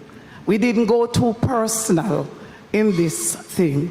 And we were told outside there that he could not get any of the tickets. That is this morning. And we had to put together, do what we have to do out there. And he got none of the tickets. This person got none. This morning I'm talking. And he will not get a token because he's not a member and he signed up there. I'm kind of lost. I need some clarity. I don't know what the person is still here, and the person did not get any of the privilege outside there. What is happening? The person is here. And the $500 was paid this morning. We paid it on the person's behalf just to be here. And no token. We were told that he cannot get a token. And as ladies and gentlemen, we work around. So what is happening? Because for me, this look like this thing has gone through already. And who second that resolution? Okay, thank you for your comment. So we will move to getting the resolution. We put it.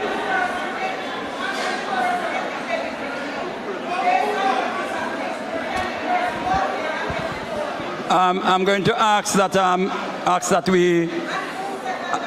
going to ask that we be very responsible in what we do. The Department of Cooperative Societies, they are conducting, going to ask us to just abide by the rules of engagement. Okay, so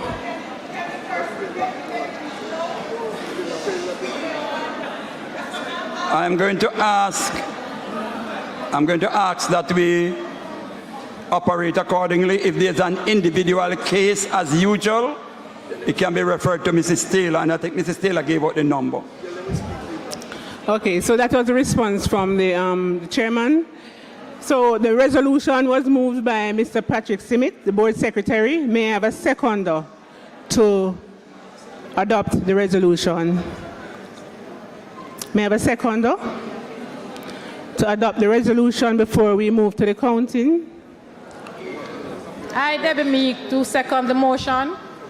Repeat your name, please. Debbie Meek, M-E-E-K. From? Hendrickson Primary and Infant. Okay, thank you. All in favor?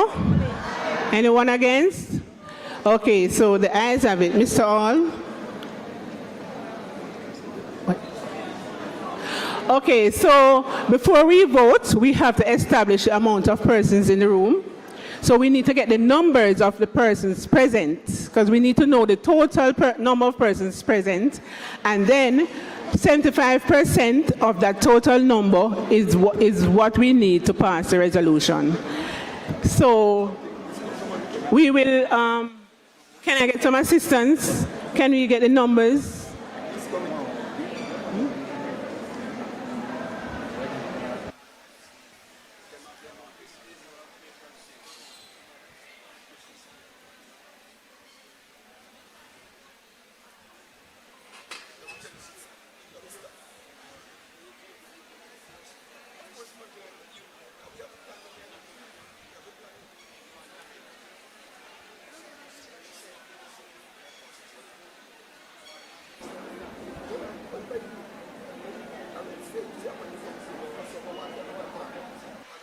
Okay, so we're going to do the counting of the total members. So we're going to ask the persons if you're not a member. No, we don't need any balance. We don't need any balance. If you're not a member of the credit union as yet, I'm going to be asking you to go to sit at the left, on the left. Persons who are members come into the middle so you can be counted, and the persons who are not members to sit on the left so we can get a count of the total membership here today. Yes, and it's only members of the credit union that can vote.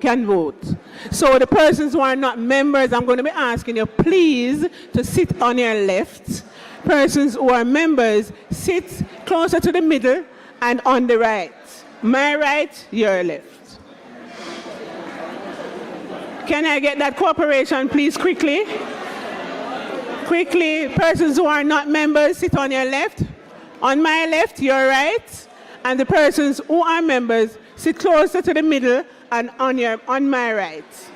Thank you. And we're going to be asking, persons will be counting.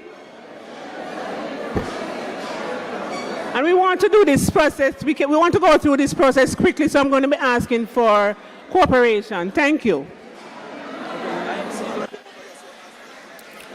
So, do we have the persons who are not members sitting on the left? Only members today? So only members of the credit union, not the association, please. And we need at least 100 persons to participate in the passing of the resolution. No, I was told that there are persons who are not members that are here. But she just spoke on it. Remember, she just said, yeah. No, other members. Seat on the right.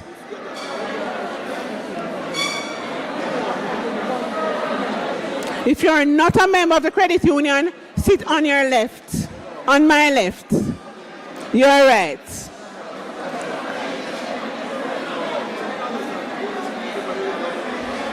We want to go through the process quickly. Can you please cooperate?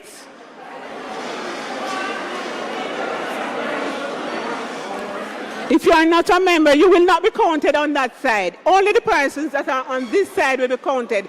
We are asking the persons who are members to sit on the right. No, sit on the right. No, there's space on the right for all the members. There's space on the right for all the members. Can all the members sit on the right of the room? We are asking all the members to sit on the right of the room. So if you are not on the right, you will not be counted, even if you're a member. Well, we are saying that if you're a member, sit on the right of the room. Huh? On the right. There are seats on the right. My right, your left. My right, your left. Please sit on the right. If you're a member of the credit union, sit on my right, your left. The persons at the back, if you're members, please find a seat somewhere on the right. Thank you. If you're a member, please find a seat on the right of the room. My right, your left. Please.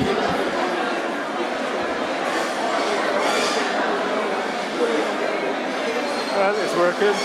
Yes.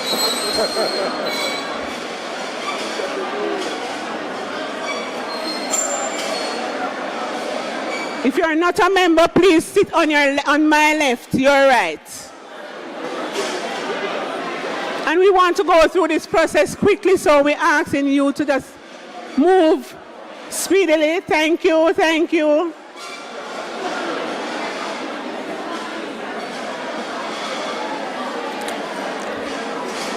We are asking all the members, those at the back, to be seated. We are not counting anybody who is standing. We are only counting hands. And if you're standing, we're not going to be counting you. Please, all the members, please find a seat on your right. On your left, my right. Sorry. My right, your left. Go ahead. Hi, hello, good afternoon, everyone. We're not taking any more comments or questions. I want to ask a question with regards to what is happening here. The question segment have already passed. We're No, doing miss. Yes, miss. The I question want to segment. ask, how can you be here at this meeting and not be a member? I am lost towards that. Well, we have How can persons you- who come to meetings that are not members. Persons who are not members, please sit on my left. And the persons who are members, please sit on the right. Yes. So if you are not seated, we will not be counting you. We are going to ask for show of hands. We are going to be taking the count now. We are going to be taking the count. There are still seats at the front and in the middle for those persons who are members. Okay, so can we get the counts? Can you count?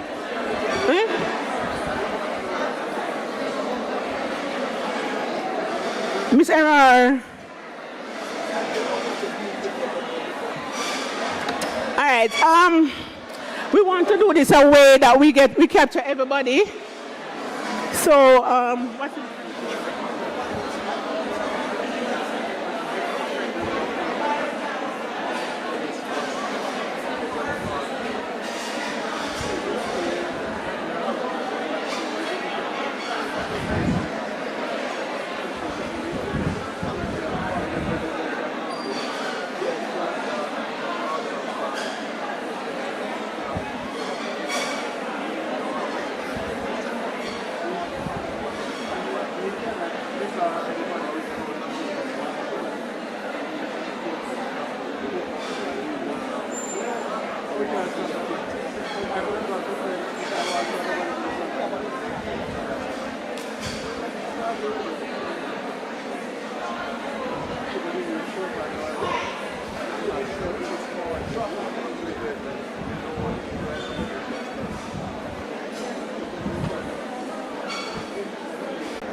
Is she going to use show of hands? Yeah. Show of hands?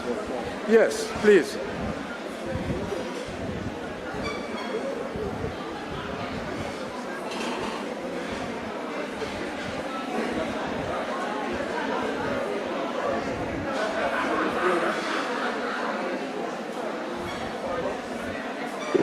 So all the members are now seated, so we are now counting the members so we can get an indication of how many members are here. We need 75% of the membership so we can see how many persons for the resolution to be passed.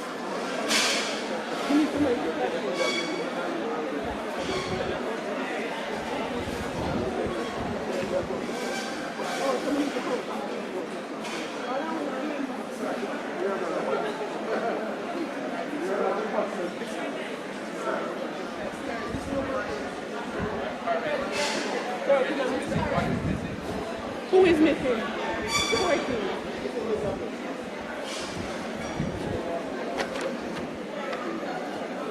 14 up here. 14 up here because Mr. Adams and no man is just 13. What? 3, 6, 9, 10, 11, 12, 13. The Adam is 14 and I was told another. You need to sit down, Mr. Adams, if you want to be counted. And Mrs. Kennedy is 15. 50. 45 from you? 45. And 15 up here, so add them up.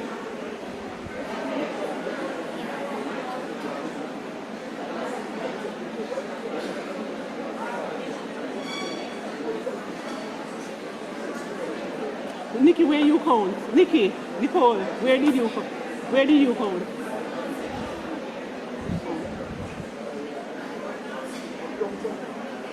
Over there. 16?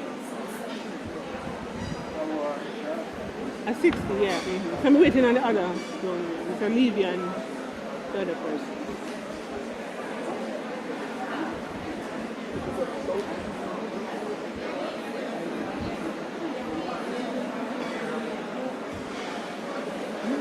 Can I have to come with the phone, no?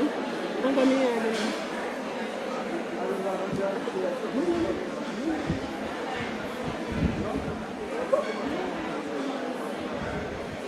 That's 60.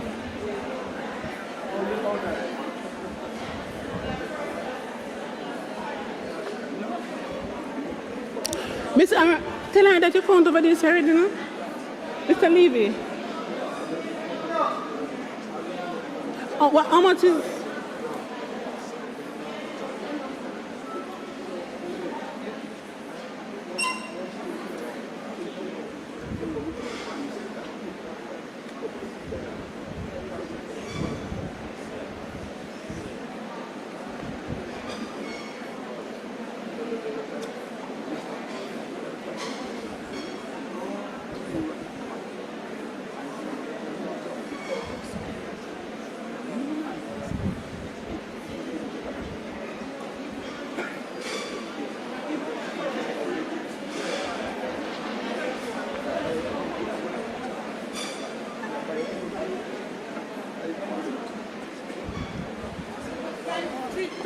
Find 75% of 334.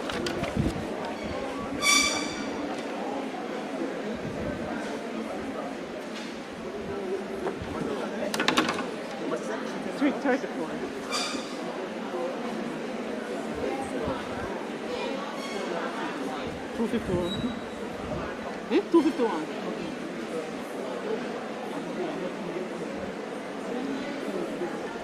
One. Okay, members. So we have 334 members present here, right? For the resolution to pass, which is for 75% of this amount, we need to pass the resolution, and that is 251 persons. So if 251 persons voted for the resolution, it will be passed. If less than 251 persons vote for, then the resolution will not be passed, okay? So I'm going to ask that you vote by raising your hands, and I'm going to be taking the persons who are voting for the resolution at this time.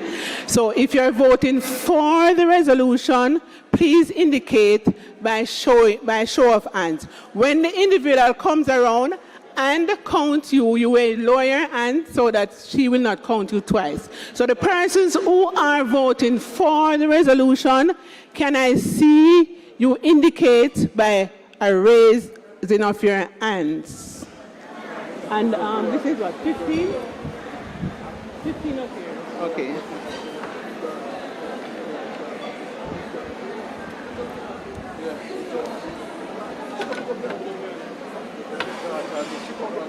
Don't lower your hands until the person have counted you. There's somebody. No, those not counted. Remember, the persons who are on the left who are not members, you will not be counted. If you're a member, you are asked to sit on this side, and if you're not on this side, you will not be counted.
Like one person take 3 rows, one take 4 rows.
Okay, there seems to be some confusion, Mr. Levy.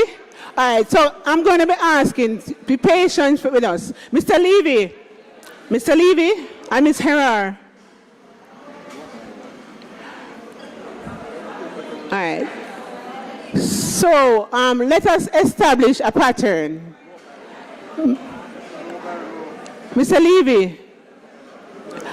All right, you're going to stand at a central spot right there. You are going to go into the back, and Ms. Herrera is coming to the front.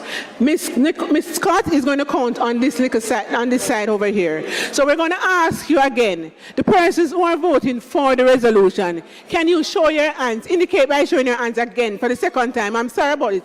Ms. Nicole, is over there. Yours is over there. Mr. Levy is going to count going back, and Ms. Herrera is going to count coming to the front. So we will begin now. The persons who are for the resolution, please indicate by show of hands, and we begin counting right now. Okay? Mr. Levy counting going to the back, and Ms. Herrera counting coming to the front. And we already know that there are 15 persons here that voted for. Yeah. So she's counting. Yes, I already get it. So you can lower your hand. You know 15 persons.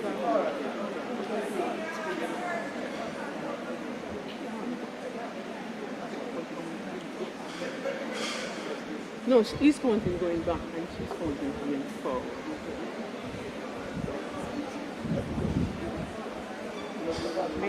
She needs to tell them to lower them hands when she counts them. That is the point.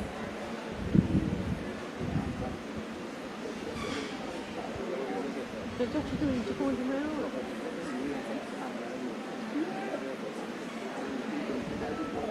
Yeah, she's counting by her own.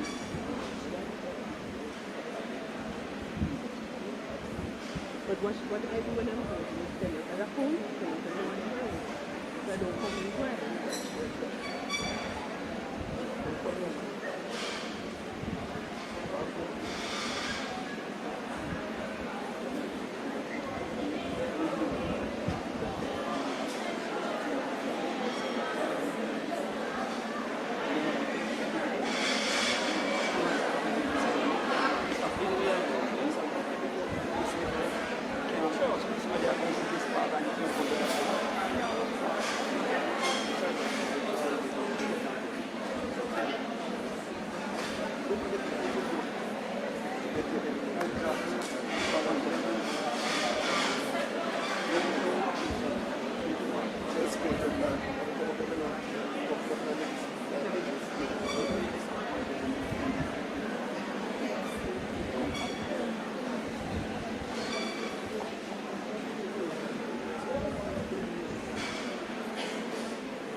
Okay, so we're now going to be taking the persons who are voting against.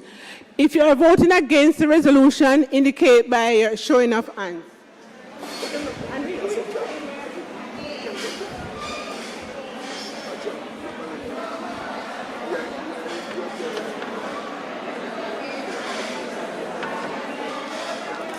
So if you are voting against the resolution, indicate by showing your hands right now. You'll be counted right now.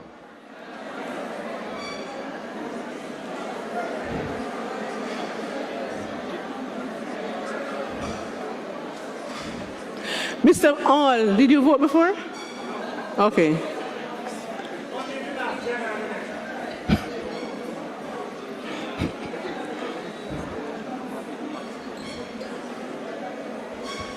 I'm not going to take it because if all who voted for and against, we just take away the abstention from the total. Can't bother. I'm going to sleep all alone.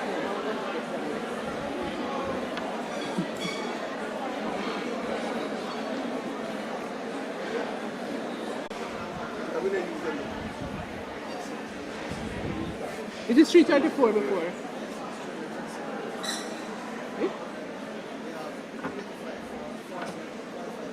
45 against? And that's total what? 334? So you count person.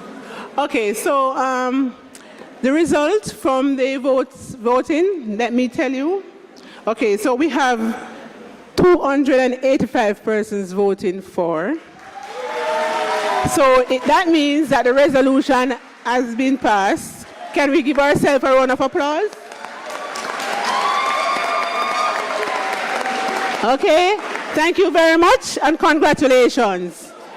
And I'll turn back over to the chairman of the meeting, Mr. Adams. Mr. Adams. Mr. Adams, your time.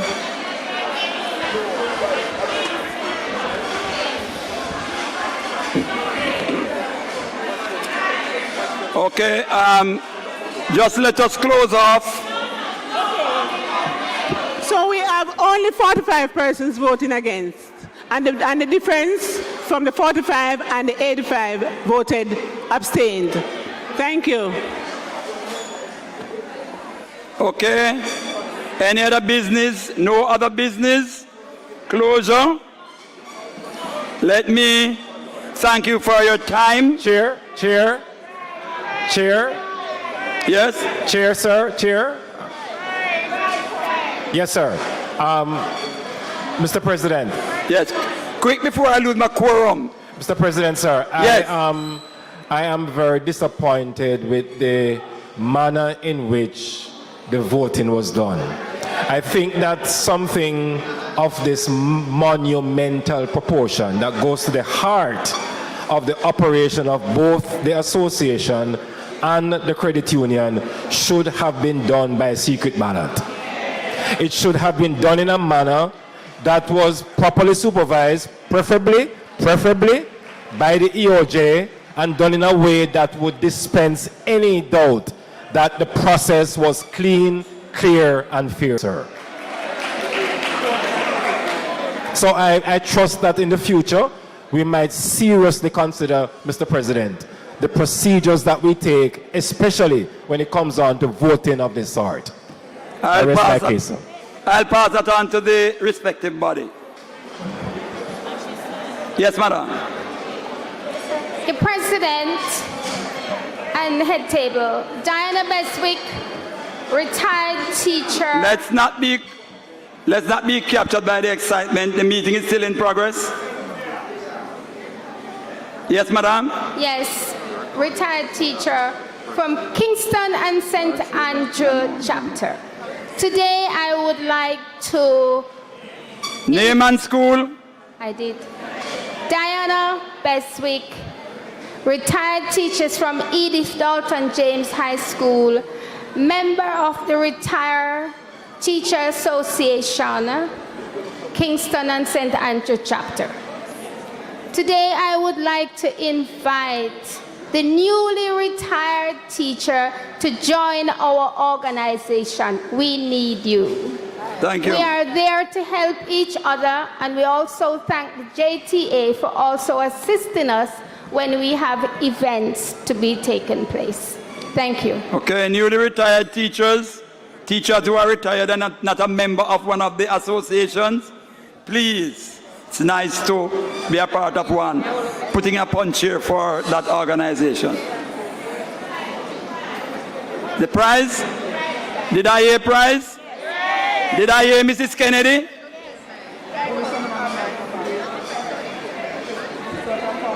Good afternoon, everybody. Yes. Mr. Ramsey is going to announce the prizes.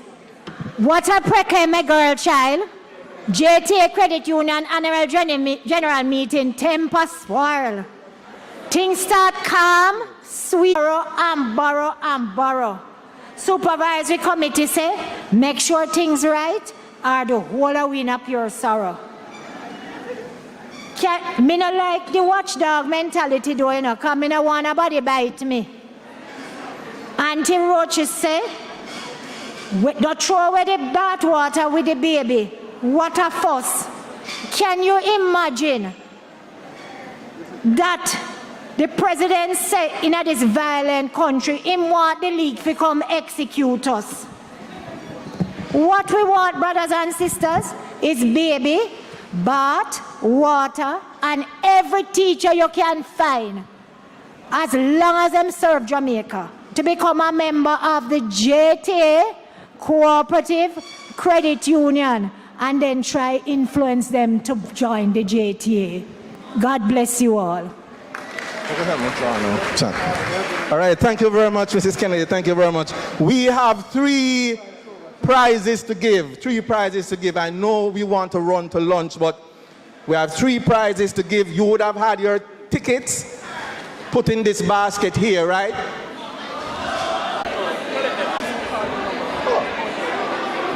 Oh, yeah, man, you have your ticket to prove that you are the winner. Oh, I get you. So by right, everybody's number is here. I'm going to ask Sansa Stewart Williams, our director from Westmoreland, to do the honors to draw. So everybody has handed in you should have just 1 ticket in your hand, right? So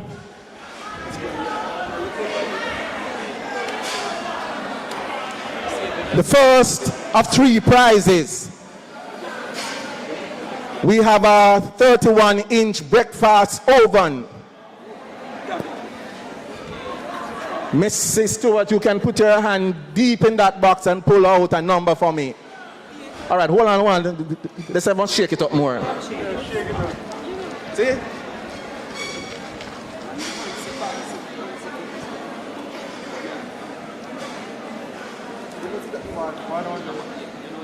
All right, so the winner of that breakfast oven is ticket 337.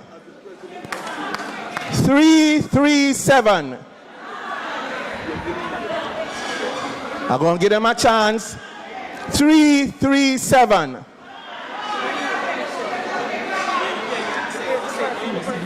They're going to eat lunch? All right. I'll be fair to you all who stay. So 337. Going once, going twice, going thrice. All right. Shake it up again. Because I know this breakfast over nice. Go now.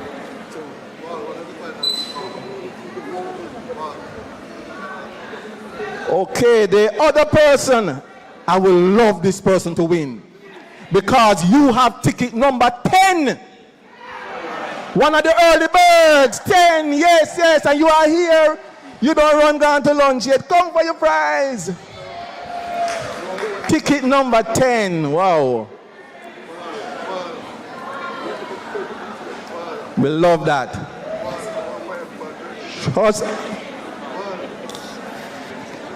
Give us your name and your school or retired or whatever. My name is Yvonne Ferron. I'm from Warsop and I'm a retired teacher. Excellent, excellent. Good. So you have won yourself an oven.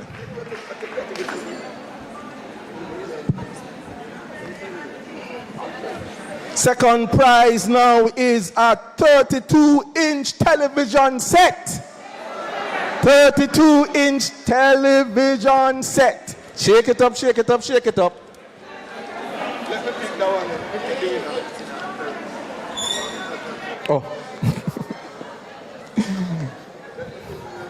All right, all right, all right. Another early bird, another early bird. Ticket number 70. 70. 70. 70. And we have a winner at the back there. Come, come, come. So look like it pays to be early. Your number go down at the bottom. So when it shake, it come back up to the top.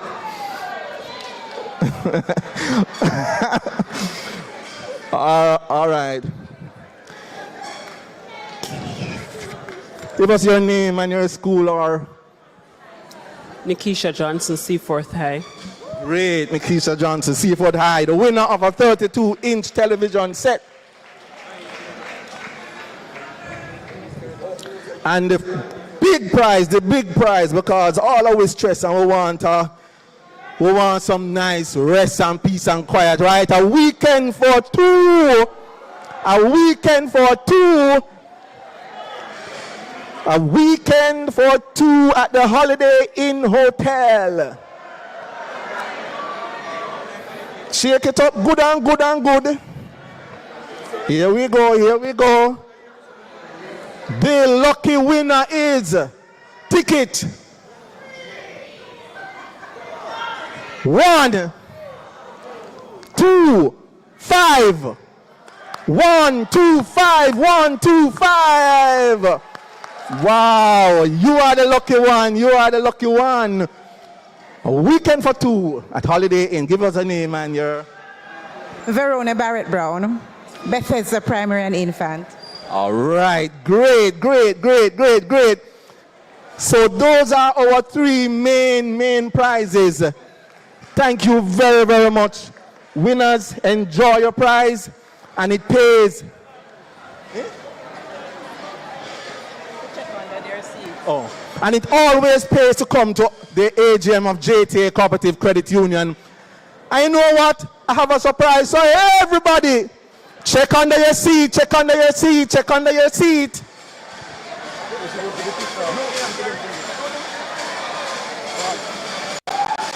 You don't know?